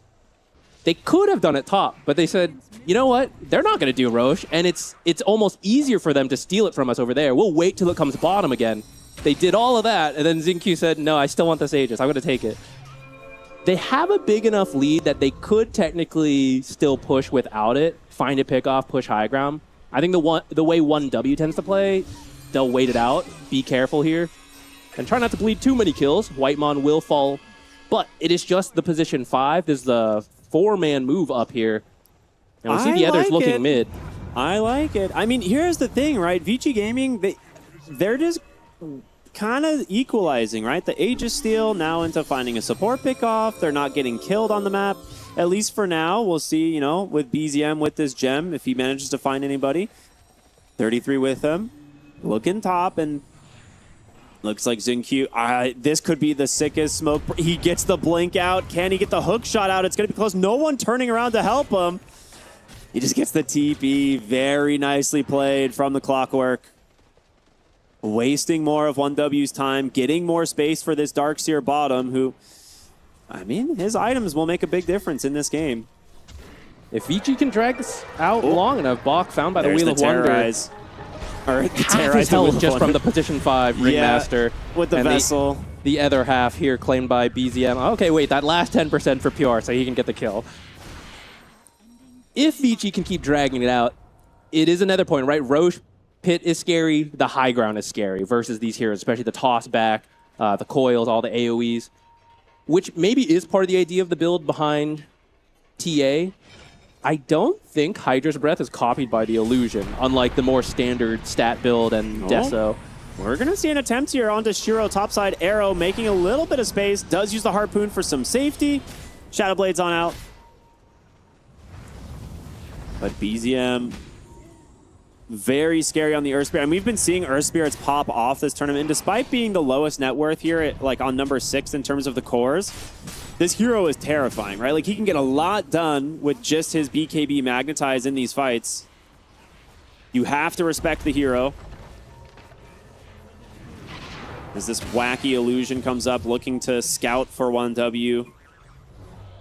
And they're not going to pressure it. They're just going to kind of hold the high ground here, see if they can catch Vici off guard, perhaps. They got what they wanted. Yeah. You can see that Vici, right, they TP back to defend. We got to get ready. And 1W just backs up. They're starting to scatter, farm, and they're just going to see, based on what wards and traps they have down, does Vici scatter? Can we make a play? Or should we just continue to retreat backwards, farm up? This is part of their efficient moves. I believe they're starting to ping out that they're seeing some spreading out from Vici. It's so funny seeing Ringmaster have like almost no items, like no damage items. And like you said, just 2-shot, or like did half of the Darkseer's health. All right, they'll continue to farm. They want that next Aegis. It is textbook play. Oh, nice pick off from Shiro. Quick TP. Centaur's not going to make it in time, so good pick off from Shiro on this Tiny. These are the little kills they need. You need to make them. It's not just a support kill. It's a Centaur TPing back to his own half of the map, and that means he's not farming your half. Unfortunately, he's pretty fast, so here he is, continuing to do that. But you need to keep dragging them back to their own half of the map. I mean, they're doing the classic Darkseer rat, right? He's got that illusion, or the Helm of the Dominator creep top, constantly pushing. You have the Puck, who's very difficult to catch at the moment, trying to make space and grab as much farm away from his team as possible. 33 comes in with the Shivas. The Stomp's going to connect. There's going to be a nice avalanche. Tries to go for the jump away. That's going to be his last leap. But the stun into the TP. Nicely done from the Mirana. Twice now we've seen them make this play, and they disengage. And top, another attempted gank. Oh, the win! The Tame the Beast from Whitemon at the last second. XM, it's going to be close. Can he get the blink? Does do for a moment, but the orb out into another phase shift. Drops that coil. There's going to be the Mirana ult. Doesn't have a teleport, but the longer he can waste time up here. He's dodging him out. He knows that the Puck is here. He's got the vision. Another jaunt to safety, but this time it will be followed up by Pure, and he will get the kill. Massive play there from Whitemon. They're actually going on Shiro next. BKB's in fear that his team cannot get to him. He's going to have to go back to the base. Why? One leap available here. In some trouble as well. Does have the Guardian Greaves. Going to go down the river for that bonus move speed. Try to get away from Ahri, but this Keeper of the Light is very fast. Arrows into the abyss. It's another series of fast moves from 1W, right? They were just top, and suddenly we see those same heroes killing mid. They got the BKB out of the Tiny. They didn't actually kill him. Pure's got an Ags. It's a very uncommon build. Yo, this is sick. I love this Aghanim Scepter. We just don't see it enough. There's going to be the Avalanche, but the Wheel of Wonder will protect him, and the Harpoon for Shiro to get up onto the high ground. Bach will turn around with a great vacuum wall onto 3, but they'll just roll away. Buy themselves some time. Good toss damage, but nothing from Vici to follow this up. You don't have your coil. You don't have your Mirana arrow. Now 1W realizes this. They're actually pushing a little bit, but they didn't find the stomp they wanted. They're going to back out, and Roche is getting close. So if you were to throw on high ground and then lose that second Roche, that's a big miss in the power spike. Because I do think 1W is... They're just trying to chase Vici out of the map for now, get that second Roche, and that's going to be their timing. If Vici can survive the Roche and the banner, the Aegis and the banner, it's still there's still work to be done, but I think I will feel a lot better for them. Because, I mean, there's a nearly level 25 TA with a bit of a strange build, but it's still quite strong. I mean, the TA Aghanim Scepter, I feel like, has been undervalued for very long. The thing is she's a very item-dependent hero, and a lot of times in matchups, she like needed her 6 slots, and then it was like, okay, now I'll go with the Ag Synth. But in a game like this, especially the way 1W plays, it's just for efficient farming, right? He's just going to continuously go back to his corner of the map, farm some camps, and then rejoin his team elsewhere. And he's making sure to place the trap the moment he TPs in, right? So he's not actually losing, you know, the map pressure. It also helps that you have a Coddle, right, who can give you the mana, because it is a very mana-intensive Ags. That's true. And I think it fits this particular game, which Ooh, 30. I mean, are you going to go for it? They get the Silver Edge, the break, the Avalanche, the toss to snap the coil, but you need more help. You need more damage, and it's just not there. Shiro's all alone. Vacuum wall from Bach, but there's going to be the Stampede. BZM just takes out the backline. One dead. He'll pop the BKB, and there's the stomp. They turn around. They take out Bach, and they're looking for Shiro. His BKB already expended. Can he get away up onto the high ground? He's going to try his best, but the Mel Bash, it's online for Pure, and you cannot get away. 3 dead. They don't have the damage. Oh, I'm kind of surprised he's not hitting this, but he actually TP'd bottom just to get more farm.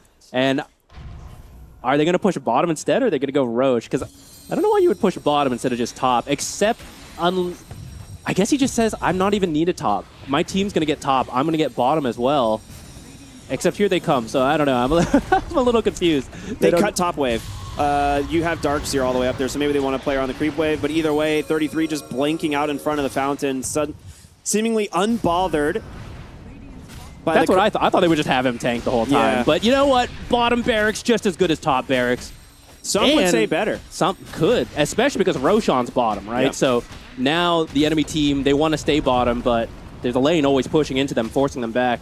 And they're actually not even done yet. They're going to pass this off to 33. How do you push them out of the base at all, right? Like, they are so strong. They have Ari on the coddle behind them. They have Whitemon on this Ringmaster. This duo support, making it impossible for VG Gaming to actually find an opening, and the BKB is available. The blink and the stomp, they just pop that immediate Stampede. The high ground miss maybe saving that Mirana's life. Bach's going to go and get capped by the silence, though.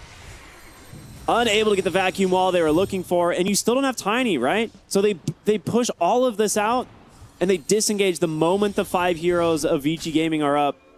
They'll just retreat back across this map, farm it up on their way out. 21,000 gold advantage. VG also does not have a lot of wards on the map, like we've been saying. So there actually was a moment 1W split there. 2 heroes went top, and those 3 heroes were bottom. If they knew that, they might have tried to force that. But they don't. They just don't have that info. So like you said, to their perspective, we don't have our Tiny. We can't really do anything. We have to just sit here. And now this will be the Roche for 1W. We kind of saw they didn't really need it, but it's the safe play. VG knows this is our last shot. We have to somehow win this fight. We have to steal this Roche. We're down 23,000 gold. Maybe the greatest vacuum wall avalanche toss combo in the world.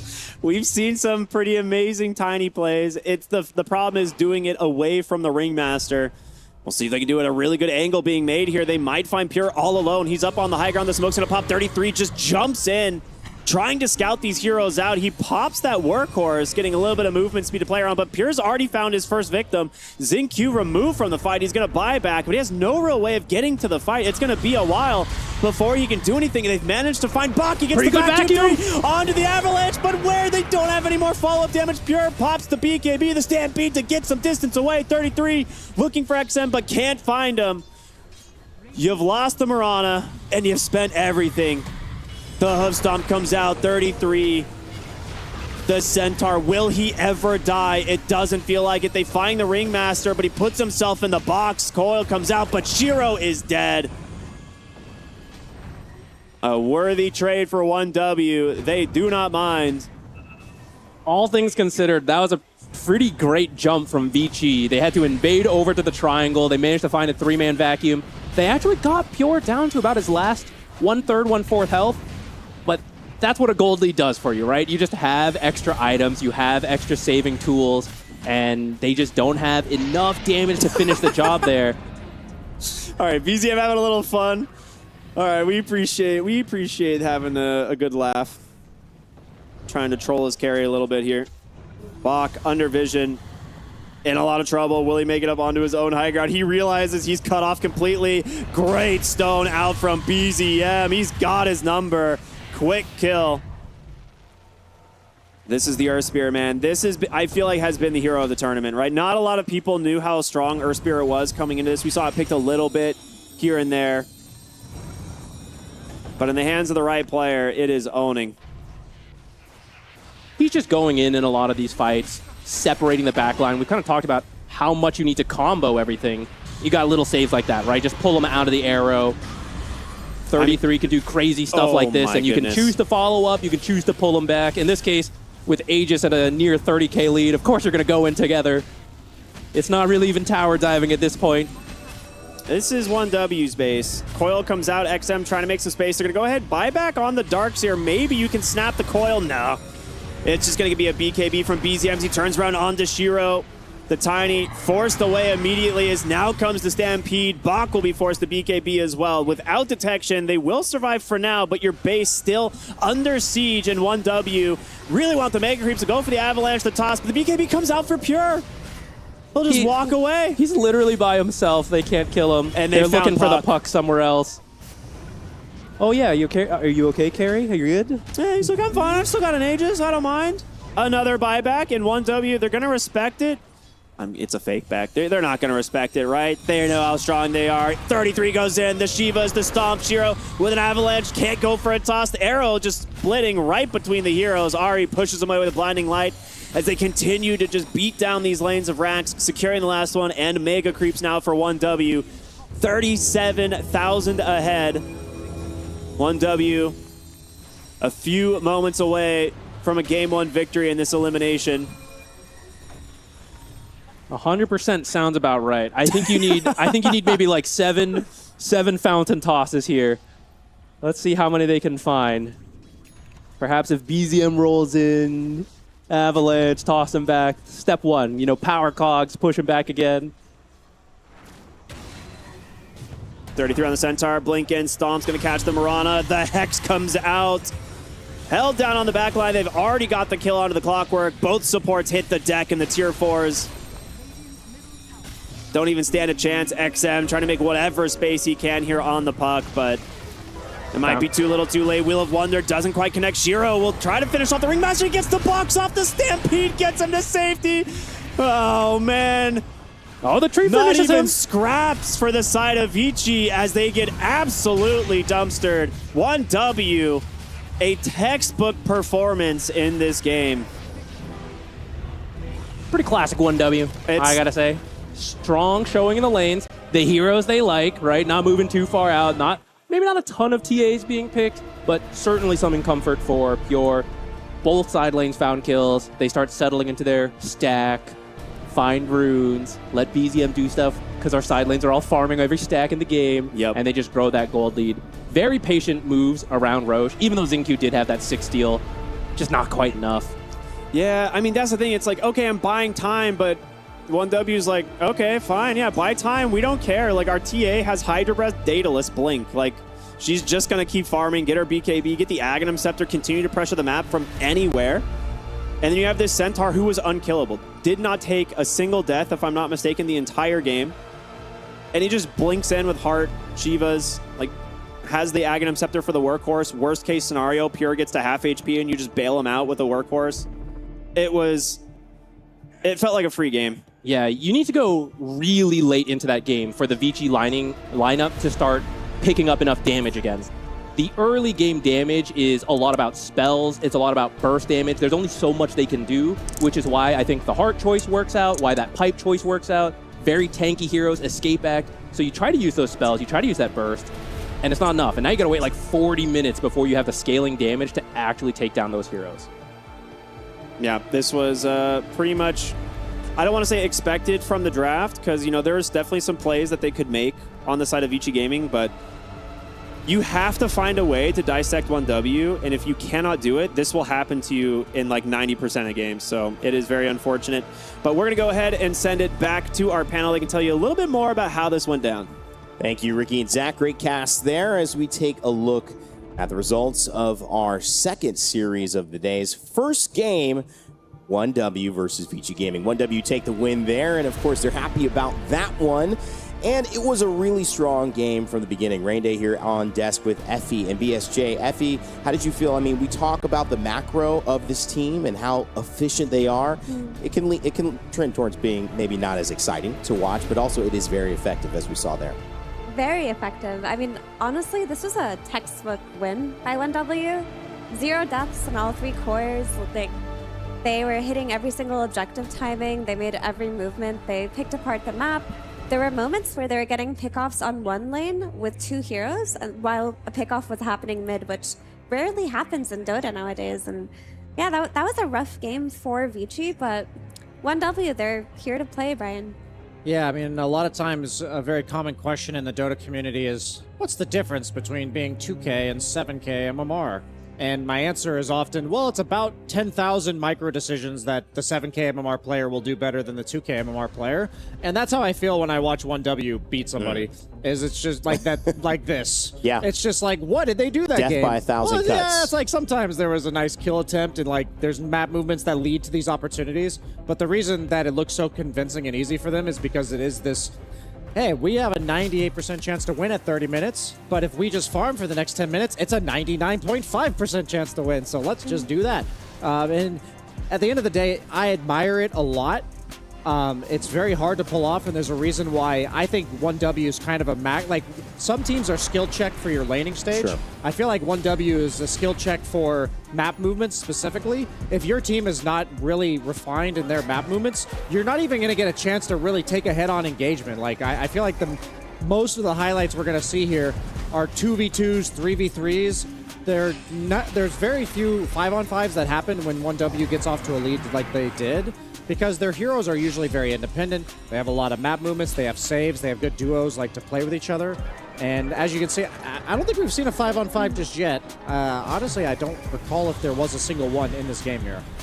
Yeah, I mean, that's what 1W do best, or at least have done best this tournament for me. They're just really good at staggering heroes, making them walk one by one, getting pickoffs where they can, but I do think there was a bit of a skill check in the laning stage in this one, too. That happens as well. I think that would be fair to say. We saw in the highlight reel, the very first highlight was, Clock diving the TA, and typically that's where you'd expect your side lane win from the Clock plus Darkseer lane, but they just got outplayed up there, and Pure had a really free game on his TA. Yeah, we were theory crafting. I really liked your questions about like, what is this Hydra's Breath TA?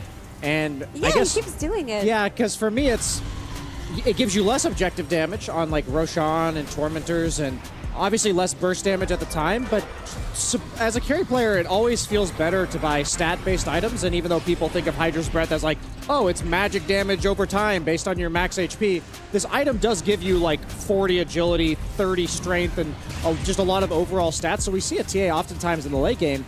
Like, look at her items. I don't think there's like 10 strength amongst the other 5 items that he has in his inventory.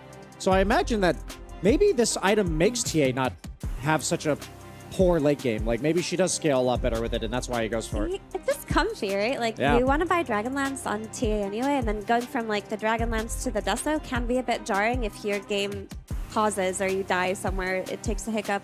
You get a nice little build-up, and it seems like it's working for Pure. It's not the first time that I've seen him do it. It also conceptually makes sense against heroes like Tiny and Darkseer, who do have a lot of HP.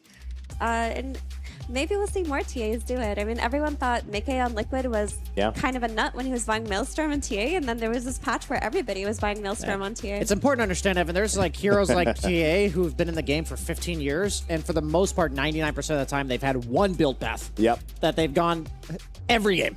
And so she was mentioning like the one exception of somebody doing it and then they're getting called psychotic. So I think that Pure's not, when it works, you look like a genius as opposed to maybe a crazy person. But yeah, it's very fascinating to see this happen sometimes. I love it. And 1W, I think, showing how comfortable they are as well with some of the decisions they're making. And why shouldn't they? You see all the smiles there towards the end of the set. 16-0 for Pure and no kills on any of the cores, BZM and 33. That is a good sign for more things to come. Will it be a quick day here for our second series? We're about to find out. When we come back, it's game 2. 1W have a chance to close it out against Vici Gaming.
This current version of 1W Team was created when they picked up the former Tundra roster of Pure, BZM, 33, Ari, and Whitemon. The roster is one that should be familiar to any Dota fan out there, and they are definitely no strangers to winning. Their road to EWC was done under the name of Tundra. Regardless, it was as expected, very smooth and painless. With first place finishes at Dream League Season 28, as well as ESL 1 Birmingham 2026, 1W Team earned their first place at the EPT leaderboard and a direct invite to the Esports World Cup 2026.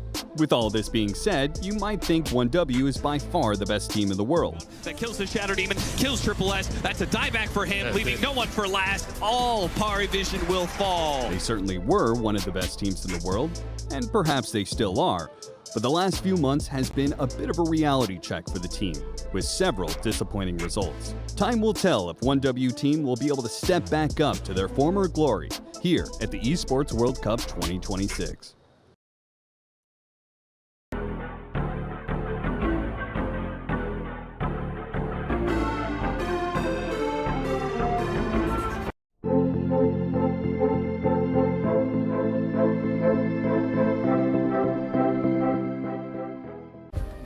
Play is in our DNA. Whenever we let it out, it becomes our superpower. Now imagine an entire city being built to supercharge it. Kadir City, powered by Play. We were there. For every click, every clutch, every respawn. We were there for the years of grind, and we're here. Now, the proud founding partner of EWC, powering the biggest event in gaming, shoulder to shoulder with the world's best, making history. Greatness deserves a stage. Lenovo Legion, reach your impossible.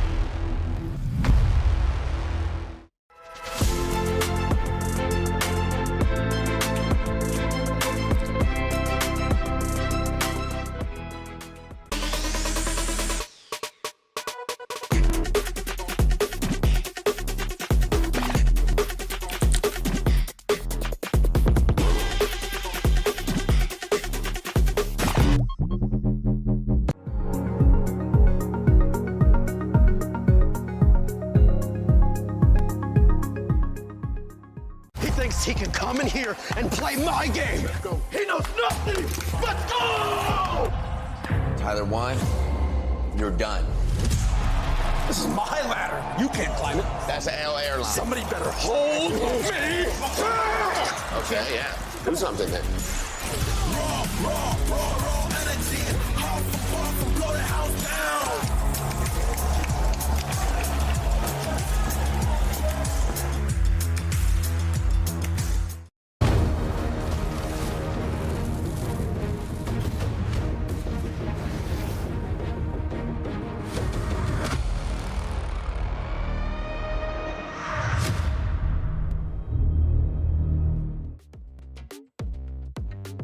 Dota 2 at EWC resumes here with more action in our second series of the day. Vici Gaming trying to claw back in this series where 1W has done 1W things and taking control of a game slowly and steadily. Vici saying, let's hope it was just a game and we could take back control of this series. I'm Rain Day, joined by Effie and BSJ. Effie, we were saying something, and I want to quote it because it was funny. You said that Vici got big brother.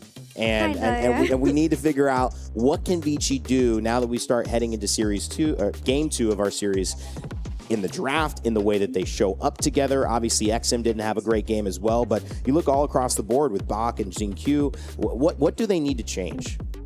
How does one win a wrestling match against their big brother? You gotta play dirty, you know? You gotta. I like that. That's a take out their ankles, maybe. Yeah, exactly. Get them from an angle they're not expecting. I do think that Vici are a team that we haven't really seen fully meshed together, but the players are capable of a lot individually. And I do think that focusing on maybe lane matchups in this game too would be a lot easier for them, because if they try to just play through stronger lanes, I think then they'll have a better time going up against 1W's mid game, because Darkseer Clock, on paper, you can win that lane, but you can also lose that lane off of a rotation or two. Yeah, I mean, at the end of the day, it's not meta, and a lot of times going into this late in the tournament, you want to be adopting the meta more and more. But I want them to ban out the centaurs of the meta. That's a hero that's become more and more prioritized over the tournament. Yep. But I want to see an XM sniper. I want to see an XM Viper. I want to see this guy with his sole goal is to say, BZM, if I'm going down, I'm taking you with me. That's the way to do it. I would want to go out saying, hey, I played my best hero. Right. And, you know, if I'm Shiro, I'm thinking like the same thing. I want to go for a hero that is going to scale later into the game. Tiny's more of a playmaker that he's played, and it's not like he's incapable of it.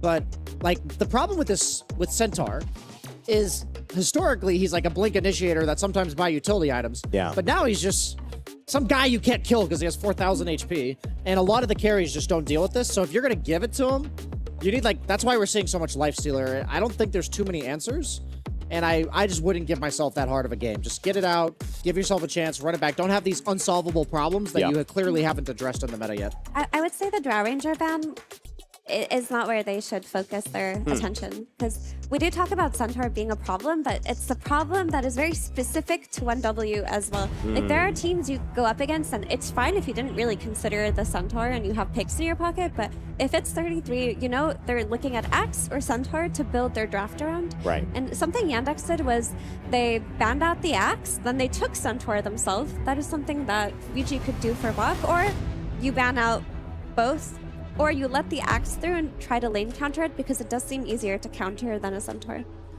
Yeah, Axe poses a very specific problem of I'm going to blink on you and kill you.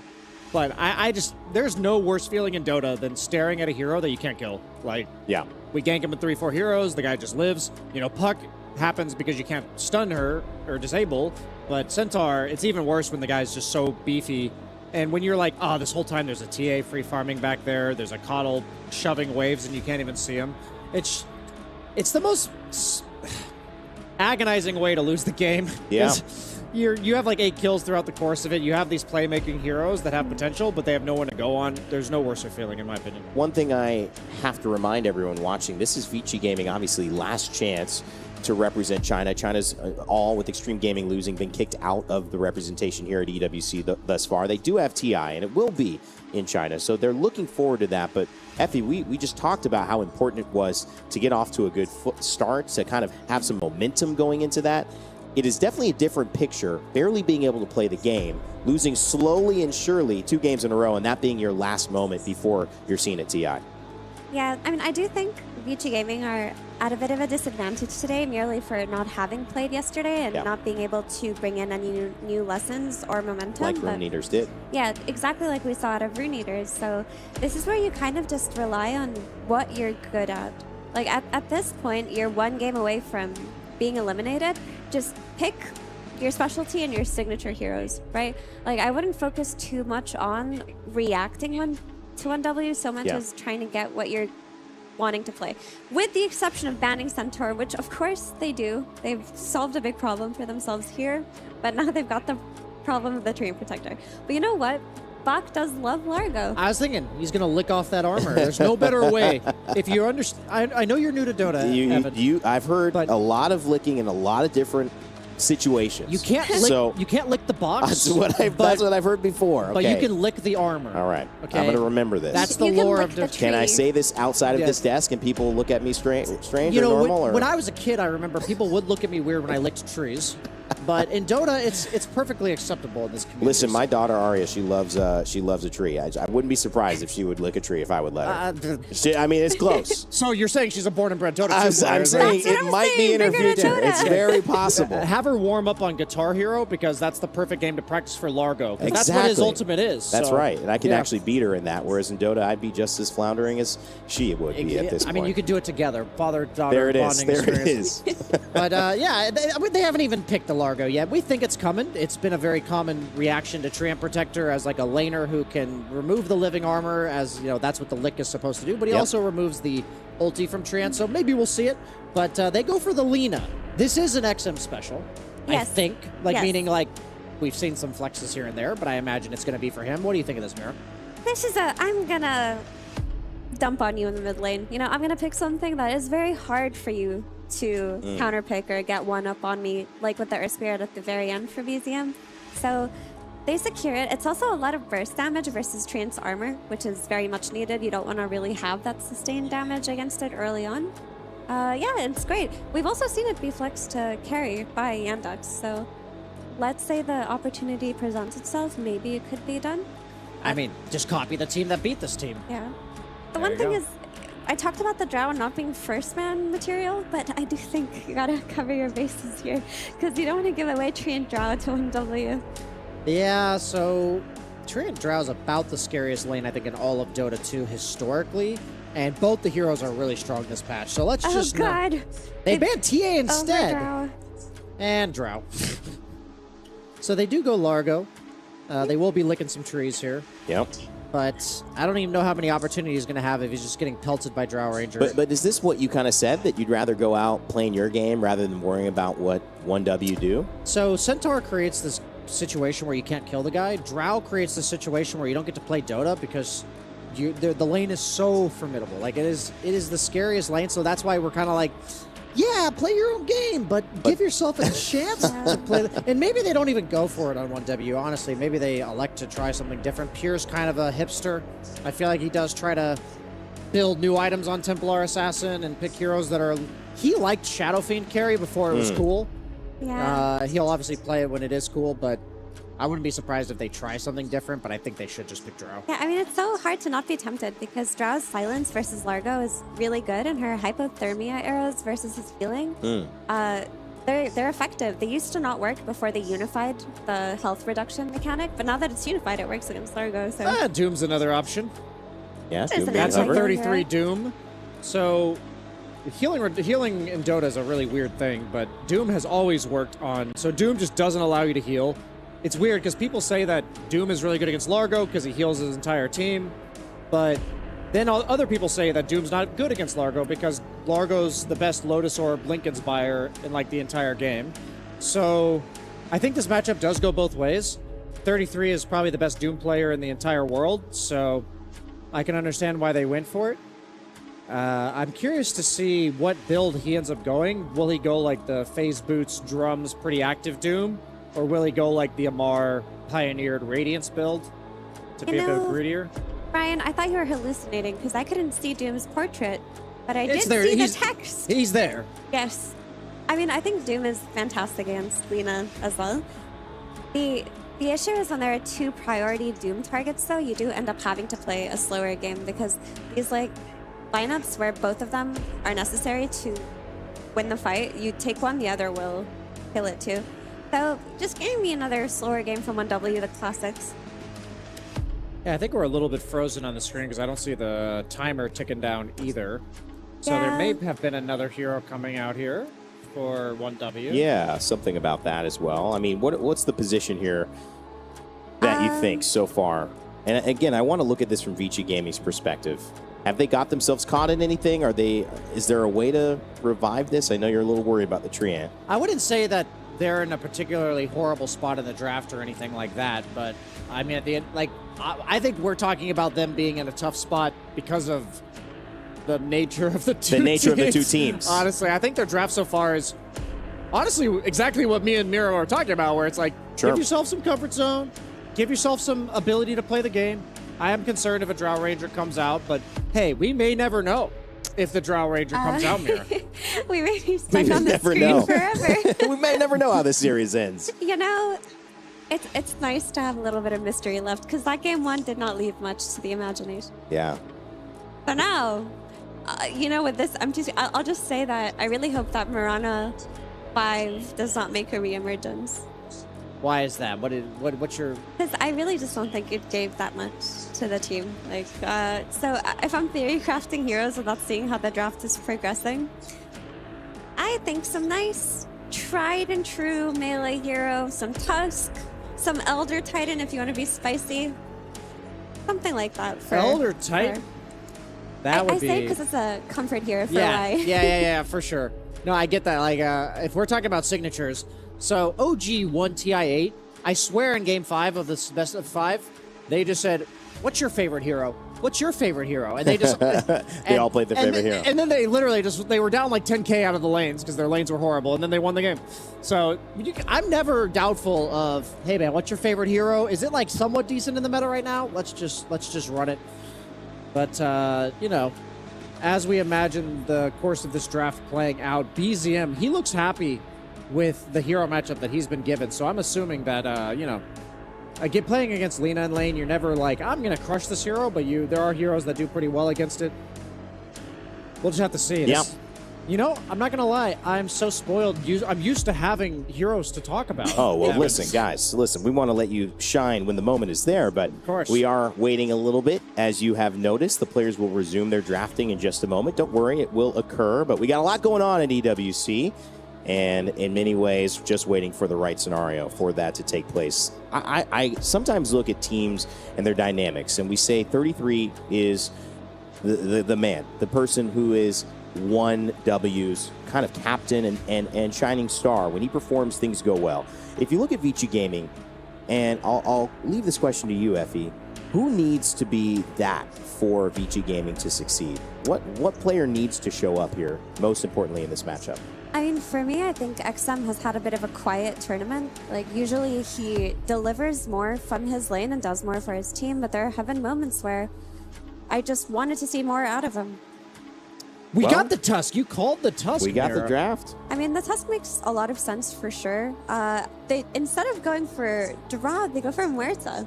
Wow. So you were talking about Pure maybe wanting to step out of the norm. The Muerta is a great hero, though, in terms of raw damage to just put on that Largo. Will he go Hydra's Breath? That is the question that we all are asking. It's actually pretty bad on Muerta because it doesn't synergize with her Gunslinger at all. But who are we going to get for Shiro? Oh, wait, Shiro's the... Lina. It is a carry Lina. Okay, so they literally said, Yandex, that was a pretty cool strategy that you surprised 1W with. Let's whip out the flex Lina carry. I don't know how I feel about this. I know that Earthspirit can sometimes get punished by, like, melee lane stompers, like Slardar. I don't know if Earthshaker has the same advantage. Have you seen this matchup? Oh, Earthshaker, that's a great lane for Earthshaker, and I like to see the flex here. Again, I just want to see XM deliver, and I do think that this Tusk plus Lina lane is going to be... It's going to pack a punch, so Vici have better chances in this game, too. Brian, who do you think got the better end of this draft before we head over to our casters? I'm hoping that Vici gives us a little bit better of a showing here. All right, well, we'll see what the casters think in a moment. Guys, this is an interesting one. Vici Gaming, last representative for China. They go home if they can't get it done. 1W have looked good so far. Can they keep it up with the Treant Protector? Made it through the draft. It's going to be scary, but we'll see if it's possible. Over to Ricky and Zach. Thank you. Okay. I have been saying for a while that we should be seeing Carry Lina eventually, right? We've seen it pop out in a couple of games. They go for the opening pick of the Lina. Zach, do you think it can work? I'm optimistic. I'm open to it. I mean, nowadays, sometimes getting that surprise factor is worth more than, like, oh, S-tier carry versus, you know, a little lower down, whatever. I kind of like the idea of shifting it to carry when you see that Muerta. Yeah, because you agreed. can still nuke the Muerta as the Lina. And Lina carry, she tends to build more right clicks. I mean, yeah, carry, right? And then you don't care about getting doomed as much. Because as long as you have used your initial burst and then you get doomed, yeah, it's annoying for you. but you're attacking like crazy, you kind of still do what you need to do. You still got those inner fire stacks to play off of, right? And like, that's all you need. You just got to press the Laguna, max stacks, and you just run with it. So we'll see if they can make it happen. You've got that nice matchup in the mid lane of the Earthshaker, which we've been seeing a little bit more pulled out from some of the teams. It's looked good, I would say, on average. But whether or not you can beat BZM on his Earth Spirit and prevent him from having the impact that he's been having consistently every single game, that's the question, right? Like, he gets so much done on these mid lane playmakers, making tons of space, mostly for 33. This is a real throwback. It Earth really Shaker, Earth Spirit. Was it like a year ago, maybe like, two? Yeah, Blade I think Mail, it was like last TI or something, Blade right? Mail mid-meta. Now we'll see what it can get done. It does have a pretty good showing in the lane. I think the damage got nerfed is ultimately why the Earth Shaker dropped off. But it is... The it's mana still, cost as well. Yeah, it's still doable. Yeah, they kept hitting the Earthshaker nerf because it just played itself. It was a little bit too easy. Nice little fear there from Pure. Going to secure that bounty rune. Well, 3-for-1 slight advantage here for 1W, but we'll see what happens in the lanes. I think Vichi's lanes are much stronger than what we saw in Game 1. I don't even feel like their lanes were that bad, but I did feel like 1W had the advantage. This time, I don't know if that's the case. I feel like it should be a little bit more even. Well, they are trying to do some cute shenanigans to help them out in that, but it is sniffed out by 1W. Pure will TP the lane to be safe. I mean, they still got the range creep, right? That's what they're looking for. I mean, you know, would you turn down a first blood on the carry who just walks down the lane? I don't think so. Yeah, that's true. You definitely take those. So the big question, right? What can Shiro get done on this safe lane Lina? Double Null Talisman queued with a stick. I mean, it makes sense, right? This hero, very mana hungry, needs to be able to sustain that Dragon Slave spam. That's a great way to do it. In mid, you have the bottle. You don't really have that in the safe lane. I was wondering if it was going to be like a Null Talisman Falcon Blade angle, but he's just going to go double Null Talisman. Harass out this Doom. He's got a little less regen than he did before. Oh, yeah. Okay, so originally we saw that Lina pick come out, and I was thinking one of the ways you can potentially try to slow down 1W, they're such a strong team, but it's beat them in the lane and be ready to steal their stacks. You know they're going to make it. I thought mid Lina was an idea for that. It's moved over to carry, but a lot of the stacks happen in the triangle, right? So you could still bring Shiro over, and Earthshaker mid, he struggles to make plays without a blink. But stealing stacks is something he can do, because you just get level 6, you pull them together, you echo. You actually want to do that on your own side. But if you know 1W is going to stack on their side, maybe you can just go over there, echo, steal it away, and at least that's step 1. Maybe step 1 is the lane. Step 2 of slowing down 1W and their efficient farming gameplay. I do like the Largo, again, for Bach. We've spoken with him, and he loves this hero. It's one of his favorite offlaners. Sometimes it's been falling flat in the offlane, like it hasn't had the best performances, but there are still games where it's looked really good. And I don't know if that's necessarily player-specific or draft-specific. We'll have to see what he can get out of the lane and what he decides to itemize for this game, because there's a lot of options. Oh, nicely done, holding Whitemon there inside the Frog Stomp, but only level 2 right now, so not the most available damage in this offlane. Doom is a little bit of a tricky matchup for Largo. I'm going to be curious how they approach that later. Lincoln's Lotus Shard. That is one way, right? But the thing is, I don't think it's as completely one-sided towards Doom. I think the early to mid-game, Doom does tend to shut down what Largo wants. But as you get into the late-game Dota, I think one of Largo's greatest strengths there is just like the movement speed, the kiting, dragging people around with catchy lick. And it's actually almost difficult to lock down a team that you're trying to doom and they're all running around hasted and getting pulled. Oh, Jinkyu low on the bottom lane. Will get saved, though.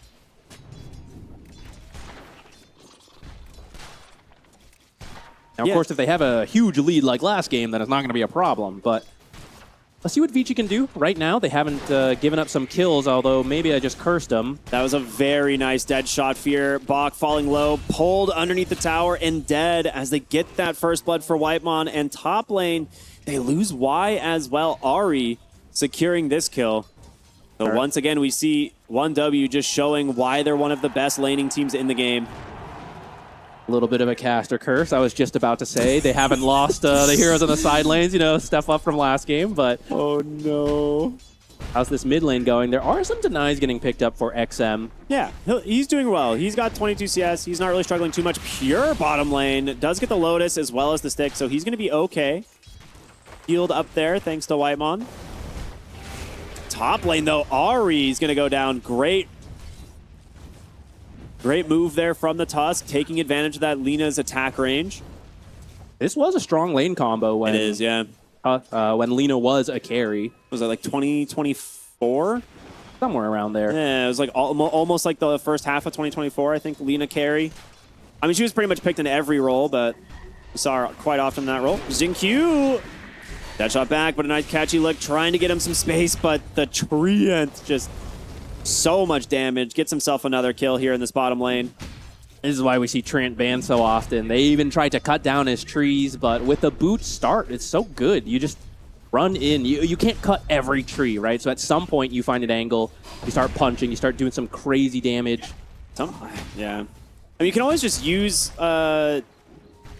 Nature's Grasp too, right? Like once you have the points in Nature's Grasp, you can use that as a way to get in position.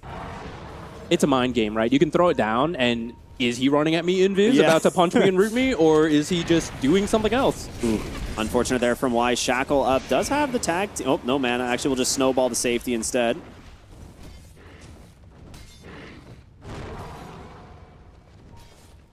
So it's just going to be Shiro going straight into the Maelstrom. So this is kind of the classic carry Lina build that we're familiar with. Really good at farming. Oh, okay. That's a very convenient time to get a proc there. Instantly kill a ward. One of the nice things about that ability. A lot of damage going into 33. They have shards, they do. LSA comes out. That's a very nice kill for the to take down the off lane of 33. And a good read, right? They know that they've been doing a lot of rotations for the 6-minute power runes. Something that they like to do a lot on 1W, so yeah.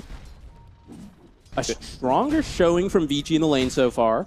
Absolutely. I will say, I don't think it's the end of the world to fall a little bit behind 1W, right? Sometimes lineups just take a little bit longer to hit their critical mass. But last game we saw Vici really struggle when the clockwork was way too low level and they just had no ways to make plays around Bach, who had been doing okay. Shackle rotations. There's going to be a TP though. Can they actually turn this one around? Xingqiu is nearby. LSA comes out. They have the telekinesis if they want to try and keep 33 in place, but there's the shard. He's just getting burned by Shiro, and now it's Ari trying to find an opening, but the roll-in BZM is here. This is the threat of that Earth Spirit. The very easy movements into the side lanes. They might lose their shrine. They're TPing heroes in to defend it. They know that this is here, right? But no one's over there. Here. They're just going to echo him. Meanwhile, on that Wisdom Shrine, gets cleaned up by Whitemon. I think you're happy to find that kill, though. But Whitemon is over. He's level 5. He's higher level than Bach.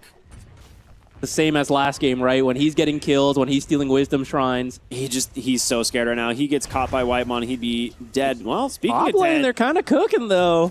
That's a huge kill. You didn't have to commit Laguna for this either.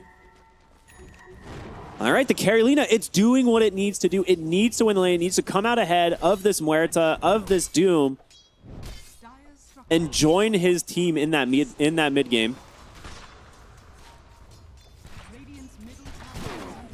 A little similar to last game where the Tiny was doing well, but I think Tiny has almost a bit of a harder time participating in these early fights.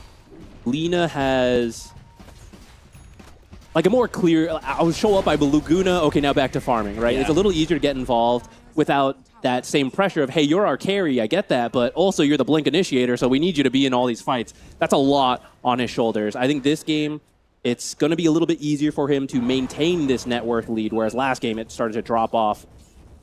He will need to get involved a bit, maybe until the Blink for Earthshaker. I think that's when he can kind of just be left to his own devices.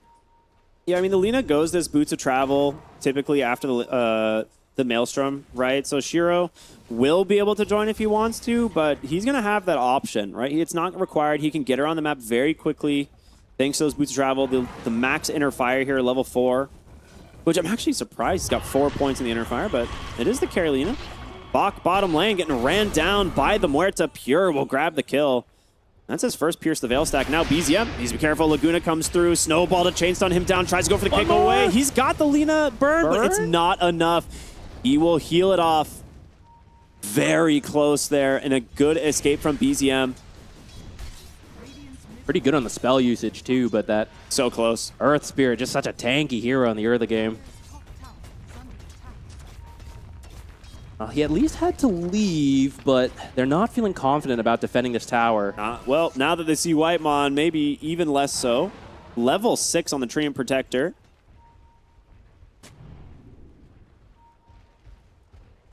Overgrowth is such a powerful tool here. They will have the Largo Catchy Lick later on in the game. It's nice to have that to remove the overgrowth from your carry, so you're not, you're put in a weird spot. You got to save BKB, you got to save Dispels. The Catchy Licks, which we've been seeing more people get the 2 charges of, will help a lot with that.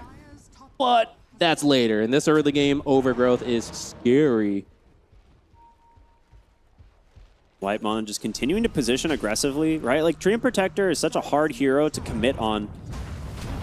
And at the bottom rune, nice little roll in there from BZM. Going to be able to make sure that XM couldn't get it. Ends up spawning top haste. Tusk will grab it. So neither of the mid lanes finding the power rune that they were looking for.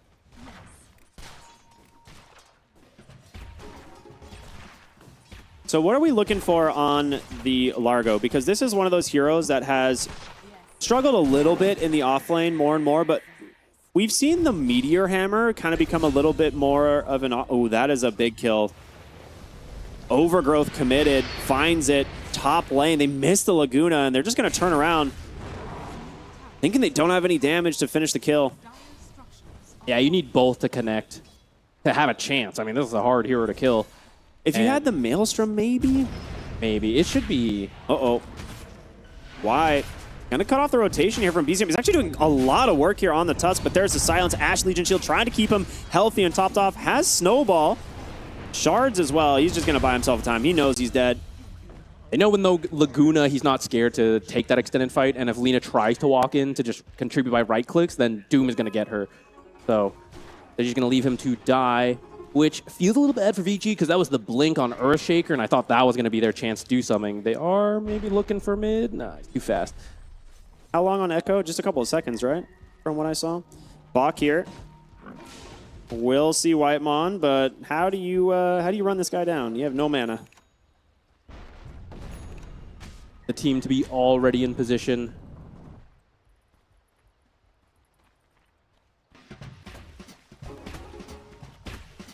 I think we'll see Lotus a little bit faster on Bach. Sometimes we see some other items come out first. I'm curious if you skip the Kaya. It feels bad to do that on Largo. You are very mana intensive, and we typically see the Kaya into some other utility items if you need to go that route. I mean, this is just classic 33 Doom. He's going straight into the Radiance. He's like, yeah, you know, no pressure. I'm just going to farm up, get my Radiance. Eventually, I'll get a Blink Dagger and start joining. They're going to believe in their kind of late game advantage, it seems. It was a little slower to start, but we are seeing the classic 1W farming. And this is where a hero like Earthshaker, it can do well in the lanes, but the playmaking's a little slow till Blink. He has it now. He rushed it. He died first, and he is now trying to find that kill, and 1W knows it, right? They've played their own share of Earthshaker mids. They know he really wants to find these Blink Echo kills. They're just being careful. He's going to echo the stack. Is he? No, okay, maybe not. Feels bad, right? Like, you really want to use it to get a kill, but 1W is being so careful. They're pushing Whitemon up to the edge, right? Like, okay, echo my Treant. Like, what do I care? Oh, he's going to know there's a hero here, right? Because the tomato clap. So Box, yeah. Okay, good read. Knows Whitemon's nearby. We'll get some distance. There is a very deep ward here in the triangle of Vici Gaming. Scouting out the Lina, taking some of these ancient stacks. But a very difficult angle to go for. Instead, a rotation to the safe lane by BZM is going to get scanned out. So why? Again here, might try and block the smoke. He's just kind of being patient, waiting to see what angle 1W want to go for. Love this Lina kill. Bro's got to be really careful. Y is looking down bottom, but... Good blink in from XM. They find Ahri instead. That's such a good read. They know 1W's on the top side there, right? Coming through the Twin Gate. So Very good read. Immediately punished.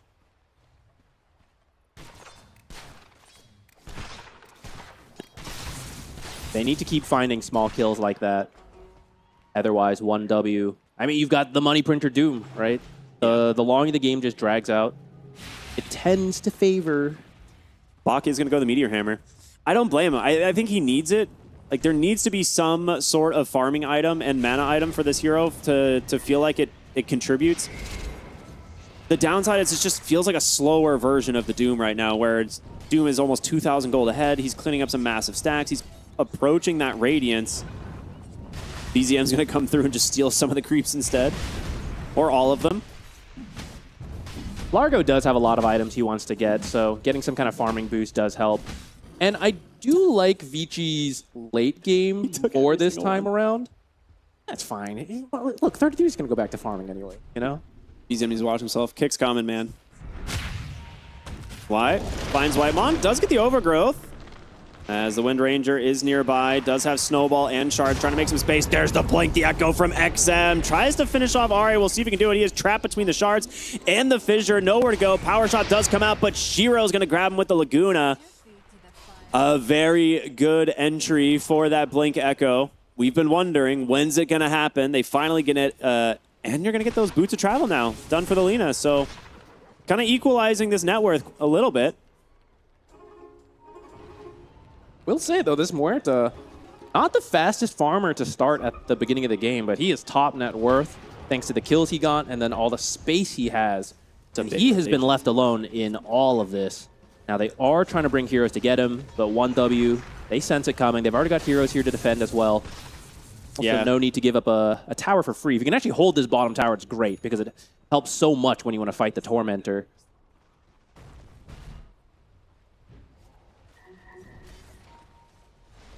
That's a smart retreat. 33. No, looks like he'll be fine. They're bringing some more heroes. Ari's coming up here as well, though. There is a really, like, cheeky ward in the tree line up there that does scout anyone coming through the Twin Gate. And they also have a new ward here, or a relatively new ward here, bottom, seeing BZM. Thinking about going for him. The blink in, the stun, the snowball to come through. LSA into the Laguna. They got him. Telekinesis just in time. And now, Doom. Yeah, Doom blocked off. He's going to get kicked into... Wait, what? That might not have been good. That's not where you want him. Instead, he gets the Doom onto your Largo. And 33... Did someone kill him? All right, they got him. Is okay, it's fine as long as no more damage comes in. Okay, stolen kick. I don't think they expected Doom to have Hurricane, so that was almost an amazing escape. He went so and then far. he almost delivered a kill. He almost kicked him in. Bach was going to feel very betrayed on that. It's like, what the heck? It's like, where does this Doom come from? Why is he up here? I came over to help you guys, and you kicked him into me to doom me. Calculated, though. Doom down, off cooldown, or now on cooldown. That was the plan all along, Absolutely right? brilliant bait. Amazing They play. did the math. They did the math. I know you'll survive Largo. Largo's a very tanky hero, so. Well, with that, he gets his Meteor Hammer. They are equalizing here on Vici Gaming, and this is exactly what they need to do. I am curious, like, which team wants to kind of force the objective and force the plays, right? Because you're at a point where you get this Meteor Hammer, you can finally start accelerating the net worth on the Largo, but that doesn't mean he's really getting active on the map. Top side getting active. Ari's going to find a Shackle set up there onto Y. I feel like XM has done a great job on the Shaker so far. And he's got his Kaya done as well. So that Echo back up off cooldown. You need to be very careful on 1W. Standing in a creep wave could be a death sentence. They're looking for the fight. Whitemon scouting things out, but Vici, they used a lot of their abilities early. They want to chill. They're going to just step away from this. They saw the Treant. He walked right in between a ward sentry, so they know he's down here. The vision game this time really stepped up for Vici. It is helping them so much. Yeah, really good point. It definitely has. They've seen a lot of the movements coming in. And that's a necessary step to prevent 1W from making efficient plays, right? Farming here, move, get a kill, get out. There's the Blink Echo. There's going to be the follow-up stuns. Ellis, that's the exact same combo 3 times in a row now to take BZM out. They are doing a fantastic job of dodging 1W and finding these return kills. That's exactly what they need to do. Highlighting there. He hasn't even felt like he can take these fights. Hasn't even put anything into Magnetize. He's not for lack of trying. I mean, he scouts, but he always just gets found and stopped. Now, it is giving space to Pure, right? All these kills have mostly been left alone. And that's actually the question I am now at. You kind of mentioned, which is this better for, right? If the game goes late. Usually, I would say Muerta carry in the late game is terrifying, especially once you pick up some critical strike. You can just be deleted so quickly. But we have this unconventional Lina carry.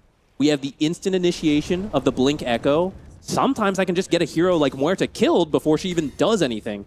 So the later this game goes, I actually do think it could go either way. It'll really come down to how these fights break out. And so far, Vici doing a great job of that. Yeah, they're closing on the Blink Dagger for Y. The Tusk, he's already had a lot of impact this game. He's struggling net worth-wise. He's been pretty sacrificial. But he is going to get there eventually. I think the Ags is done on the Lina. That was being delivered to her? Yeah, she's got the Ags. It's a strong item. The Shadow Blade just delivered for the Muerta. That might get her out of trouble if they don't have detection prepared. So I guess they should. There's a Treant. I was curious about this because some of the old carry Lina builds were like the Maelstrom into Mjolnir or the Shadow Blade, and you need to go back for the Aghanim Scepter to get that flying movement, the extra damage on your spells. Bach bottom lane getting jumped on as BZM's trying to chase after him. They get the Shackle, and in comes Huerta. Do they have detection? Glimmer Cape, you can't see him. Overgrowth, that's going to work. LSA comes out onto the Muerta. Yeah, you got to pierce the veil, but they've got the damage instead. Pure goes down, and now the chase for more. Can they find the opening? Whitemon hit by the dust. XM, he's got that arcane. He wants to find this tree, and he's walking his way through the trees. The Fissure is going to connect. Do they know? Have they run out of detection? They've read out. He's hiding in the trees. This is the annoying thing about Treant Protector. If you could kill him, you'd feel a lot more confident about going for this Tormentor. They might still try it, but the scan does let them know they're not on the high ground. XM wants to chase. Power. He's got that Echo. They should have this. Okay, well, actually, we're Sugar left. Yeah, Bog. I mean, he can heal a little bit. It's Snowball, maybe. Oh, gosh, Treant. Hold up. It's fine. It's fine. Okay. I was going to say, what if Nature's Grasp got the last hit? Absolute despair. Insane. That would be insane. That is so low damage. It is not meant to be if Nature's Grasp steals it away from you. Not at all. Gaben having some interference from the sideline. Things going pretty well for Vici. Yeah, I love what they've done. Showing how good 1W is, right? Like, the gold lead is still pretty much dead even. It's why this team is so hard to beat.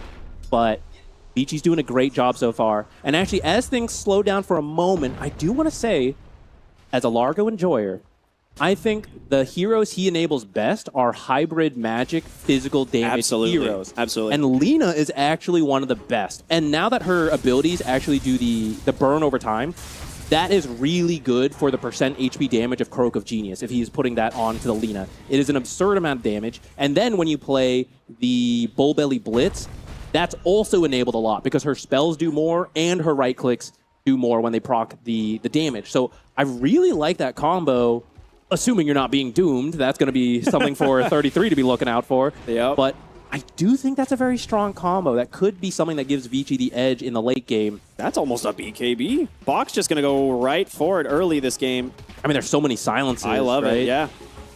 It's very smart. Can't save your Lina if you can't use spells.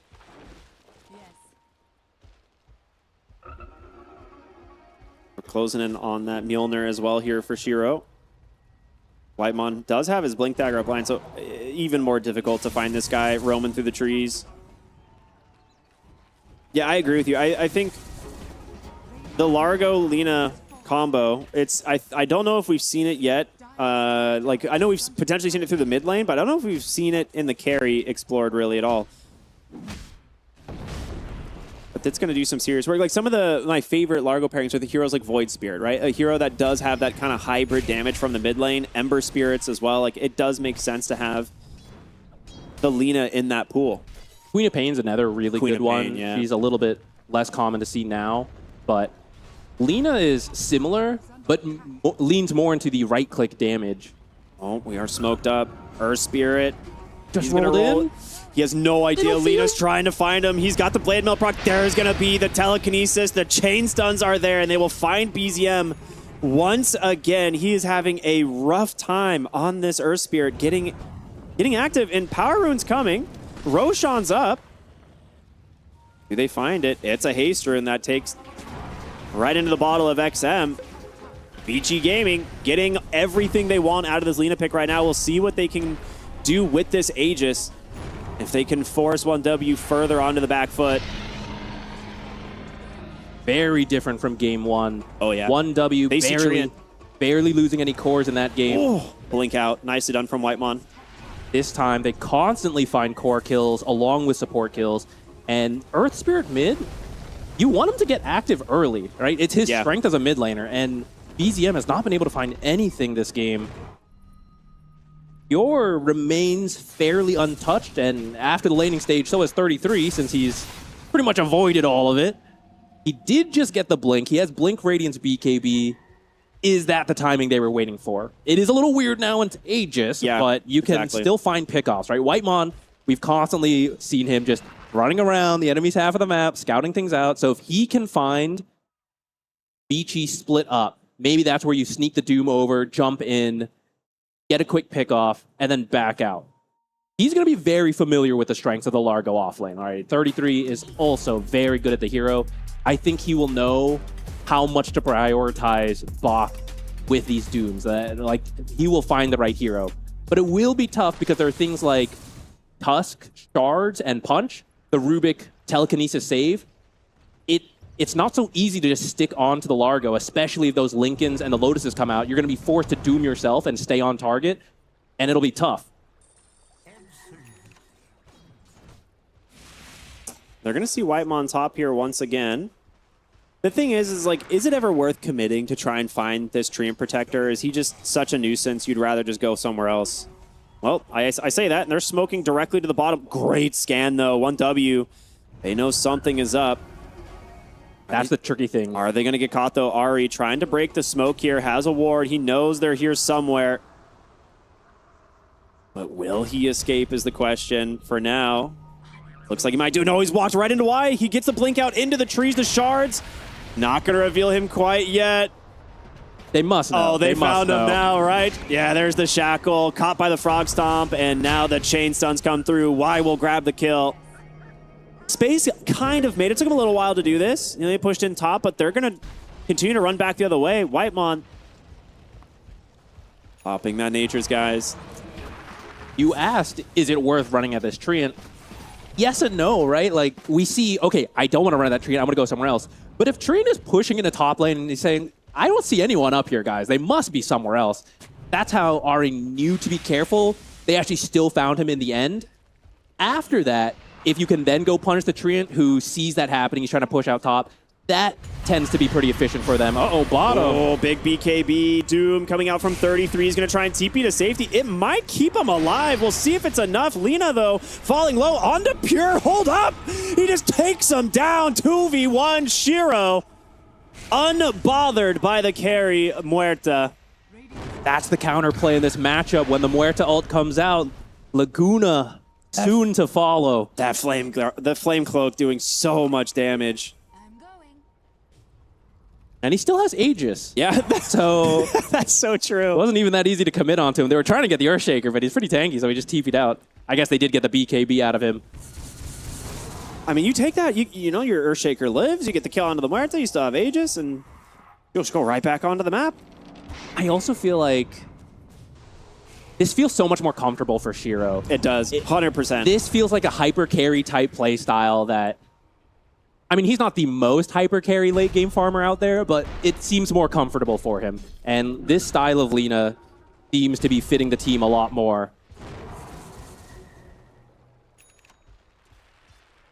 Hurricane Pike now done. That's a great pickup to give him some distance against these heroes like the Earth Spirit, even the Treant or the Doom, right? Like, Lina does struggle with heroes that can get on top of the Lina. In the draft, I was thinking to myself, you know, maybe they banned the Earth Spirit, but the idea to move it to the carry, pretty genius.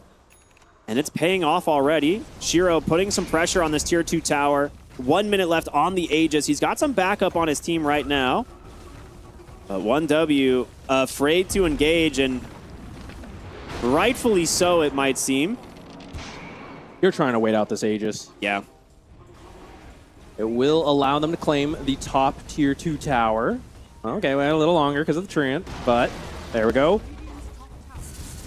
Getting more of the map for themselves. This is so necessary versus 1W. You have to restrict their ability to farm.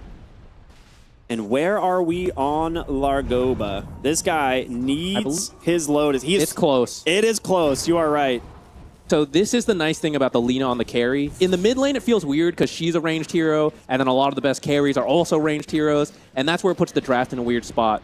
So by being a carry, they are able to get this Earthshaker mid, so it's a melee to be in the front, and now the Largo can stay in the back. That makes it hard to doom him. That's a rough courier to go down. He's 100 gold. They might have to wait for that. Oh, that hurts. That is a really good pickoff from 1W, buying themselves a little bit of time. Maybe they can find a play now. You still are pretty strong if you find the initiation. So I think Vici won't be too worried. Good blink out. He's got a... I like the gem pickup. They actually have full vision of Pure here. The question is if they can actually get to him. He's going to pop that Shadow Blade, but guess what? XM has that gem. They're afraid to go any further, though. You can't commit too hard. Muerta has still farmed pretty well, and if she is able to just stand and attack, that is what Muerta wants, right? So if you're starting to dive her and you don't know where the enemy is, you know your Lina's not close enough, it's how you could throw the game.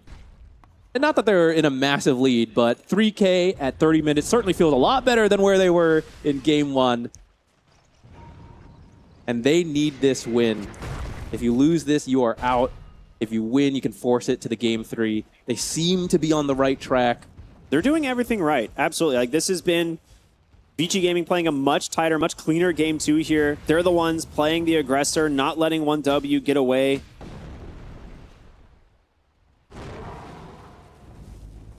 I think this Lina might get respect banned if they do go to Game 3. I mean, the first pick Lina, it's working. You cannot... That's the thing, right? It could have gone mid too, so it is just such a powerful pick to go over if you can showcase that, yes, we will play it as carry. We've been theorizing that teams could do it, but very few have actually done it. Good little disengage to the twin gate there. XM might need to He's be careful. Be careful. Okay, he's not going to go through. Yeah, good positioning here from Whitemon, waiting to see if anyone's going to follow them through. Both teams have a lot of their abilities and BKBs ready, but the next fight could determine the second Roche. That's why both teams want to be so careful about what they commit to. But Vici smokes up. If they can find the fight now, hope for a fast Roche. That could be the second going towards them. The banner would be great to help them push this high ground. Something you kind of have to commit to versus Treant. If you don't finish the job, he's just going to heal it up.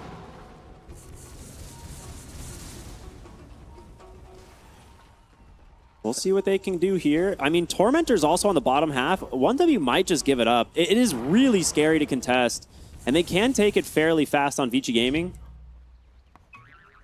If they don't find anything in the smoke, I think they will grab I think it. they'll go for it, right? I mean, the shard for Largo is so good. If he happens to be the one that gets it here, it would be a massive win for them. So we're going to find out who it goes to. It goes to Shiro. A little unfortunate. I mean, this is bad. It's not bad at all. It's definitely a decent shard, but if you're the Largo in this game against the Doom, you'd very much appreciate the free shard. It hurts because there's so many items you want on this Largo.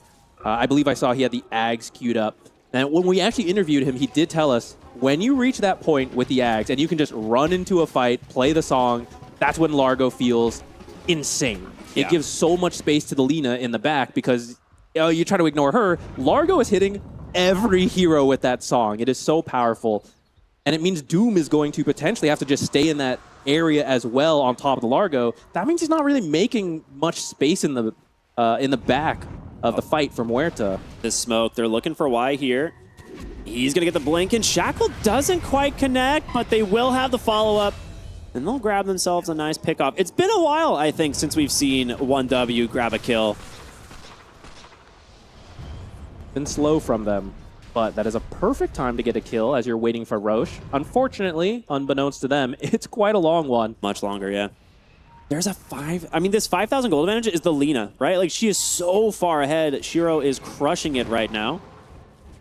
Going for the Daedalus. That is going to be so much damage. Yeah, I like it a lot. If VG can get second Roche and Daedalus on Lina. Excellent. Wow, that looked like it hit, but I guess not. It looks like it should have hit on both. Yeah. Like the original should have hit, and then where he blinked also should have It's been like hit. the frame perfect dodge somehow. All right, well done, Ari. I see you. That was interesting, yeah. He's familiar with Fissure himself, plays a lot of Earthshaker, one that's Arcane. relevant. XM. Oh, that's pretty nice for XM. Yeah, he's very happy to have that one. Chain stun, LSA. No, I mean, Shiro, you need to be a little bit careful here. Very, very aggressive positioning, but he does have that tusk to follow him up.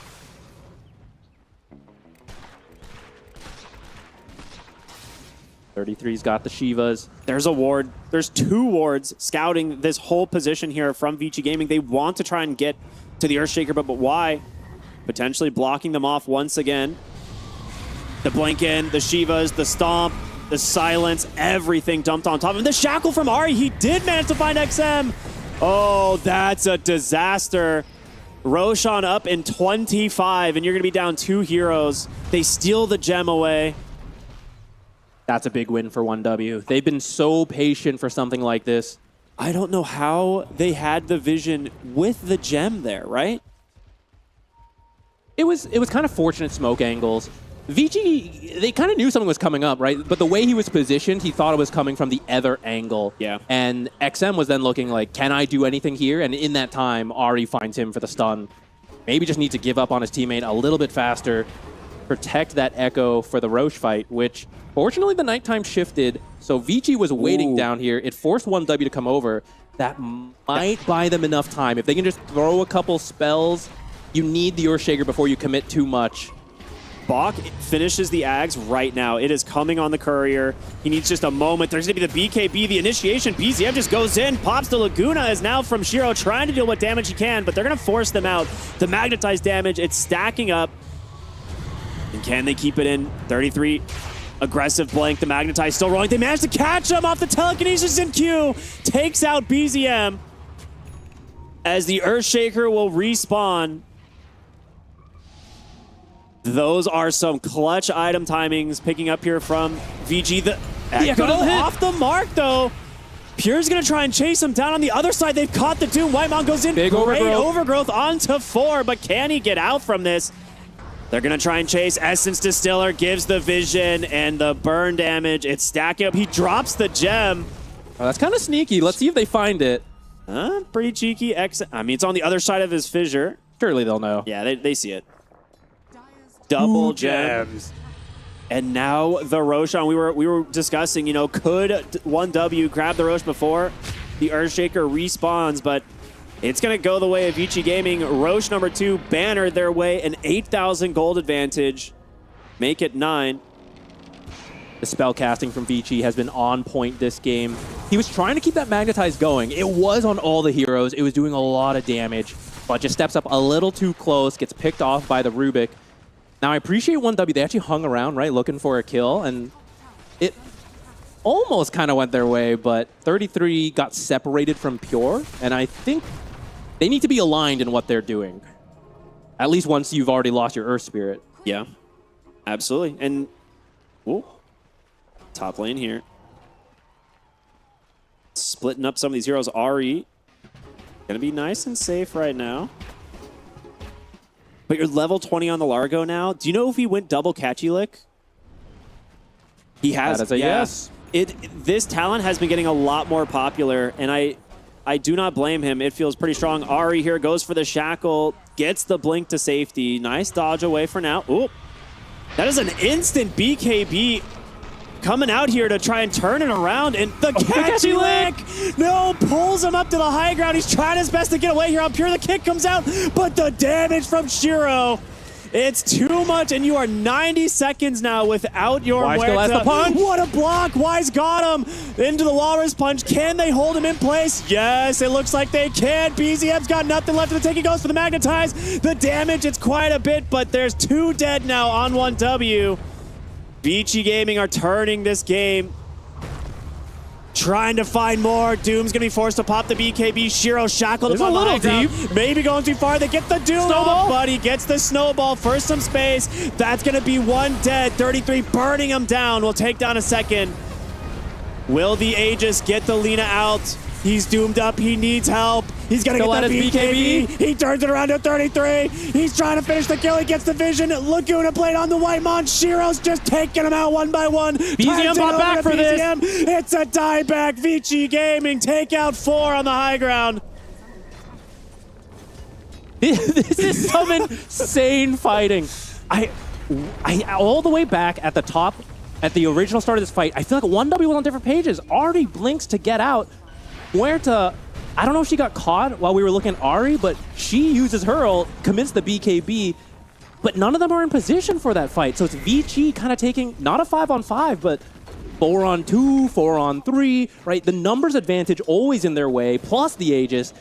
This dive was a little scary, but they felt the confidence of having the Aegis, knowing the economic damage would be there, even if they did lose the fight. It's going to force the buybacks, but they actually win the fight, get most of that top barracks. They actually back out just to be safe.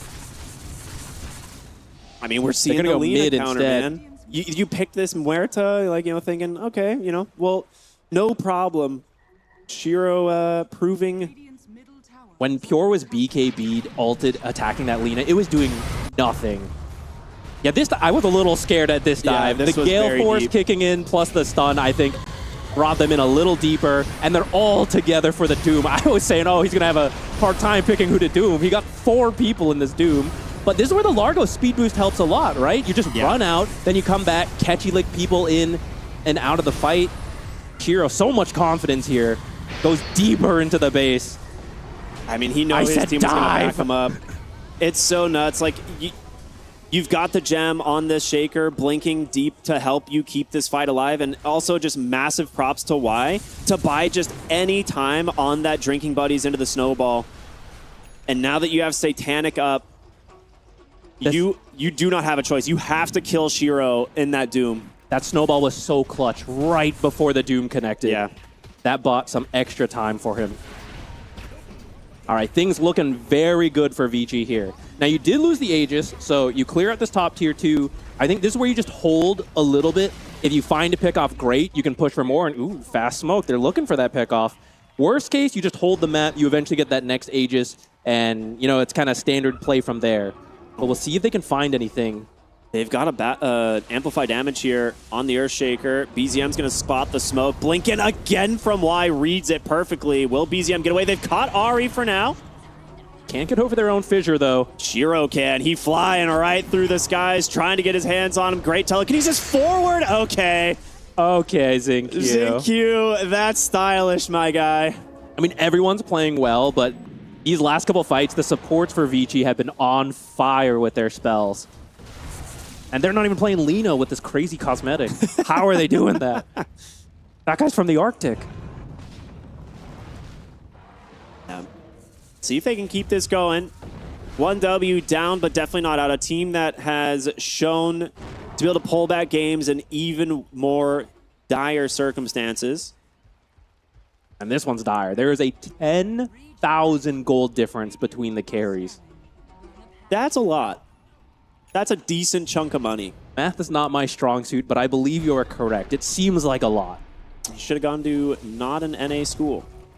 I believe that was a Aether Lens on Rubik, as if he wasn't already on point with these telekinesis. Now he can be even further back, which is going to help a lot, because... Am I seeing Ag's Treant? Was that?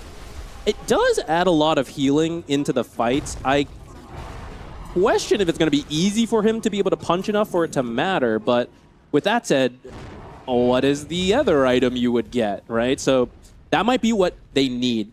If he can get in there, cause some chaos. It also reduces the ultimate cooldown by quite a lot. I think that's actually one of the unsung values of it. But any extra healing in this fight could help. Any extra attention to the hero. They found BZM. In comes the Blink Doom, though. They're already out of it. But yeah, they're already outside. He can't catch up the block. Just dumping in the damage. 33's got to run the boulder kick out, but Shiro is chasing, flying right after him. Can 33 survive the telekinesis pulled forward? But a great save from Whitemon. Shiro Really wants this Doom, but will not find him. A good save there from the Treant Protector. I mean, imagine you're Doom in this game, right? You know you want to get the Largo, but if Largo is already speed boosted, he might outrun you. If you don't catch the Rubik, he's going to telekinesis the Largo out. If you don't catch the Tusk, he's going to fissure you off. The other fissure's going to be there, and Shiro might be hitting you the whole time. It is such a hard game for 33, even though, in theory, the Doom should be able to respond to the Largo. You're losing your base. I mean, how do they jump back in here? They've committed quite a few spells. You have Magnetize, but no Overgrowth, no Doom available. And meanwhile, XM, he gets himself a kill on the Whitemon. Punishes him at that tier 2 tower. He thought he was pushing safely alone. There's going to be able to force the Pierce the Veil. 33 blinks in, looking for Y. Gale Force causing some trouble. BZM's got no BKB for 5 seconds. He's gone. No Earth Spirit. You'll trade for the Tusk. Shackle out from Ari. They're going to buy back Pure, trying to stand his ground against Shiro, but he doesn't have it. Wait a minute. A dead shot gets him to safety, but they've got it. The Fissure, the LSA takes out Whitemon. It's a dieback. XM's on the high ground, blocking off Ari, but can he escape? No. Jin Q kicks him back, baby. Ultra kill for Shiro, and Vici Gaming might be punching their ticket to a game 3. Looking for the Mega Creeps now in the bottom lane. Can they do it? Gale Force out here from Ari, looking for an angle, but it's going to be difficult. There are no buybacks. You honestly have enough time to do this and then still poke a little bit. In with the Doom. You got the catchy leg. Number 1, number 2. The stun's out. He's got the BKB to turn it around, but can he just kill? 33 is the question. He needs some help from this Largo. The Lotus out, the speed boost, everything. The Shackles are out. They might have finally gotten the Lina. Telekinesis. No, baby. He was waiting. They got him. GG comes out, and Vici Gaming, an incredible game 2. I feel like that final fight, there was even a slip up from Vici. The telekinesis and the catchy lick happened, so it actually canceled the telekinesis throwback. But we still see how hard it is to just stick onto that Lina. That's how hard the Doom's game is. And that's what you pick him for. Yep. All the other heroes are like Muerta needs space. So BZM and Doom, BZM on the Earth Spirit, Doom, they need to be the ones in front causing problems. But if they have to chase all their targets, then Muerta also has to chase behind. She's not doing any damage. The fights were so hard for 1W this time. Vici, the Lina switch to carry. Genius. Played out perfectly for them. Yeah, it was expertly played. This was just straight out team fighting, out positioning. I will say Vici Gaming also did a fantastic job in that whole mid game finding BZM. Like they were shutting down the one person who was going to be making plays on the side of 1W, and they did it over and over and over. And part of it is these supports, right? Y as well as Jin Q just getting everything they need out of these Blink Daggers, out of the telekinesis, the setups, the follow-ups from Shiro having Boots of Travel, or XM with his Blink Dagger, right? They were constantly on the map. It was that was fun to watch. That was an incredible game. I feel like Rubik was so much more enabled. Jin Q, right? The last time he had the Mirana with like not the greatest pairings, and the supports on Vici really struggled that game 1. But here they actually got to play the game, and we see why you want them to play the game. They're so good. Yeah, this was expertly done, but now time to send it back to our expert panel. They can talk a little bit about what they did right. Thank you, Ricky. Appreciate everybody coming into this game with excitement on the docket, because we were looking at whether Vici Gaming would be able to turn it around, and they certainly have. 1W go down. Vici Gaming tie up the series, which means we've got one more to go to decide who is going through. And of course, with Rune Eaters taking down Aurora earlier on today, we are used to these types of theatrics, and it just means that Stream B's brought the action. FEBSJ joining me, guys, as we take a look first at the scoreboard. Ryan, Vici did a lot of things right in this game. Yeah, I mean, it's funny, they took a page out of the Yandex playbook to pick Lina and flex it to carry. I wasn't sure how it was going to work, but they drafted themselves strong lanes. They were a little bit behind in the early to mid game, but they had a lot of playmaking potential. This is kind of like the polar opposite of what I expected from XM, being usually like the Vipers and the Snipers. It's not that he's incapable of playing these playmakers, but it's definitely not his signature playstyle. But they made it happen, and I feel like there might have been a bit of like arrogance to some degree coming from Pure, because he was handed a Trian Drow lane from the very get-go and elected to go for a less desirable carry in the Muerta. But I can't tell you how relieved and pleasantly surprised I am to see Vici finally kind of show us what they're capable of against a team of 1W's caliber, something we just haven't seen throughout this tournament from them, Mira. I had a lot of fun watching Vici in this game too. Like they came back swinging.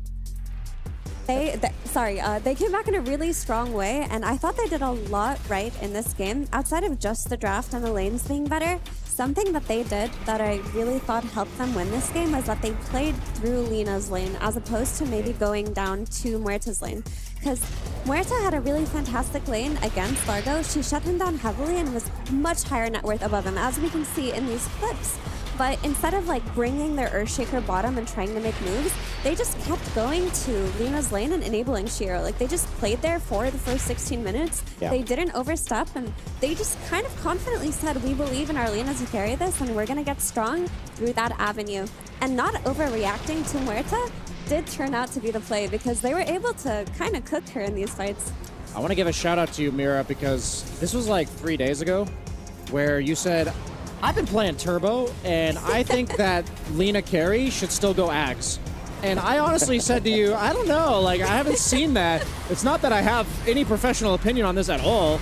And then here we are, 3 days later, Shiro going Maelstrom into the Axe Scepter on the carry Lina. Very cool, like, little bit of a new meta build. We saw Watson play this a couple days ago, very standard, like, Hurricane Pike, Maelstrom build, but seeing that early Axe was quite cool on Lina, very innovative build. Dude, I'm telling you, there's some things you can only learn playing Turbo. My man Shiro plays Turbo. Yeah, this man gets it. This man gets it. I'm talking about, no, it was a fantastic game, and Vici, I feel that their ability to calmly like make the right map movements was really promising for me, because you were talking about, Brian, about how they kind of got skill checked in terms of map movements, but their map movements this time around were really calculated.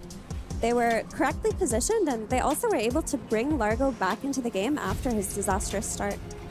It's an incredible difference as well between set one for Shiro, game one and game two. Shiro went 5-5 in game one on Tiny, and we were talking about what do you need to do if you're Vici Gaming? And we said, who is the player? There was some focus, I think, on what XM needed to do, but Shiro now going 20+1 to finish off that game. What an incredible showcase of the power of what that carry can bring to the table. And now the question, Brian, I think starts to become, how do you navigate this? Because it's the first time that 1W is starting to bleed. It's the first time we've seen Vici Gaming actually say, now you might have to adjust to us. Is it being more respectful of the Drow being available and just going for it on the side of Pure? Because a 16-0 performance now in a very different light for him. I believe it was, I don't have the numbers exactly right here, but it was a very 3-5. Very different than 16-0. And what do you do to change that? There's very few players that I would attribute like, yeah, it's just kind of an ego thing of why they would do something. Usually I think about their theory crafting of the game, but Pure is definitely one of those players that I said he was a hipster in the draft, and I'm like, come on, dude, just pick Drow. Come on. At the end of the day, like, that was a very signature draft for 1W. I don't think they slacked off or anything like this in game two. Vici had to bring it to him in order to take it, but there is some degree of, I don't know, like, 1W does not look like a top 4 team at this tournament. Like, when we were looking at Yandex and even, like, Team Spirit, who just won their game against Team Liquid. Yep. It's really hard for me to pinpoint, but there's just something that I feel like is missing, and it looks like there's holes in their armor, and if a team like Vici, who hasn't really stepped up just yet, is finding the time to step up, I think 1W is quite susceptible to losing this series. All right, well, we'll have time to find out in just a moment. When we come back, 1W, Vici Gaming playing their final game to see who moves on at Dota 2 here at EWC 26.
Play is in our DNA.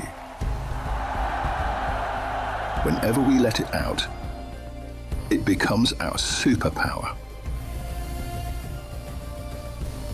Now imagine an entire city being built to supercharge it. Kadir City, powered by Play.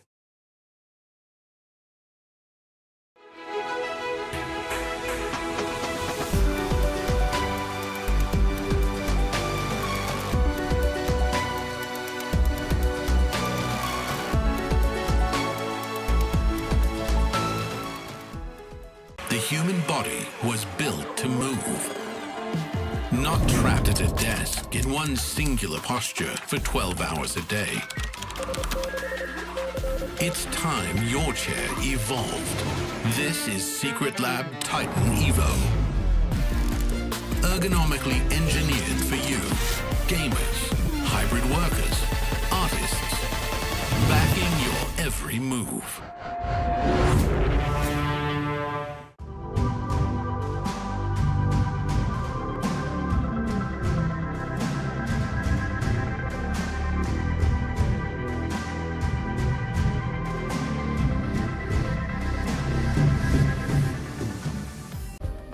Play is in our DNA.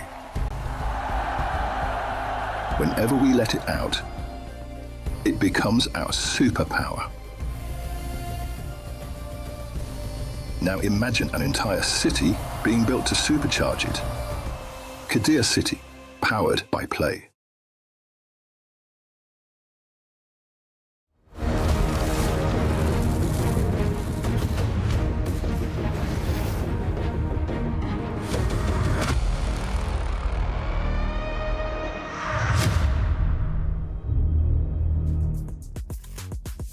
Well, we deemed it the last chance for China as Vici Gaming TI is on the docket, but how can they do at EWC here with Dota 2? We're about to find out, as one game will separate them and 1W as of now as to who moves forward in this survival stage. But of course, one game can sometimes come down to 1,000 different decisions, and Vici Gaming and of course 1W have to make them starting now. As we welcome you back to the panel, my name is Rain Day. I'm joined by Effie and BSJ as we have been throughout the day. It's been a great set of series, guys, and I just, before we wrap it up, knowing this will be our last game here, Rune Eaters, just a great surprise on Aurora. Vici Gaming, not necessarily doing the same thing, but some amazing storylines we've already seen, Effie, take place here, and I think that's just a sign that people are playing really good Dota and maybe playing it at the right time. Yeah, and it also just kind of shows the magic of the survival round and how many players have the ability to step up within that and who crumbles. Because we did see Aurora crumble a bit during their survival round, but That's right. Now we're in a position where Vici made a huge turn after getting stomped in that game one, and they could be the team that also rises to the occasion and takes advantage of 1W's flaws, I guess is the best word. Yeah, we said they got big broed in game one, and I'll just say this. There's very few players. I already mentioned the ego thing. There's very few players where I think that their performance significantly depends on their attitude on that given day, on that given hour. But Pure is one of them. He can be one of the players that absolutely dominates, takes over the entire tournament. And there's some times where he just kind of falls flat. And my eyes are on Pure for game 3, because like you said, game 1 he's like 15-0 or something. Yeah. Game 2 he's 3-5. That is the story of Pure's career, and I'm curious how he does in game 3. And I guess my question, coming outside many people's would be, how good is he at bouncing back? Because obviously having a good game, you can have a bad game by just kind of letting your focus drift a little bit, feeling like you've got it in the bag. But when you have a bad game and man, that was not what I am, how good is he, have you seen, at figuring out a way to come back in that next game? I would say over time he's gotten better at it. Okay. Like, I think early on in his career, I think how long has he played for Mirror? Maybe 3 or 4 years at this point for Pure. I think that's about my guess. I'm not trying to put you on the spot, but I think earlier on in his career... How many days, minutes, and hours exactly? How many games does he have in his career, Mira, that he's lost? Come on, Mira. I think he started in 2022, because that sounds about right. Remember him most during that entity roster way back in the day. Wow, that's a real throwback. When using like carry pudges and whatnot, but no, I think he is good at bouncing back. And the thing is, I don't think he played a bad game per se. I just think that Muerta's hero interactions with Largo really came into play. Like I mentioned, he crushed that lane, but Vici didn't bring the action to Muerta. They just kept going top and pushing out Doom and playing with Lina and making that part of the map unplayable and unusable. And then it was just a matter of, okay, their Lina is strong, our Muerta is strong, who wins in the showdown? And it really felt like Lina plus Largo, they naturally just had a great time against Muerta. I remember some of these fights, like Pure was walking forward on his Muerta. If he wasn't hitting Largo, Largo was just healing and licking people away. And I thought to myself, oh God, like what do you do outside of waiting for an overgrowth from Treant Protector? And they never really got to make that play. Yeah, the thing about it's so interesting with Muerta versus Drow, like we were just talking about, they could have taken Drow at any point in that draft, is I feel like Muerta is really good at shoving the lane out and just saying like, I'm going to shut you down early and then I'm going to go back off and farm. While Drow is and SFO also are much more oppressive carries. Like if you lose lane to them, you're losing your tower really early. You're getting like completely shut down and the map collapses on you.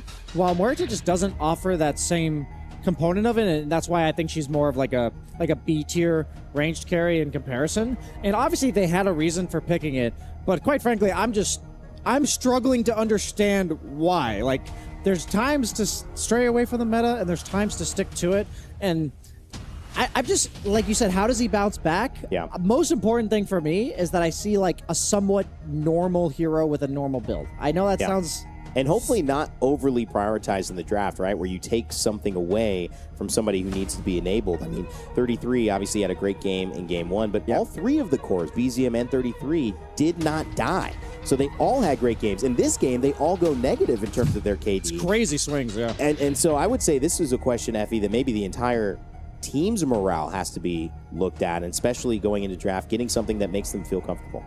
Honestly, I think their morale in 1W should be fine. Like with Coach Moonmeander, I feel like they've worked through this a lot throughout the year, and that's not the issue. Like these aren't players that I would associate with an inability to reset, especially players like Whitemon, who I feel just have a very consistent level of energy throughout any game that they play. It's kind of infectious. But we didn't get to see that draft unfold, actually, right? So we're like wondering how the Muerta came to be. I'm looking at the draft. So what ended up happening was they picked Wind Ranger support on 15, and Vici had to read that this was a support pick because they already had the Largo. They're like, okay, it's an Ahri Wind Ranger. And then on 18, they just thought that Earth Spirit was too good to pass by for BZM. So they made the decision to pick the Earth Spirit over the Drow Ranger, and Drow Ranger got banned. So they ended up going for Muerta. So I don't think it was, let's pick Muerta over Drow at the very end. She was just banned out. So the question is, was the Earth Spirit pick worth not getting the Drow Ranger on 18? Yeah. To me, it didn't look like it was worth it. Yeah, I guess like if I'm looking at the draft, I would have wanted the Doom to be a Drow, because Drow's been getting early picked in a lot of these drafts. You already have your laning duo. You already see what is likely the offlaner for Vici Gaming, as well as another core-to-core matchup. But the thing is there's so many ways to effectively like lose a draft in Dota, and it's easy for me here to say like they should have just picked this, when in reality the game could have looked the exact same, meaning the same result in a different fashion, or even the Muerta had absolutely no impact on it. So I agree with everything you're saying, Mira. And going into this game 3, like there's a reason why I didn't mention the entire mentality of 1W. Like these other players, I don't have this concern at all. I think Whitemon and 33 especially are just super composed. I think BZM's really matured over the years as well. Ahri, I don't think I've ever seen a portion of his career where he had varying performances. So just as a team, that's why I was like, if there's one person that I'm looking out for to bounce back is Pure, because I kind of just assumed the other 4 will. Yeah. Tusk also seemed to get a little bit of value coming out of Vici. Do you think this is maybe taking something away that worked well from them?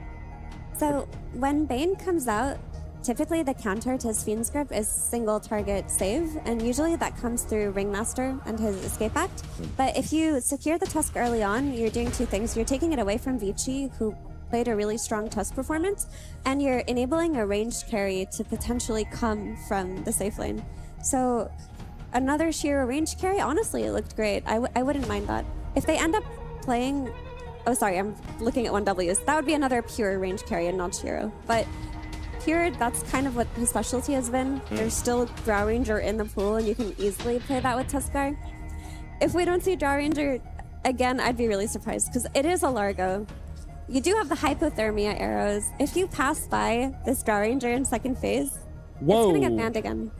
That's most likely a Xingqiu Zeus. I thought it was an XM Zeus, but I looked back at their draft earlier on in the tournament, and there was a 4-position Zeus. So Zeus, okay, I want to touch real quick, just to confirm for you, Evan, is that Tusk has a lot of aggression potential, but he also has an ability that saves single targets, so that's why he's good against Bane. But then, on top of this, Zeus got a really interesting buff, so his ulti used to not hit Invis heroes. It would reveal them, but it's like 500 damage that effectively didn't hit to the entire enemy team, but just in, like, I think it was in 7.41, it was very recent, Zeus's ult now does damage to Invis heroes. Wow. So it makes sense as a conceptual counter to the Mirana, who makes her entire team Invis with her ulti. So I think that's why they went for it. Wow.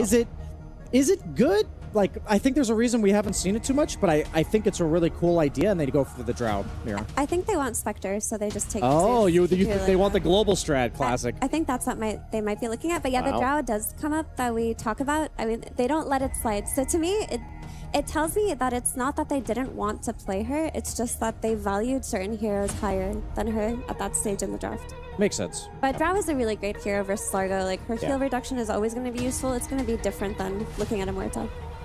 Banned, one of the most banned characters so far. Finally makes it through for 1W. This is it, though. For a team that's won 4 first places across the season. A very, very highly competitive team. It would be a disappointment for sure to lose at this point in the series. Vici Gaming trying to keep their hopes alive. Okay, so I was curious. So when they played Zeus on support, it was a 50-minute game, and Xingqiu had Ags, Refresher, Octarine Core, Divine Rapier. So this is a very greedy Zeus. Like, I wasn't sure, because sometimes I've seen occasionally if Zeus is like needed more presence in the mid game, they'll go for like a Solar Crest or a Glimmer or something to help his team a little bit. But this looks like it's going to be a very, most likely, greedy position for Zeus, which means that if I'm thinking I'm a carry, and I'm against Axe, Mirana, Tusk, these are a lot of heroes that you're going to get called, you're going to get arrowed, you're going to get roamed on by the Tusk. I have to be like a very self-sufficient, I was going to say beefy guy, and they go for the Tiny.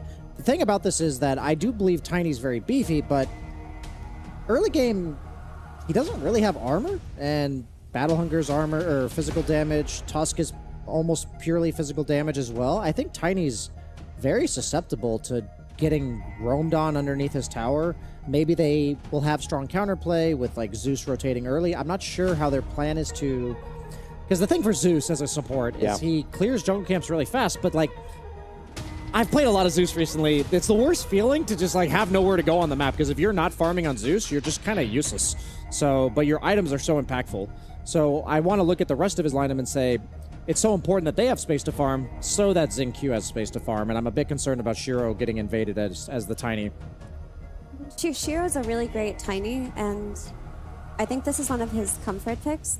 To me, picking Tiny over Spectre here means that they value the lane more than they would like the overall hero combination, because Spectre can get bullied on lane, but she does pose a lot of kill threat to Axe when he's alone.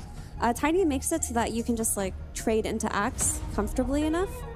But I do worry a little bit in the Tiny versus Drow dynamic, Brian. Maybe you can touch on it, but I feel if your initial jump goes badly, Drow is just gonna cook you on Tiny with the hypothermia. Oddly enough, I think the biggest change to Tiny that happened that made him a carry more viable than before was the fact that they made it so Harpoon can target trees. So in the past, if Tiny went in with Shadow Blade or blinked in and he was getting slowed by Drow, there was literally no way for him to disengage other than telling his team to buy Force Staffs, but now you can like Harpoon over cliffs and stuff like this. And I was just thinking about the fact that most of the time you want to carry that gets out of Tusk Shards. And in my head, I was like, Tiny can't get out of Tusk Shards, but a lot of ranged carries who buy like Hurricane Pike and Force Staffs will get out of Shards. But then I was like, oh yeah, Tiny with the Harpoon might actually be a really early Harpoon purchase from him. I think it's his, like we saw a Blink Tiny earlier today. I think it was from Dark Lord in that game. Maybe it was... It's really hard to remember which series was what, because we've actually had a lot of good back and forth games. I would like to see like a Blink Harpoon kind of Tiny performance from Shiro, because I think it really is his job to buy that space in the fights and basically fend for himself, Mira, because you were talking about like if he's getting pelted by the Drow, it is a problem. And he's not really got too much assistance there. Maybe like the Largo can also help him do that. Like if he's harpooning out, he's getting licked out, maybe that's their idea. And now he has like a secondary brawler bro in the Earth Spiriter. I was wondering how they would address BZM's Earth Spirit and if XM would be willing to play it, because you just take it away. And I have not watched him play this hero, admittedly. Back when this hero was trending as a mid laner 2 years ago, I don't remember watching any games on him either. So this is a huge question mark for me. I mean, if he can pull it off, I think Earth Spirit is a great pick because the aggression is going to be there, the side lane presence is going to be there, and they're not going to allow the Drow to farm. But genuinely, I cannot tell you. Oh, it's mid Mirana. Yeah. Holy moly. Wait, BZM loves mid Mirana. Like, I love it. He's always tried to make this hero work from the mid lane, and sometimes it does, but we haven't really tested it on a tier 1 setting. Wow. Well, one thing you told me earlier is that I asked you about these players, and you said BZM, no notes. We'll see if there are no notes. I imagine there will be some notes, whether on a good end or the bad side, of course, for Vici Gaming and for 1W, because this game's going to decide it all. Best of 3 comes down to a best of 1. And who's moving on? Let's send it over to our casters and get it going. Let's do this. It is going to be an intense game 3. Both teams 1 win away from victory here, knocking out their opponent. I think the momentum, right, of game 2 has to be giving Vici Gaming a little bit of a good feeling here as they're getting ready for this one. The drafts, pretty good still from both teams. I think maybe the most even we've seen, but the big question, right? BZM, mid Mirana, he's pulled it out a few times, Zach. You know, he has. It's a pocket pick, you could say. How you feeling about it in this game? I'm excited to see what it can do. I mean, I've seen it in pubs, right? It can bring out some crazy damage if it gets some early farm, but Pro Dota is obviously a kind of a different beast from that. Now, Vici got that win on game 2 from a little bit of a surprise carry Lina, something unusual. Maybe 1W going for something similar with the Mirana. I do think it's harder. Like when you've lost the second game, it's harder to bounce back. They didn't become one of the best teams in the world by crumbling easily, though. So I'm not counting them out, but I feel like that's a huge confidence booster for Vici. We've heard them say we're in the process of figuring ourselves out, finding our play style. That is probably the strongest performance we have seen from them in a long time. I'd agree. It felt like everything was clicking. That's got to be a huge boost to them. That is very true. And, you know, one of the things we talked about last game, just that why every game tip me. You're such a nice guy. They everyone likes Bach, you know. Okay, so we get Bach once again on his Largo. It looked quite good last game. There was it's kind of enabling the Lina, which is a big deal. She being this hybrid backline carry. This game, very different hero again for Shiro. He's on the Tiny, right? So we're kind of going back to what we saw in game 1. It's not the type of playstyle that we typically like for Shiro, but I think this game, having XM on the Earth Spirit, might help balance things out a little bit. Also, the true carry this game for Vici is Xingqiu. Let's go. You're right. I don't know what I was thinking. For anyone who missed it earlier in this tournament, Xingqiu had a 4-position Zeus where he never joined a team fight. He sat in the corner of the map and did like 90,000 damage by the end of the game. Why? Has the bonus vision, looking for Pure. On the backside, though, Waimon is going to be able to rotate on over, and he's in a lot of trouble. Good boulder kick to come on through. The damage from the Zeus, it's kind of stacking up, but First Blood will go for Ari. The rest of 1W will back away as Xingqiu will find the return kill. So a 1-for-1 at the runes. And it looks like Shiro is making his way down to the other bounty runes. So they'll go 3 runes for the side of Vici Gaming. Gold-wise, as a team, about even when you go 3-for-1, but the enemy team gets the first blood. Let's see if Ari can do anything with it, though, because Wind Ranger can be very annoying in the lane if she's getting some early items. He is the one that got the first blood. And who got it on the other side? Went to Xingqiu. Okay, that'll help with the Zeus, actually, because he's a very greedy support. As we saw, does a lot of damage when he has mana, but you quickly run out of mana. So when you're getting some kills, get some of those early items, either just straight up regen if you want to blow through it all in the lane. But I think with a Largo, you kind of go a slower approach. Well, we'll see. Maybe, level 2, level 3, that is still a lot of magic damage into a hero like Drow. They could try to fight, depending on how these first few waves go. Nice movement of the stones here in the mid lane for XM. Great job on the CS. Real question is if you can actually deny anything from the Mirana. Not easily, it seems, so BZM having a perfectly good time. It's been a while since we've seen the draw. I think we saw a lot of it the first couple of days. It fell a little bit out of favor, or it was getting banned, right? I think teams had developed some answers to it. But we are going to see it come out here in Game 3, a make-or-break game for both of these teams. And Pure already very low in this bottom lane now. Whitemon joining him. That Frog Stomp combo. It's a lot of spell damage between these two heroes. Frog Stomp, you get pulled back into it, you get hit by that slow from the jump. You get stuck in there for quite a while. It is going to be that drow, though, like you said, and actually Brian was kind of calling for it, right? Like kind of a return to a more normal standard carry. This is something that 1W used to just first pick in their drafts, right? They have a lot of confidence in the drow, which could help a lot after a loss in Game 2. Just say, hey, you know what? They caught us off guard, right? Let's just do our thing. I feel like the drow is sort of a sign that that's the game plan. They want to play their type of game, right? Like they don't want to have Pure on a little bit of a weird carry and then playing into this like Shiro carry Lina, right? Like they want to try and force back to their standard. Then XingQ said no. Then XingQ picks Zeus, yeah. We're like, playing pub Dota and you better pray I don't get Enchanter's Bauble. Now last time, okay, if you didn't see it, in the group stage, he did do this. He's okay. That's the nice thing about having the jump when they commit on you. Pure. He's in pretty deep. Blood Grenade missed, but XingQ will just zap him down. Carry Zeus with another kill.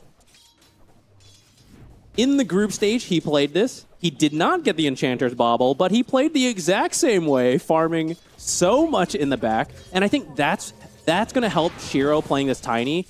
Sometimes we see these carry Tinies where you have to initiate, but you also have to carry. That was kind of what Game 1 was for it, and it's just so much. This time, as time goes on, you're saying, actually, you don't need to do as much carrying because I, as support Zeus, will do so much damage. All you need to do is blink Avalanche Toss, and that simplifies the game plan for Shiro. XM, that is really cutting it close here. Okay. Very close. Actually gets a nice little assist from the tower there as well. But yeah, very low there on the Earth Spirit.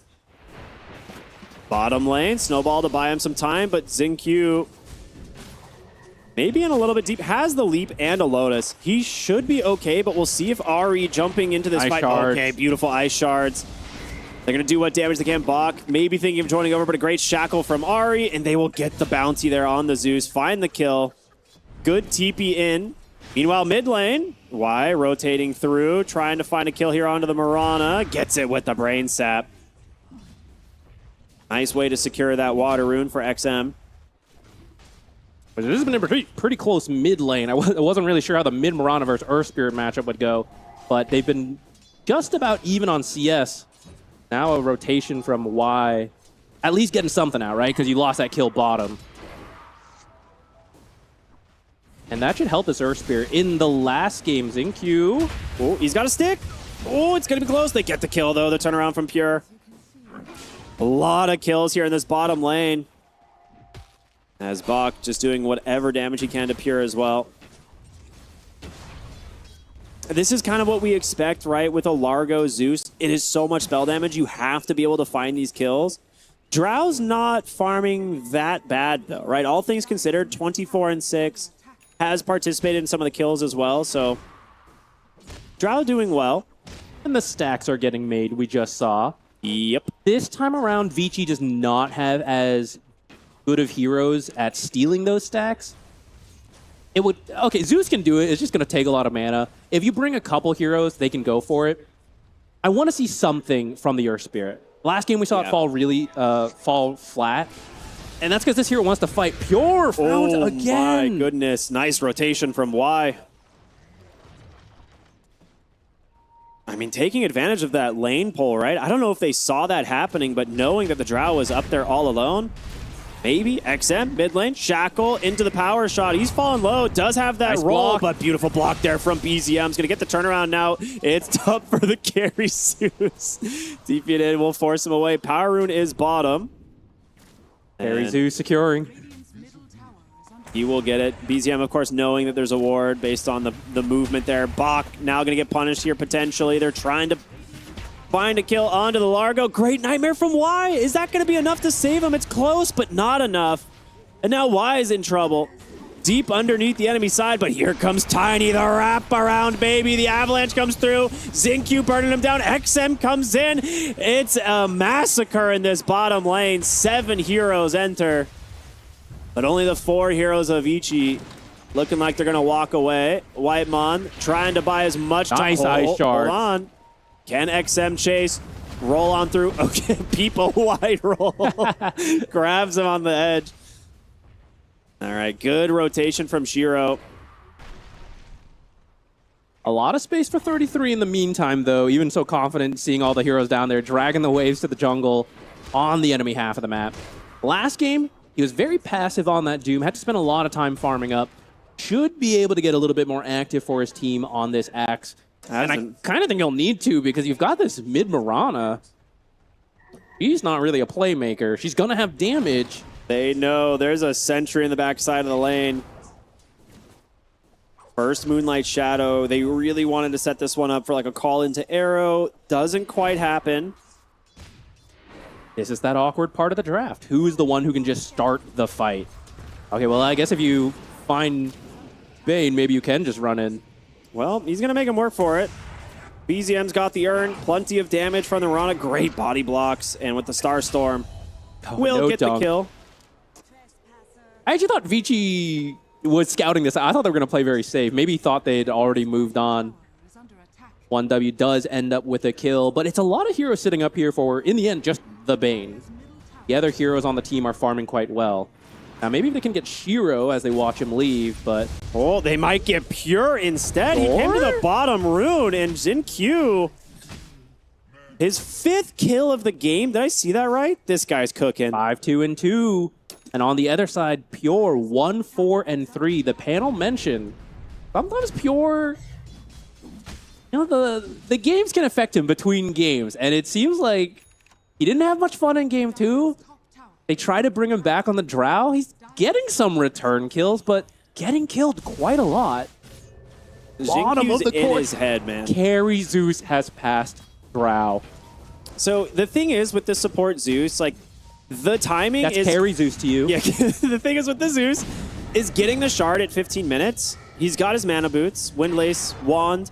I don't think he's going to have too much difficulty hitting the timing, right? His team's going to smoke up. They're going to try and run over to Bach. You've got Thunder God's Wrath online now. Why? Oh, he gets caught from the arrow from BZM. Great grab, but here comes the Magnetize at Thunder God's Wrath. The question is, who's going to go down here? Why? Drops the sentry, has a Nightmare. BZM's going to try and chase after him up onto the high ground. The Starstorm doesn't hit. And XM looking for a target, roll. It's going to connect. The kick comes out. How much more time on this Moonlight Shadow? It's going to be expiring soon, but they can't connect. They don't have the reach. Fargo's back. Respawn time, not that long in this early game. Now, I'm a little surprised. Earth Spirit had the Magnetize on 3 or 4 heroes. It's a really good split, though. But yeah, he just didn't commit to it. Maybe didn't think his team had enough damage, even if he commits the rocks. Well, that's going to give something back to 1W. I feel like this is classic 33. He has not left the top lane. He's had no desire to stop farming on the Axe. He wants to get to his core items here. Absolutely. You can't just run at people with Blade Mail, right? You need the combo, Blade Mail, Blink. Sometimes we see some other builds, but I believe that's what he's going for this time.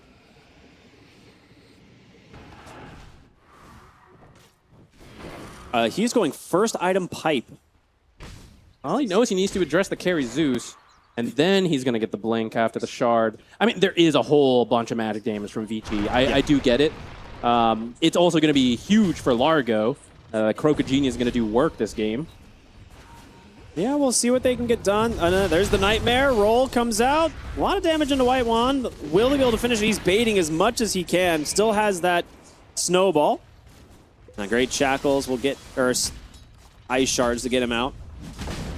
They don't have the Fiend's Grip. Not easy to... Like, 1W has more confidence to push this aggressively because they're not so worried about being Fiend's Gripped under the tower. Very true, yeah. No, they don't get the tower still, though. It's very hard into a Zeus. A couple Qs and your creep wave's gone. Shiro does have his Echo Saber coming out, it looks like, on the Courier. And he will queue up that Blink Dagger as his next item. Sometimes the blink feels necessary as the carry Tiny just to be that playmaker, but it feels bad because it's not like a damage item, right? Yeah. But against a Drow, I actually think it's totally fine, right? Because Drow, as long as you get to Drow, you typically have enough damage to kill her. Her whole thing is staying far back, and you can Avalanche Toss, tuck her back to your team, and they can finish the job for you. So I think it'll feel even nicer to be able to go for that blink next on the Tiny. Yeah, and you've got the Earth Spirit, right? He's just going to be rolling in, trying to find the vision and give you that target to go for. Pause for the moment, though. I think in terms of lanes, both teams are kind of getting, I would say, an equal amount out of it. The real question is how much that pipe is going to bring to the game, because you've sacrificed some of your other heroes, right, at the moment to give 33 this much space to get him to that pipe. So this is the decision, right, from 1W. They're saying, all right, we believe the pipe is our way of giving us this mid game and maybe fighting into Vici Gaming's lineup. I guess we'll see, you know, if that ends up being the case, but it's a cool strategy. I like the ideas behind it.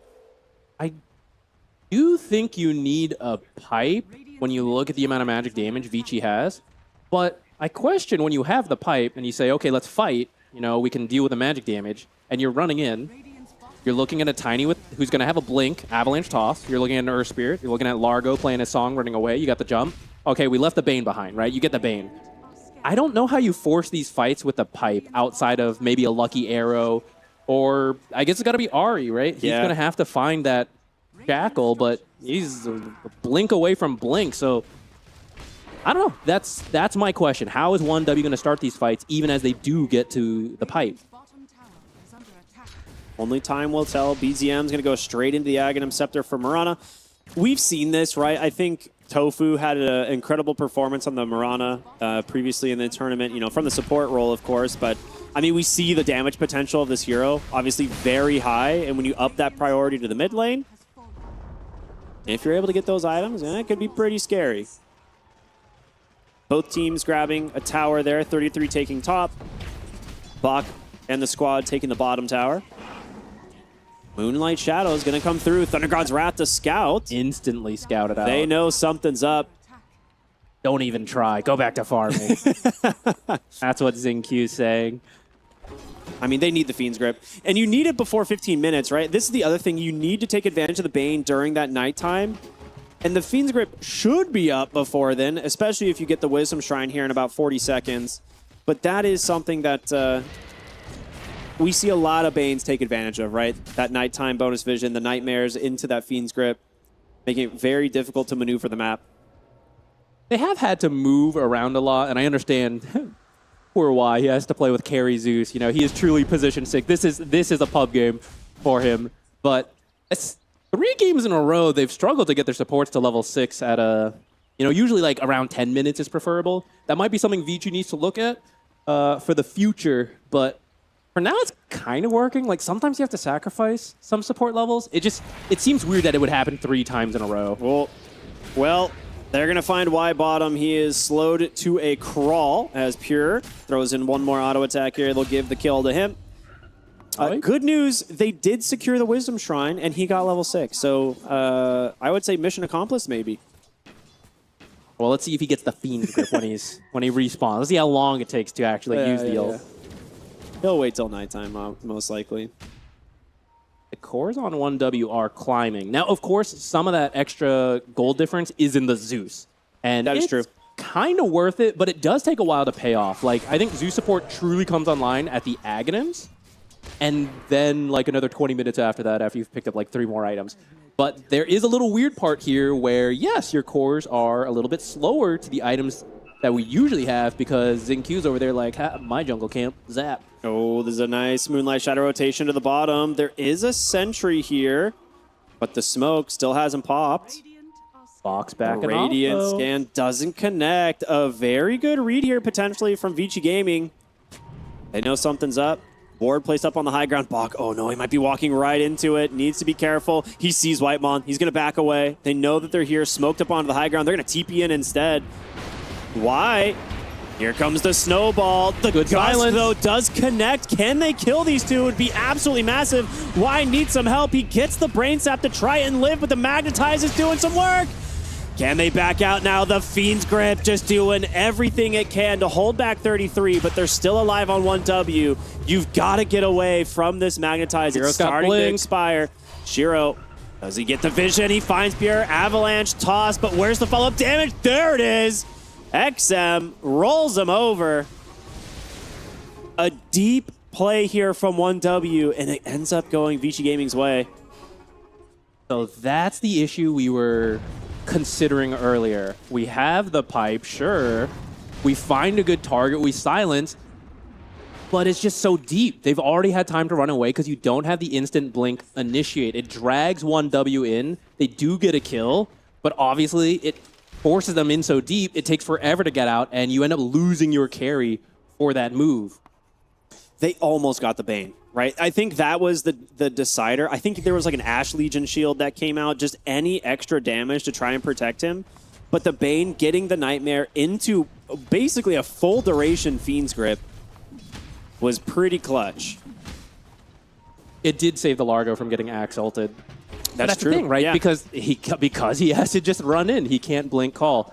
So this is where the draft, like this is the downside of the mid Mirana, right? In the current patch, a lot of the playmakers come from the mid lane in Pro Dota, and this time it's not Mirana, so Axe has to be both the aura builder and the playmaker, and you have to pick which one you think is more important. He chose the auras, but we're seeing the cost it has. Well, they're going to look for bottom. Moonlight Shadow comes out, trying to get his team closer to Bach. There's going to be the call. He does have Lotus stick as well. He's going to try and do his best here to run away, but it looks like it's all just time being wasted as here comes the rest of 1W. Ari comes through, gets the shackle, the dunk from 33. That'll be his first so far this game. A worthwhile chase. Getting him closer to that Blink Dagger. Like you mentioned, he needs to get this, so they're really prioritizing 33's farm right now. And actually the delay to the blink is not that bad with that kill. Not at all. I was worried there was going to be a big window between pipe and blink, but at the current rate, he should get it in another minute, and that's not too bad. Look at the Zeus, man. Look at the Zeus. It's the way it goes. He's like And halfway to Ags. We talked to them before as well in one of the interviews. They understand how the Zeus plays, right? They don't feel grief right now. I know if you're watching your pub experience, you're feeling a little tilted maybe. That's a really nice shackle. Avalanche does come out. There's going to be a really good silence from the Drow. That's going to find the first kill onto the Earth Spirit, and he didn't get the Magnetized. Shiro is all alone. Uh-oh. Beautiful find here from 1W. Uh-oh, indeed. They are not supposed to be able to find fights like that without the blink on Axe. Just takes the Mirana arrow with the Aghanim Scepter. That'll be a huge find for 1W. Not the end of the world for Vici, but that did kill off a lot of momentum. And you're starting to get scared of this Axe, because now you know, now he has both, right? He has the auras and the initiation. 1W is officially online. Yeah, and they've already taken the lead back as well. I like Pure going for the Manta style this game. Needs to be able to, A, wake himself up from Nightmare. Oh, speaking of Nightmare. Finds a target, but Whitemon nearby and a shield rune on the Mirana makes it very difficult to kind of go for this kill, so they will just back away.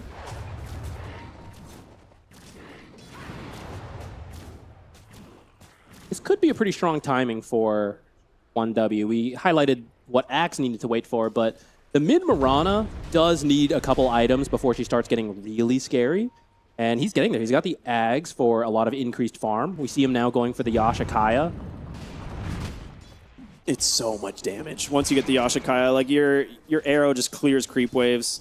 It's part of why the Axe doesn't need the Blade Mail this time, because so much damage is going to come from Mirana.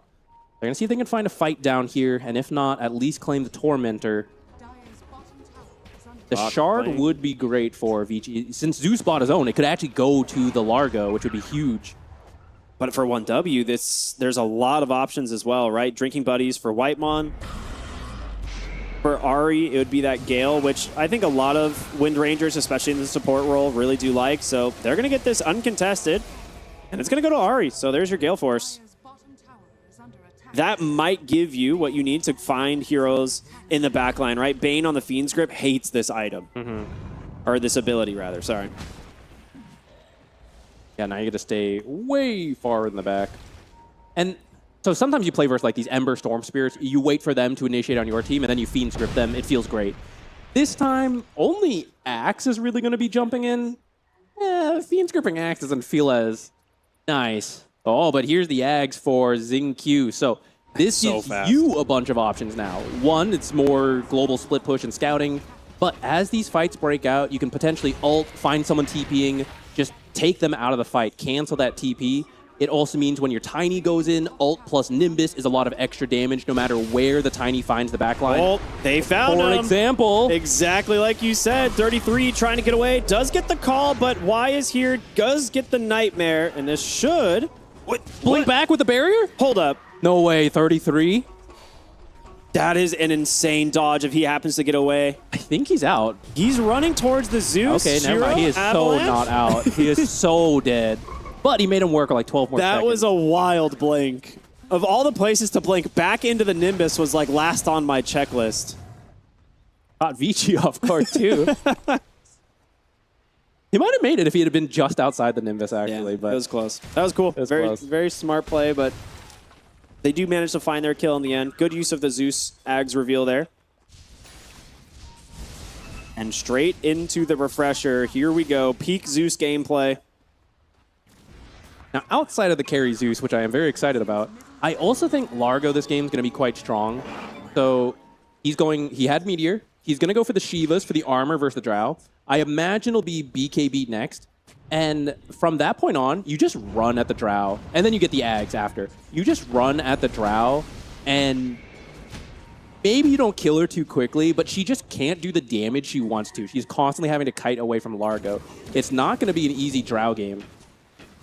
Yeah, I think we've specifically seen Bach do this, right? And he talked about it in an interview as well, being like, yeah, you know, once I have my BKB, my Shivas, and some of my other items, like, I just look for the Drow in the fight, and I just hold down my buttons and right-click at her. And if you can remove the Drow's damage in the fight, or at least temporarily turn it off, it does give you, or like waste her BKB duration as well, right? If she ends up going for one. Like, there's a lot of value in that. But the Moonlight Shadows, they're doing work, right? Like BZM trying to set up his team for kills. They're going to find some Bane here. Do they have the damage? Absolutely. Unable to save him on XM. He went for the grip. Not enough to save him. The Gale Force. Nice use of that. I guess the question will be how much does this Mirana scale? It's not something we see a lot. I know it can do a lot of damage. These are some tanky heroes, though, on the side of Vici. And a lot of the Mirana's damage comes from Magic Burst on her abilities. So as you pick up BKBs and you start ignoring a lot of that, the build is not... Like, you'll do some right-click damage, but it's not like you're building Datalises and stuff, right? You're building Ags, you're building Yashikayas, so a lot of it is in Magic. Yeah, I really like the build. We'll see, you know. I will say Axe is also, like, double-dipping into more Magic Resist, right? Consecrated Wraps after the Pipe. Gonna go for the Force Staff next. I'm curious when they're gonna look for more BKBs on the side of 1W. They have some Dispel, they have the Save with the Tusk and stuff like that. Like, that is all very useful. But I'm wondering if anyone else is going to get a BKB. Vici Gaming. Go for the smoke here. 24 minutes. So not quite nighttime, but we'll see if they manage to find anything. There's an Illusion Rune on BZM, which could actually buy him some time. You should have seen those power shots, though, so you kind of know where they are. And actually, because they saw both, I suspect they decide, you know, we're not looking for a full fight. We were kind of hoping for a small pickoff, especially because the BKB is getting pretty close. So they're actually moving top to see if someone from 1W will go through the Twin Gate, and then you can just get a quick kill top. And if not, then you at least push in top when you think they're bottom. They see the Zeus just farming in the jungle, having a good time. They'll see Vici Gaming show on the top wave, so they have a pretty good idea of where they are now, it seems. Take the bottom tier 1 tower. Good scan out from the Dire as well, trying to see if, you know, 1W is wrapping around into their bottom jungle, but it looks like Smoke's not going to connect on anything. We're going to move into nighttime, and I think both these teams pretty content with just kind of farming to their next big items. Which team has the read, right, on that, we'll have to see. There's the BKB. Number 1 here on Shiro. Needs to be careful. In the mid lane, there's going to be the call. Shackle didn't quite connect. He's a tanky boy. Essence Distiller there as well. Does have the Bane nearby. They really want to protect him with this BKB. They're going to use it. Immediate toss back. Pulls Whitemon underneath the tower, but there's going to be the Thunder God's Wrath. Call out from 33 again. Shiro needs some help. There's going to be the catchy look to pull him back. XM kicks 33 in pretty deep, but they cannot get a Fiend's Grip. They're too afraid. They don't have the follow-up damage, but they will save everybody. So no deaths on Vici, but they get the BKB. That's the big one. They get the Thunder God's Wrath. Thing is, Xingqiu farming the whole time. He's a global hero, so not losing anybody is actually pretty nice. Bach, did you think this was your farm? This is Xingqiu's farm. How dare you? All right, they're going to use this maybe to look for Roshan. It's fallen low and quick, and Vici Gaming, no wards on this bottom side of the map. No Thunder God's Wrath to scout it. The nice move. Yeah. I mean, you could maybe like roll in and hope for something, but it'd be too risky. So Aegis number 1 into Pure. Very happy as the Drow Ranger here. This will buy you a lot of time to get to your next set of core items. Their own BKB timing is pretty good on 1W. We've been talking about they have a lot of magic damage on their side. I mean, so does VG, right? Yeah. Uh-oh, BZM. This is a pretty sick gank if they can find him. Avalanche toss, the axe. Oh my goodness, it's so much damage, but can BZM, he has a blink in a moment. They're going to try really hard. He blinks up to the left. He's out. What a save by Whitemon. They'll just Fiend's Grip up the Tusk instead. You get a kill, but that's a consolation prize for Mirana getting out. Yeah, you would much rather have the kill onto the Mirana. Very nicely done there from Whitemon. Without a blink, too. Whitemon is... What a guy. No tip from his team. They keep using it on Bach at the start of the game. That's true, that's true. Can't tip their teammates. Now, they do have the blink on Ahri. That should give them a little bit more playmaking as well. And the Shivas is done on Largo. I see him queuing up his BKB. This is the same build we saw from him before in the Drow Ranger. And the Ags right after. Why? Round 2? Well, they're looking for BZM, but he knows he's not alone this time. He wouldn't fall for it twice. No Fiend's Grip either, so you're just here to potentially break smokes and maybe steal this shrine, but Whitemon, he's already back. Ooh. I think Y will know to give this one up. Yeah, especially now that he will not have the ward. I mean, if it's just Tusk, you could try to Nightmare them away, but there's other heroes. They want to make sure they keep this shrine. Super even game here, 13-12. No gold advantage for either team. And this is an elimination game. Both these teams, coming into this series, coming into this tournament, 1W, probably one of the favorites, but got knocked down at the very end of the group stage into the elimination stage, and Vici has had to grind their way through it to get here. They've been looking better every time we see them. Every single series. And they've said, we're trying to figure out the playstyle we want. I think they really understand how the Zeus playstyle works. I'm sure they would love to have a bigger lead at this point, if any, but I also think this is fine. I think the longer the game goes, it really favors Vici. Eventually, this Zeus becomes too big of an issue. We've seen it before. You might be able to get a lot out of the Wind Ranger, though. It's one of those things that's like any time you can buy on Whitemon with like a snowball, like Wind Ranger in the fight might be able to do a lot of damage. That's true. It's just so hard to find the initiation against Zeus teams. That's why I feel like 1W is trying to up the tempo. Yeah, I agree. Especially using the Aegis, right? 2 minutes left. You just finished the Butterfly on Pure. This is one of the stronger item timings that you can pick up on this hero. Pure might just stick around to finish this one off. They are. They actually saw the Wind Ranger mid. They might look for this, but not quite there in time. Shiro's going to pop that Shadow Blade. It's so scary, though, going in without any more vision. It is. Even though 1W was scattered, they weren't showing on anything. So Vici doesn't know, and 1W can do that because they know Zeus does not have his ult to scout it out. So very smart from all the teams involved. They're going to go for one more, and this time they are a little bit more together. Mirana's almost here. They want to wait out this Aegis if possible. If given a free kill, they're going to take it, but there's only a minute left on this Aegis. They'll try to hold what tier 2s they can. And I think if you don't lose any, you're going to feel pretty good about it. The first Aegis, doesn't build a huge lead.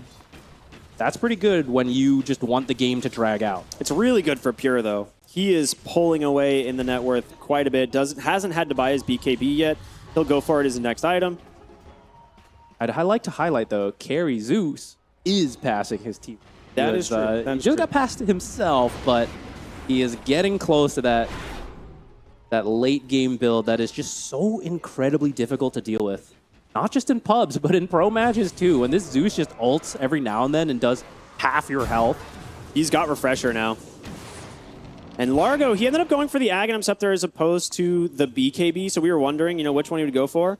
But wants the Ags. Tormentor's happening, and Zeus has an Ags Refresher.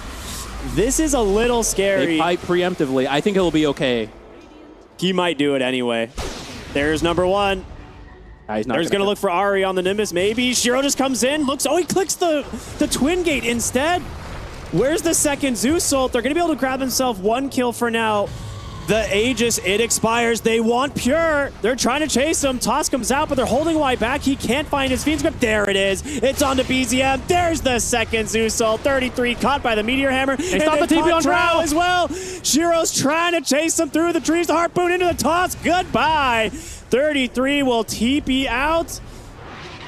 He's the only survivor. The Zeus didn't have enough mana. He was rushing home to try to get enough mana.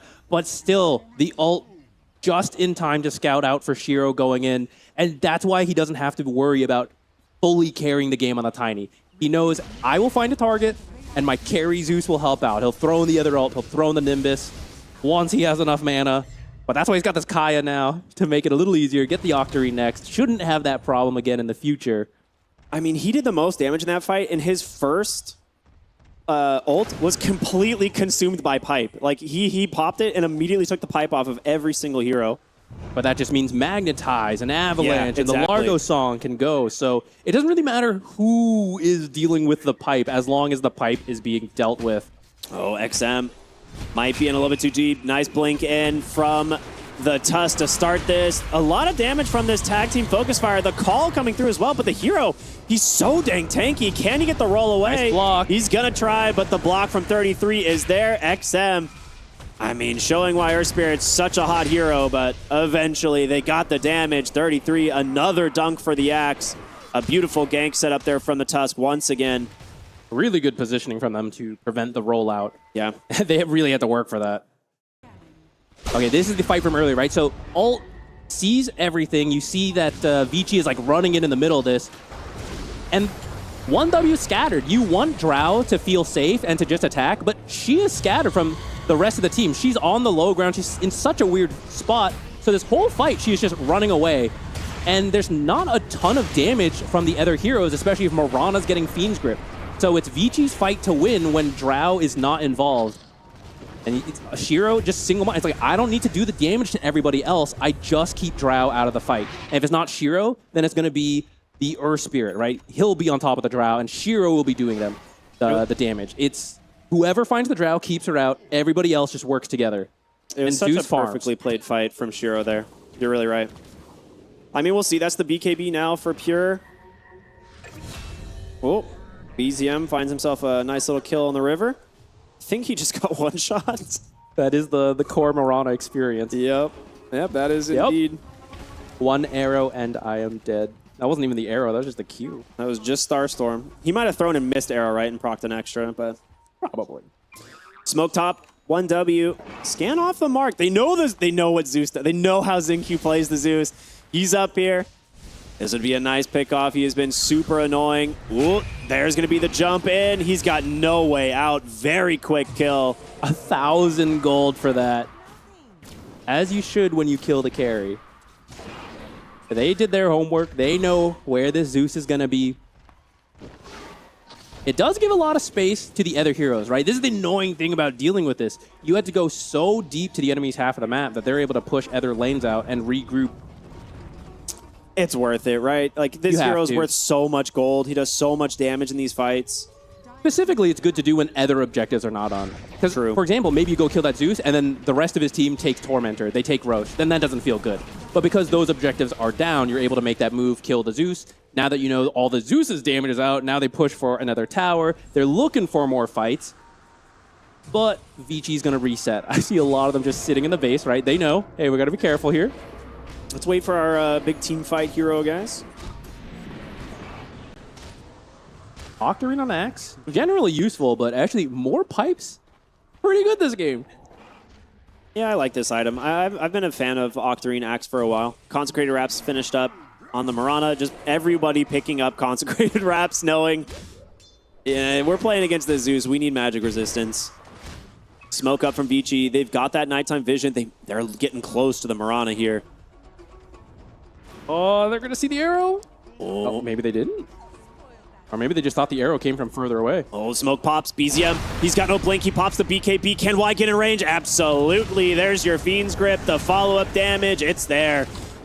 85 seconds without the Mirana. And Roche, it's up in 15. Now, I like what 1W is doing. Okay, we can't really fight without BZM. Let's go look for that Zeus up there. Yeah. The supports are kind of moving their way over, but you're right. Xingqiu, you know, you get him once, he learns. He's sitting in the base until he knows where the rest of 1W is. He's just clearing the creeps out. And let's see if they find the Roche. It did get scanned. He got his 20 talent as well on the Zeus. That one is quite strong. So the extra little bit of mini stun. Very helpful. It makes a difference. The scan missed, so 1W maybe know that this is happening now, but they have to bring some heroes over for sure. Well, now they do know with the power shot. I don't know if they're willing to contest. It looks like they're just going to... Oh, they smoke. Hold up. Not the fastest Roche, but... It's not at all. It's taken quite a bit. Thunder God's Wrath comes out. They know exactly where they are, but XM's trying to block the jump in. A great Nimbus pushed them back as well. Earth Spirit, nice toss out from Shiro, though. The Shackle, another force staff. How many ways can these guys get away? I kick you, you throw me, I pull you, I Nightmare, I force staff, I catch a lick. We are a team. They are online together. Wow. I mean, that's the Roshan that they very much needed. All set up from that rotation bottom to find the Mirana. Top lane, 33, looking for the carry Zeus. There's the Shackle, everything coming through. The damage, it's there. The Culling Blade will do it. He didn't think they could get there fast enough from that mid lane, but they beelined it here. Another 1,000 gold for killing the Zeus. There's a lot of time on this Aegis, though, so Vici won't mind waiting for the Zeus. And honestly, he actually used all his abilities in that previous fight, so that's true. He doesn't even have that much to offer right now. I think you were going to wait anyway, so now is as good a time to lose the hero as any. Still, Drow is a hero, plus then the Mirana and the Wind Ranger. They can shred your buildings. Yeah. So if you're able to find the Zeus kill and chain it into more kills, 1W could do some serious base damage, right? Vici is very close to reaching that threshold where I think the late game should go their way. It's this Zeus getting insanely farmed and more items, and Largo also getting there. But 1W still has a strong window here. Yeah, a lot of it's going to come down to the way these fights break out, and that's why the Zeus is so concerning, because he just makes it very difficult for teams to actually find the opening. But if you find it, the burst damage on the side of 1W is very high, and Whitemon has done a fantastic job this game at setting up these kills for his team. It's a very interesting dichotomy of the Mirana ult. Usually use that to help you find the fight you want. But then you have the Zeus ult, which almost does the same thing, but in an aggressive form, right? Yeah. It like scouts the enemy, and it cancels blinks, which is really useful. It does damage, of course, and it's lower cooldown. It's also the support Zeus, who has a refresher and is eventually going to have an Octarine. So it just feels easier for them. You use your ult, I'll use my ult. I will have almost 2 for all of yours. So surely it should be easier for Vici to find the fight. But if 1W can just find that one fight, then that's all they need. Moonlight Shadow, they're stalking Zeus. They're like, he's got to be up here soon, right, guys? Now Xingqiu heading back to the base. His team out for the fight. There's the Thunder God's Wrath. They find 33. The Nimbus comes out. The toss 1, toss 2 into the Fiend's Grip. Stuck inside the Nimbus. No way out.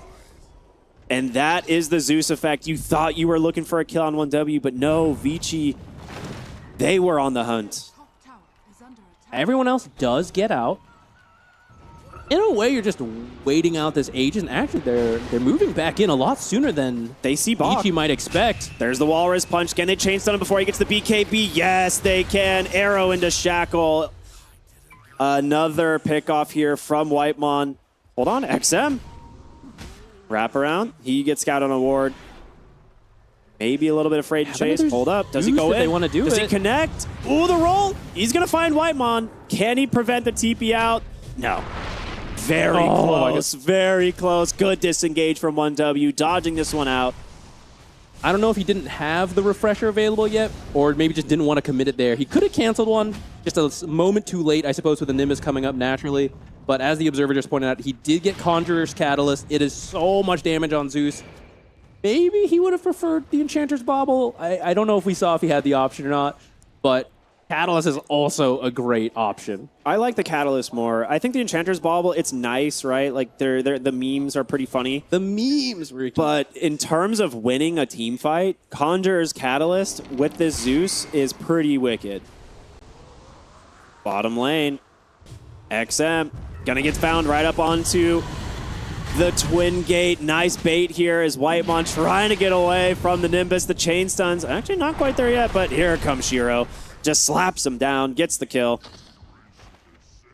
You've got 38 seconds left on this Aegis. I don't know if they're going to be able to get anything else with it. They can try, but all outer tier 2 towers still standing for 1W. Despite playing into this Aegis, they have done a really good job at holding the map pressure and preventing Vici Gaming from really getting any objectives. Yeah, they've been doing their own great map movement. Oh. Silver Edge, he's going to find 33. Does anyone else show up? They get the break. Avalanche does the double. Nimbus double ult from the Zeus. Oh my goodness, and they're looking for Pure. He's out for now. Not going to overcommit. They're going to be happy with the Axe kill and just reset, especially because Aegis was just about to expire. A very safe choice for Vici, and it looks like they're going to head down and get the Tormentor. And I imagine push bottom, you'd like to start clearing up some of these outer towers. That's part of the reason 1W has been able to play the map the way they have. They've kept a lot of their towers alive while taking Vici's. They have some pretty decent shards here. Bane? Yeah, Bane trying to soak as much damage without dying. And the shard will go to XM. All right, so Magnetic Grip, a little bit stronger. This is where you Zeus ult just to freak him out. Like in your blood. And you're like, wait, he's on my team. Why'd you do that? The game has had an almost dead even net worth the entire time. Like, we have been neck and neck. There's all the consecrated wraps. Is it enough? I don't know. I mean, he went the Mandible as well on the axe. He's like, come on, anything, please. I mean, so much of the damage is magic, right? It's a good idea. It's just, is it enough? There is so much magic damage, and it's being amplified by Largo. Now, fortunately, they nerfed it so that the Croca Genius doesn't apply if you're too far away. But you can just put it on the Earth Spirit and still spread quite a lot. And maybe Xingqiu shows up to one fight. I mean, you're almost... I mean, you got some big talents here on Period level 26, but you almost have the level 25 on the Earth Spirit, which that talent, the Self-Magnetize, is pretty sick for them this game. We'll see... I mean, Multi-Shot Arrow, also a pretty nice talent, and he's very close to the 25. Sometimes you just need a lucky arrow, right? You throw enough arrows out, these heroes are rolling around, pulling, kicking. They go for the call. Catchy lick, number one. Pull in. I mean, they just block off the whole backline. Pure trying to do what he can. Bach, he's just stuck here. In comes Shiro. Avalanche comes through, doing some work, but there's the Fiend's Grip. Snowball save. Beautifully done from the Tusk. They're going to turn around, try to finish off Y. Pure, can he stand his ground? His BKB soon to expire. There's the Magnetize, though. It's so much damage. 33. Beautiful call. Trying to get them to safety, but the Zeus, the Magnetize, it's so much. They're crumbling on 1W. BZM, can he survive? He's going for the TP, the vessel, everything. It's so much damage in the fountain. Is it going to be enough? No. New souls? It is! Oh my goodness! A full team wipe for Vici. Team wipe. Your fountain will not save you from the god. Unbelievable team fight from Vici Gaming. It's so difficult. This is that Largo time we were talking about. He is just standing next to Drow, playing a song. Drow is trying to attack him and just not nearly doing enough damage and then just ends up having to run around the fight, right? Like, okay, I live with Snowball. Okay, I get to move here, but you're not doing enough damage. The Aeon discs are so sick, actually. It makes such a huge difference in this fight where they're like, oh, I'm standing in top of Drow. She's going to pop her, you know, all of her damage, and I'm just going to eventually proc an Aeon disc. Like, oh no, doesn't really care. Right? The Fiend script even gets canceled pretty quickly, but as soon as Pure gets repositioned, they're, no, you're not. We're coming back. We're just chasing you down.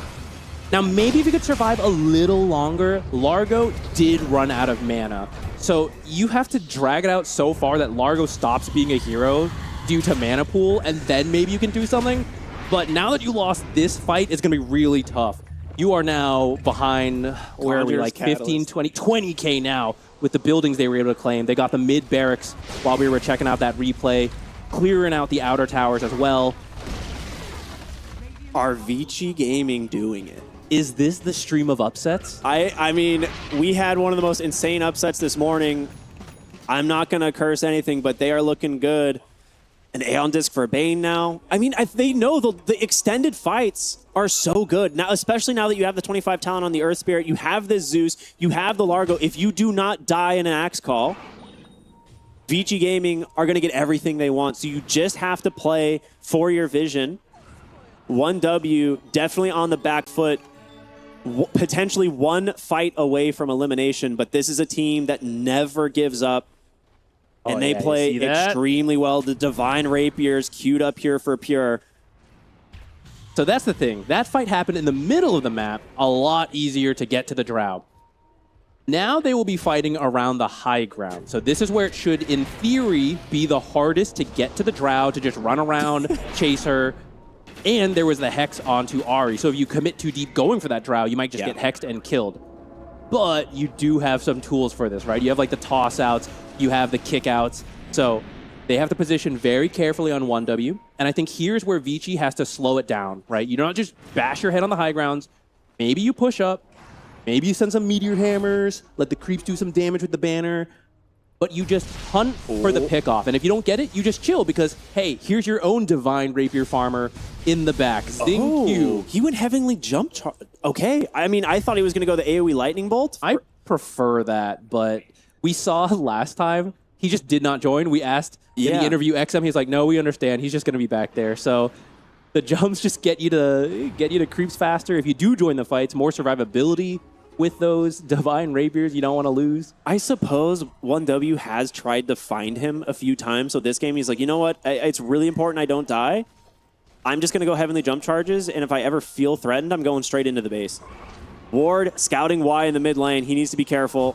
Backs up just in Ahri time. Comes through. XM. There's going to be the immediate ult out from the Zeus, trying to spread the magnetize around. Second ult from the Zeus. Ahri is just trying his best to get away. He throws the Hex, but there's the toss. He's dead for 75, and XM continuing to play around the self. Magnetize just kicks Pure away, trying to roll himself to safety. There's the Fiend's Grip. Can you cancel it? And here comes Shiro. Pure on the run, 33 low, surviving for the moment, but you've lost the Drow for 100 seconds, and Y gets the nightmare. It's a disaster, 1W. They've got nothing left in the tank. You got the Earth Spirit. Is it enough? Can you survive? It's just BZM. They're going to get the buyback out of the Tusk. They have no buybacks. They can't really save for it. They know how far behind they are, so they're buying out the items as they can. They need as much damage and survivability as possible, but it hasn't been enough. Vici might take it a little slow just in case those buybacks are up, but as they finish the bottom barracks, I think they're going to get an idea. There's no buybacks. Is it one Rax into Roche here is the question. I think you can get top. If 1W is not buying back, you can just head there. You have creeps in the mid lane and the bottom. It is the safe play to go for Roche. You are 30,000 gold ahead. You got some items to pick up, and it looks like, yeah, Vici playing it safe. Gonna play it safe. You cannot argue with that call, right? Like, this is the tournament life. You do everything in your power to secure the victory. Roshan might just be that. We've also seen, so like the pros and cons of not going for it.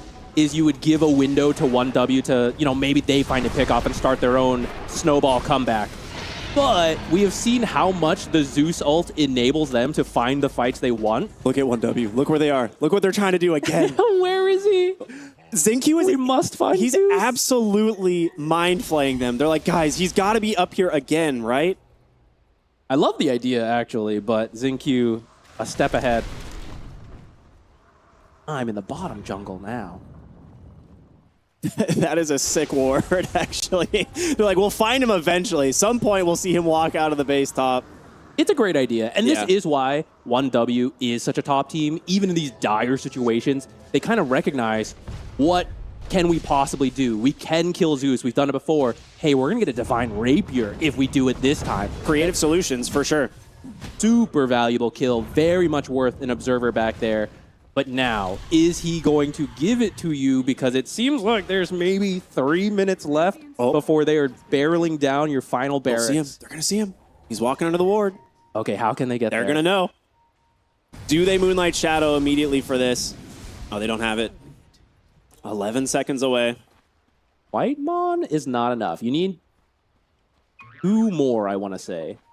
But this Zincu does 2 and then just backs out. He does not go further, so it gives you very little time. Now you're going to have to wait a minute, which maybe 1W could say, like, hey, someone use this time to come up. He's going to go clear bottom, and then he's going to go top again.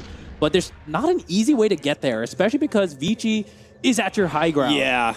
This is mega creeps potentially if Shiro can get to this Rax. He does a lot of damage. 93% win probability. Axe call. Who's he found? Oh, Mirana's just feeds grip. That's the Axe reveal. She's so low and she's dead. Does have buyback. Will use it right away. They're going to do what damage to Cam. 33 goes in for the call. Doesn't actually use it. XM needs to blink away. Does get his Aeon Disc proc. Nice save there from Bach, but the roll, he's out. Hex now onto Shiro. 1W doing anything in their power to keep them away from their base. Shiro goes in, toss, Zeusel number 2. He's low, he gets the Satanic off. Nice play for now, but the BKB is going to expire and your team has fallen low. The refresher for the second feed's going to take down the Axe. He's going to buy back. XM is running to base. He needs a reset. Mega Creep secured. Hold up. Shiro, he's found Pure. Can they get the kill? No. Dead outside the fountain. He's in real deep. Can they bail him out is the question. He's going to BKB, run for his life. Shiro, hold away with the grip. They get the call. The shackle from Ari. Is it enough? It is. He's dead. Does have buyback. Why now in trouble inside the enemy base? Another dunk. He's dead for 90. 1W trying to crawl their way back into this game, turning their attention to the Largo. Do they have the damage? He pops the Bloodstone. Absolutely. That's 100 seconds. No buyback. You have mega creeps, but maybe 1W can pull this back. How close are they to buybacks? Okay, bounties would not make a difference here. There is a tiny buyback, but you can give up 1 set of barracks. You can give 2 sets of barracks. You don't care. 1W has to go for the throne if they want to do that here. They could go for the very long con, right? Like take it, then back out. We have to do another high ground defense. Playing without buyback, a very scary thing to do. And Zincu, I mean, his spells are on cooldown, so your Zeus cannot buy you too much time. He will have 1 set, and they're not going to show heroes on this. You have to be so careful. Just kick from afar, clear the creeps. He's literally as far back as he can be. He's like, guys, I don't know where they are, but I'm not leaving this spot. Tier 3 down. You don't care about another fort after this, so they'll pop it for now. 25 seconds for the Tiny, 15 on the Bane, 35 on the Largo. You don't care about any of this if you're Vici. As long as 1W does not go for the win, you know your Megas is far better than just 1 barracks. Okay, plain and safe 1W, very afraid to push the high ground. They don't know the buyback status, right? At the end of the day, they are still playing blind with that information. I mean, you're down 30K. Surely they must have buybacks. Like you're thinking. Amplified damage for Pure. And he does have 1 Divine. I have to buy a second. Do you need that damage? I mean, first you need your buyback, of course, but you need at least 1 or 2 more team wipes, defenses for 1W. Because Vici, after that scare, right, they're going to save buybacks. Oh my gosh, Double 33. Zeus. His Aeon Disc will save him for now, but XM really wants to chase. Does he get the break? No.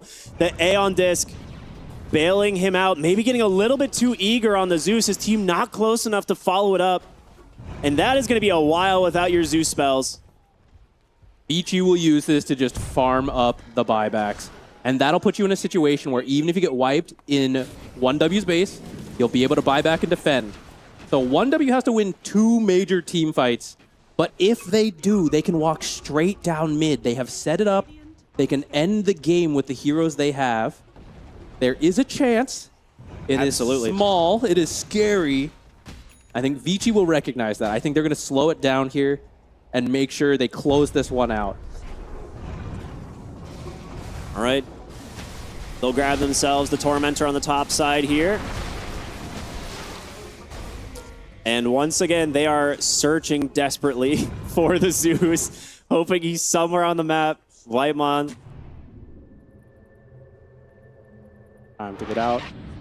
I wonder if he thought that was an observer. Nah, I don't know. Did you just block it maybe, trying to stop this? I mean, Zeus would just bolt it, so I don't know. Yeah, I feel like it's not worth it. I Divine? feel like he may have thought that was an observer to be looking for the Zeus. Peak Zeus gameplay right here, ladies and gentlemen. This is literally... Oh my goodness. This is competitive play. This is extremely high skill. What Zeus is doing is beyond us. Oh my goodness. Thank you. Yeah, let's it's right there. Keep a Zeus cam up. He's pretending to be the shopkeeper. That guy has 5 times our MMR. And like 5 times the damage of everyone in the game.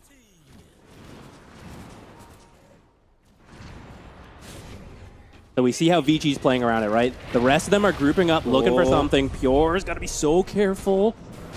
Now, he is one of the few heroes on his team who has buyback, so technically he could die, but he would drop his Divine. So he really needs to, like, if he's going to die and buy back, it needs to be near his base and Fountain specifically, so he can buy back, reclaim it, and then fight there. Vici Gaming, they are looking to make a play. Aeon Disc, it's up. Shiro, the Avalanche, the toss back. They managed to pop his Aeon, but can he get out? The Fiend's Grip, it's so deep. The Snowball will save him for a second, but the Wind Ranger just getting destroyed back in the Fountain. And now Pure, all alone, he's going to pop the BKB. XM will get his Aeon Disc, but he blocks the roll away. He needs some help. Nightmare to save him. The call from 33's got him. Another catchy look. Can they get XM out? They cannot. Trying to TP to safety. It's a rough fight here for Vici Gaming. They're going to lose 2 heroes on the high ground, but they get 2 more buybacks out of 1W. They are holding. They're holding so desperately. They lost some tier 4 damage. They're still alive. Vici's going to slow it down, waiting for the heroes to respawn. 1W. I think this is the Zeus hunting window, right? This is when a couple heroes are dead. You just have some people watch the base. You go out, see if you can find that Zeus kill. Get 2 Divine Rapiers. They're moving. The lines are being drawn, but it's easier said than done. It is so tense. It's a fast roach spawn, actually. It really is. Only like 10 seconds. They're going to find the ward here. And with that, Shiro knows there's no way he can stick around. He's going to go back across the river. I mean, we're right at 60 minutes. So if 1W actually gets this roach, if they see it's an instant spawn, all bets are off when the tier 5s come out. Oh, that would be a incredible find. But yeah, Roshan is up. The roar comes out. And with this, Aegis, Cheese, Refresher, I mean, everything. It doesn't look like they're able to close the gap and find the target. Instead, they actually get the initiation here onto Shiro. Catchy look #1, trying to buy him some space. There's going to be Thunderground threat. They actually, they canceled 33's initiation, and Bach wants to chase to get the BKB out of him. Instead, it's full retreat here for 1W, but will they make it out? He will on the axe for now. Everyone else should escape. A great retreat here from 1W. They get the Aegis, and they buy themselves potentially some more time here. A tier 4 did fall in this time, but I gotta say that's worth the price to steal away this Aegis. Get yourself the cheese, get a refresher, and possibly 5 more minutes. Does Vici want to push the high ground? They when know you there's have Aegis. Yeah, they know the buyback situation is rough on the side of 1W, but tier 5 items are an option. We're going to see them prioritize these for now, especially the Zeus, right? He loves these. Imagine this is Enchanter's Bauble. Finally, the Zeus Oh build my online goodness. is what they say. 60 minutes. But now what are you going to get? I think, do you keep... Divine Regalia, maybe? Oh, that would be funny. Right? Maybe something along those lines. Who knows? Ooh, maybe he'll actually join the fight. He's buying the boots of travel. He's like, all right, guys, I'm here. 60 minutes. I will be in the next fight. I got you. I told you guys, I just need 70 minutes of space, and then I will assist. Stop taking my farm. Stygian, fleet-footed for the Tiny. That's quite nice. That is a lot of damage. There's a hero that doesn't like getting kited. Yeah, with Tree Volley, right? He did go for the Aghanim Synth already. The Aghanim's Blessing. Is the leap charges literally to farm the camps and then just leap back to safety? Yeah, that's what I've seen. Pretty much all he's doing. So when Tai Lung played this, it was the exact same thing. He went to leap charges. He would just run out of base, farm the camps, and then leap all the way back in. And it was just on repeat constantly. Book of the Dead, guys. I'm sending my representatives. I will be here, but these guys are going to go help you. I'm not joining the fight, but I promise I will be sending more help. Over half their duration is going to fade by the time they get there. They're smoked up. Aghanim's Blessing picked up on the drop. Okay, BZM actually so deep. They see him. Thunder God's Wrath comes out, but they're instead just jumping into the base. Finding 33. Ari does get the Scythe out. The tier 4 taking some damage. The catapults and the Mega Creeps will get him. I think you just back out. Your throne's exposed. Here. Yeah, you got Moonlight Shadow. Didn't really cost you much. Wait for the next Thunder God's Wrath. The moment that throne is exposed and they have no fortification, Vici might have that win condition. Very patient gameplay from Vici. Now it is giving time for the buybacks on the supports of 1W to come back up. So that's the part that, 1W will accept. This is why they got the Aegis, right? Tusk is going Ags. Hey, the Fountain does a lot of damage. Fountain? You can get people. Oh, this is a sick Fountain. smoke. If they find why, the blink in, the Hex from Ari. Can they save him? Bach is nearby. Does get the Force Staff. He gets called. The BKB is out. There's going to be the Aeon Disc. Here comes XM. Silence, big magnetize onto 3. The roll is out. Bach's just got to run away. The Meteor Hammer coming through. No, they're just going to pop the Snowball. Try to chase after this really speedy Largo. Can they get to safety? They're going to look for Ari. Drow's Aegis has been spent. Hold on. Shiro's in the enemy base. Why? He found Pure. Does get caught from the silence, and he is dead. But can he get away? Shiro with the Avalanche of Toss. He's got the BKB. He'll be able to run to safety for now, but guess what? XM has still got the magnetize. 33 is dying to creep. Is dying, so is 33. Can they get to the fountain is the question. They're trying so desperately, but Shiro's on the throne. He needs 3 hits. They just need to pop it one more time. The fortification, there it does. It comes through, but can they kill Shiro? Thunder God's Wrath is there. The throne's got 1 HP. Why is going for the throne? Y's on the throne. XM's on the throne, and 1 win will go home. Vici Gaming, do it. This is the stream of upsets. I am in shock. I have been Zeused. Carry 1W Zeus. has been Zeused. Carry Zeus has done it again. Vici Gaming came into this tournament saying the only thing we want to do is improve. And Zeus. Big Zeus. Unbelievable turnaround in this series from a game 1 that was so dominant too. And you see why 1W is such a scary team, because even after they were falling behind, it still felt like they had a chance to do it. BG really had to work for those final 20, 30 minutes to actually close this one out. A formidable team knocked out. I mean, this was indeed the stream of upsets today.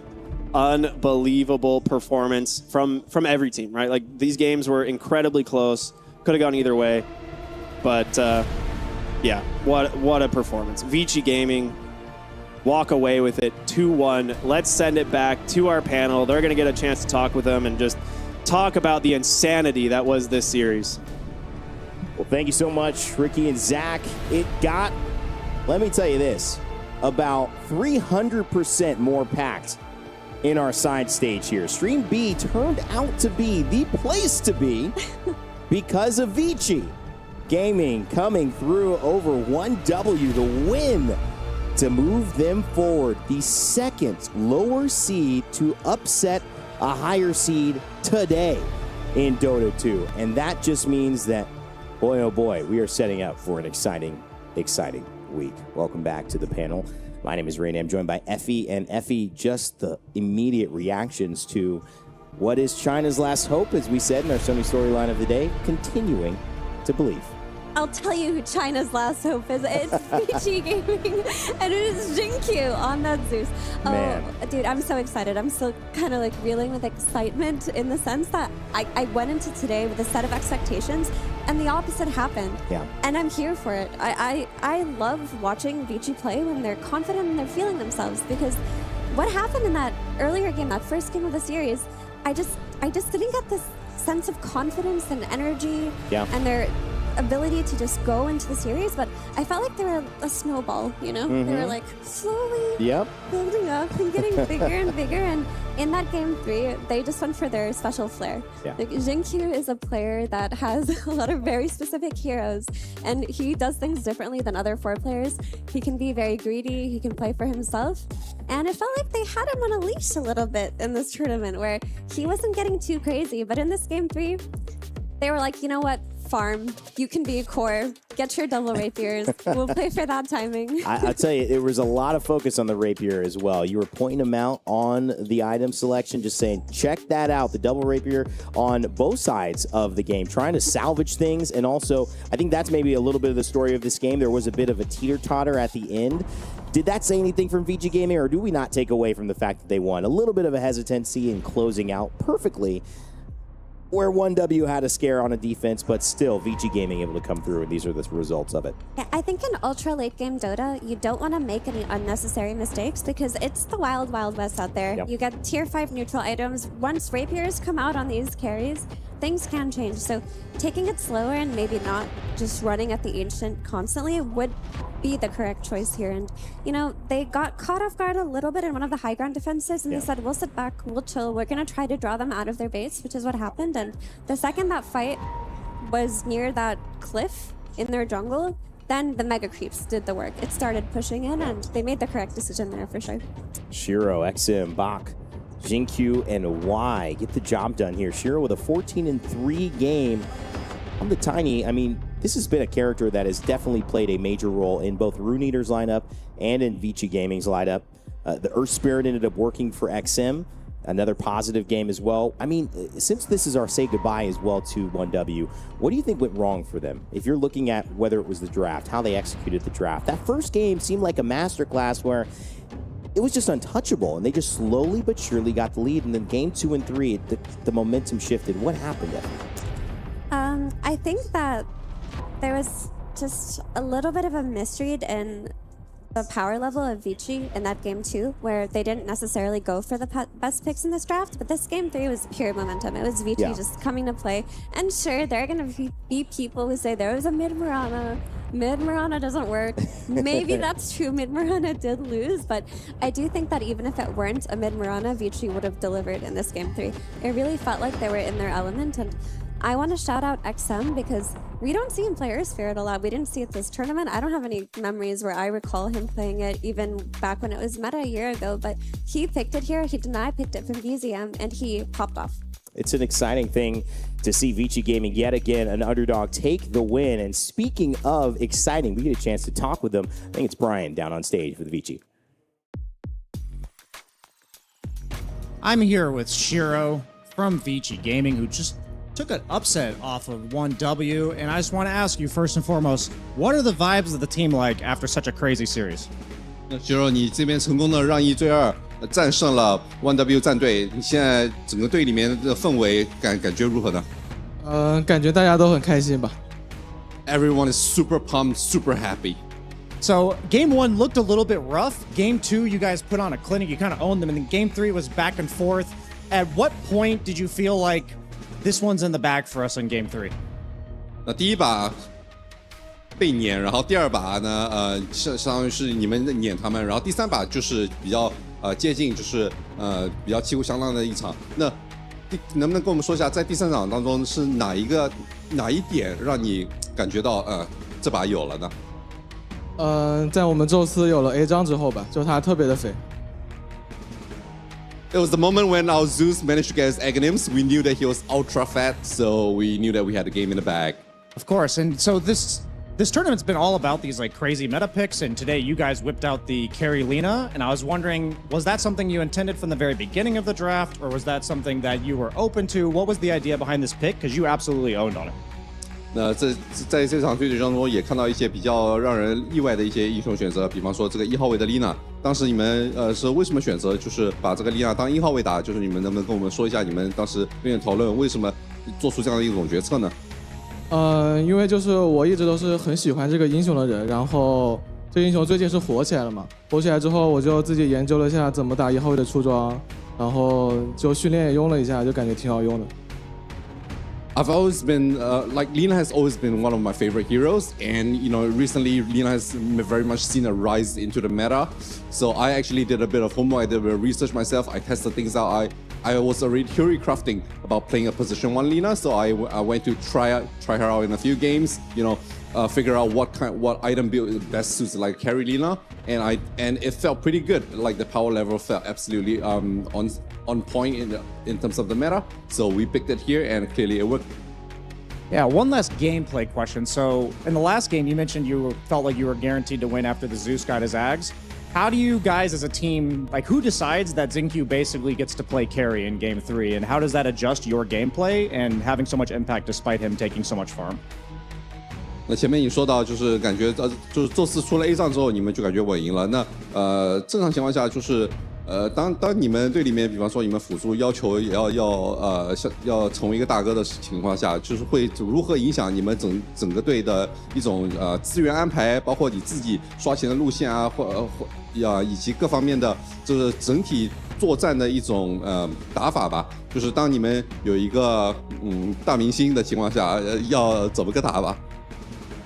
其实就是我们只用推线就行了，因为家里的野区会被他全部刷完的。I mean, all we have to do is to shove the lanes because our entire jungle, our own jungle is pretty much completely farmed out by the Zeus. So just shove lanes. Of course. Now, throughout the tournament, there hasn't always been a crowd, but we have a big group of supporters right here. We are hearing the cheers from outside. Were you guys hearing the cheers during the game? And how did that feel to have all that support near just in front of you here?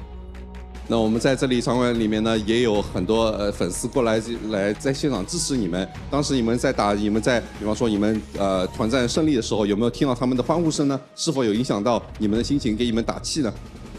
有的，就是打赢了团，听到欢呼声会感觉我们士气会更加振奋吧，所以很感谢大家。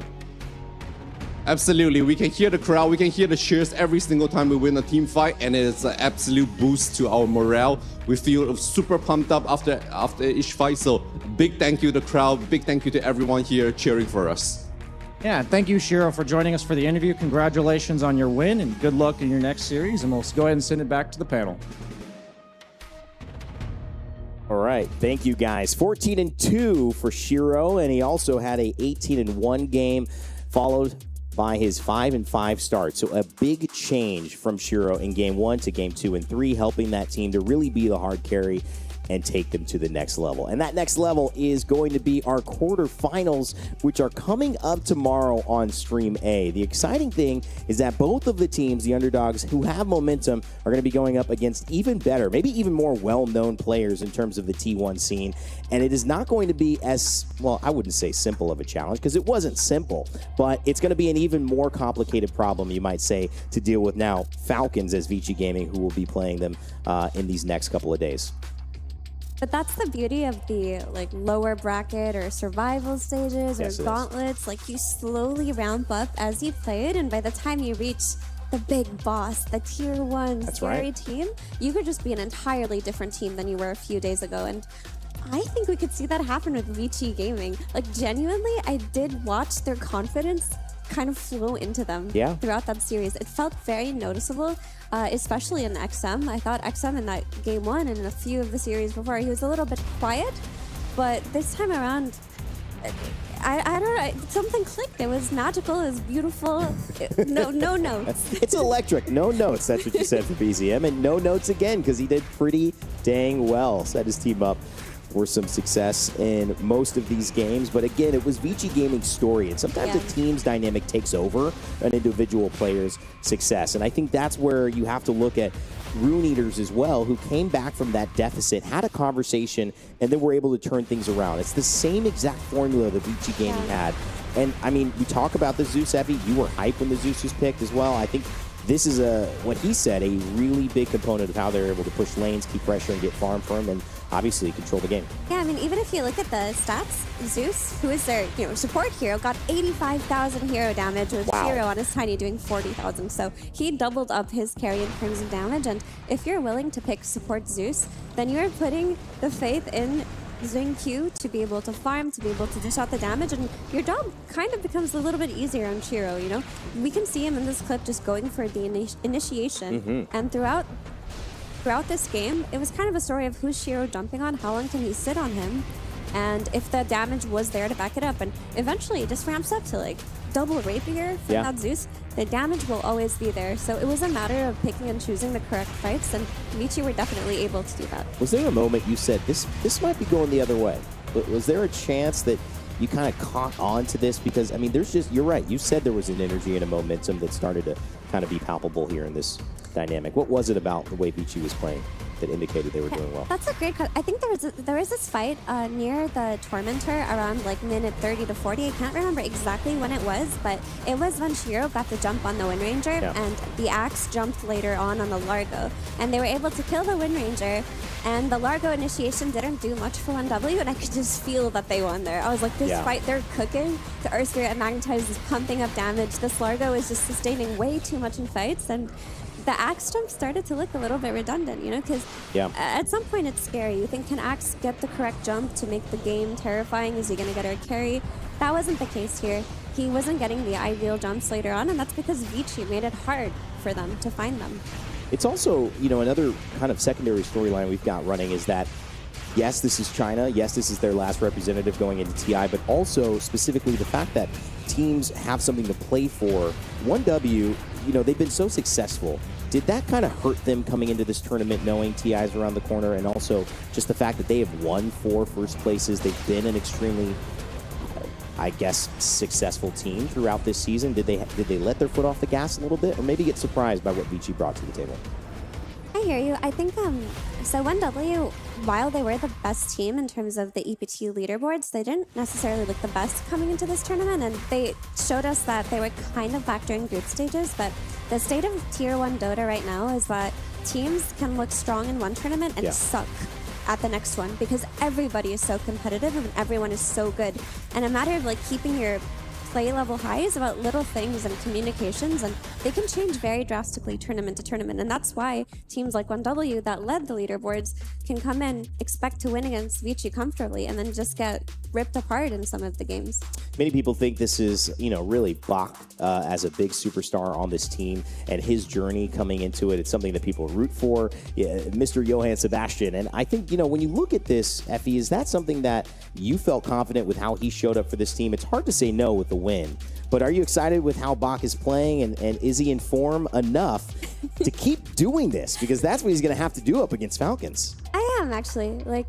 His Largo was very fun to watch both games, but I think the cool thing about the way that he played Largo in Game 2 and 3 is in Game 2, he has a really rough lane. Muerto was doubling his net worth, he was shoved out, but he found his way back. He played for slower team fights and kind of understood his role as an enabler.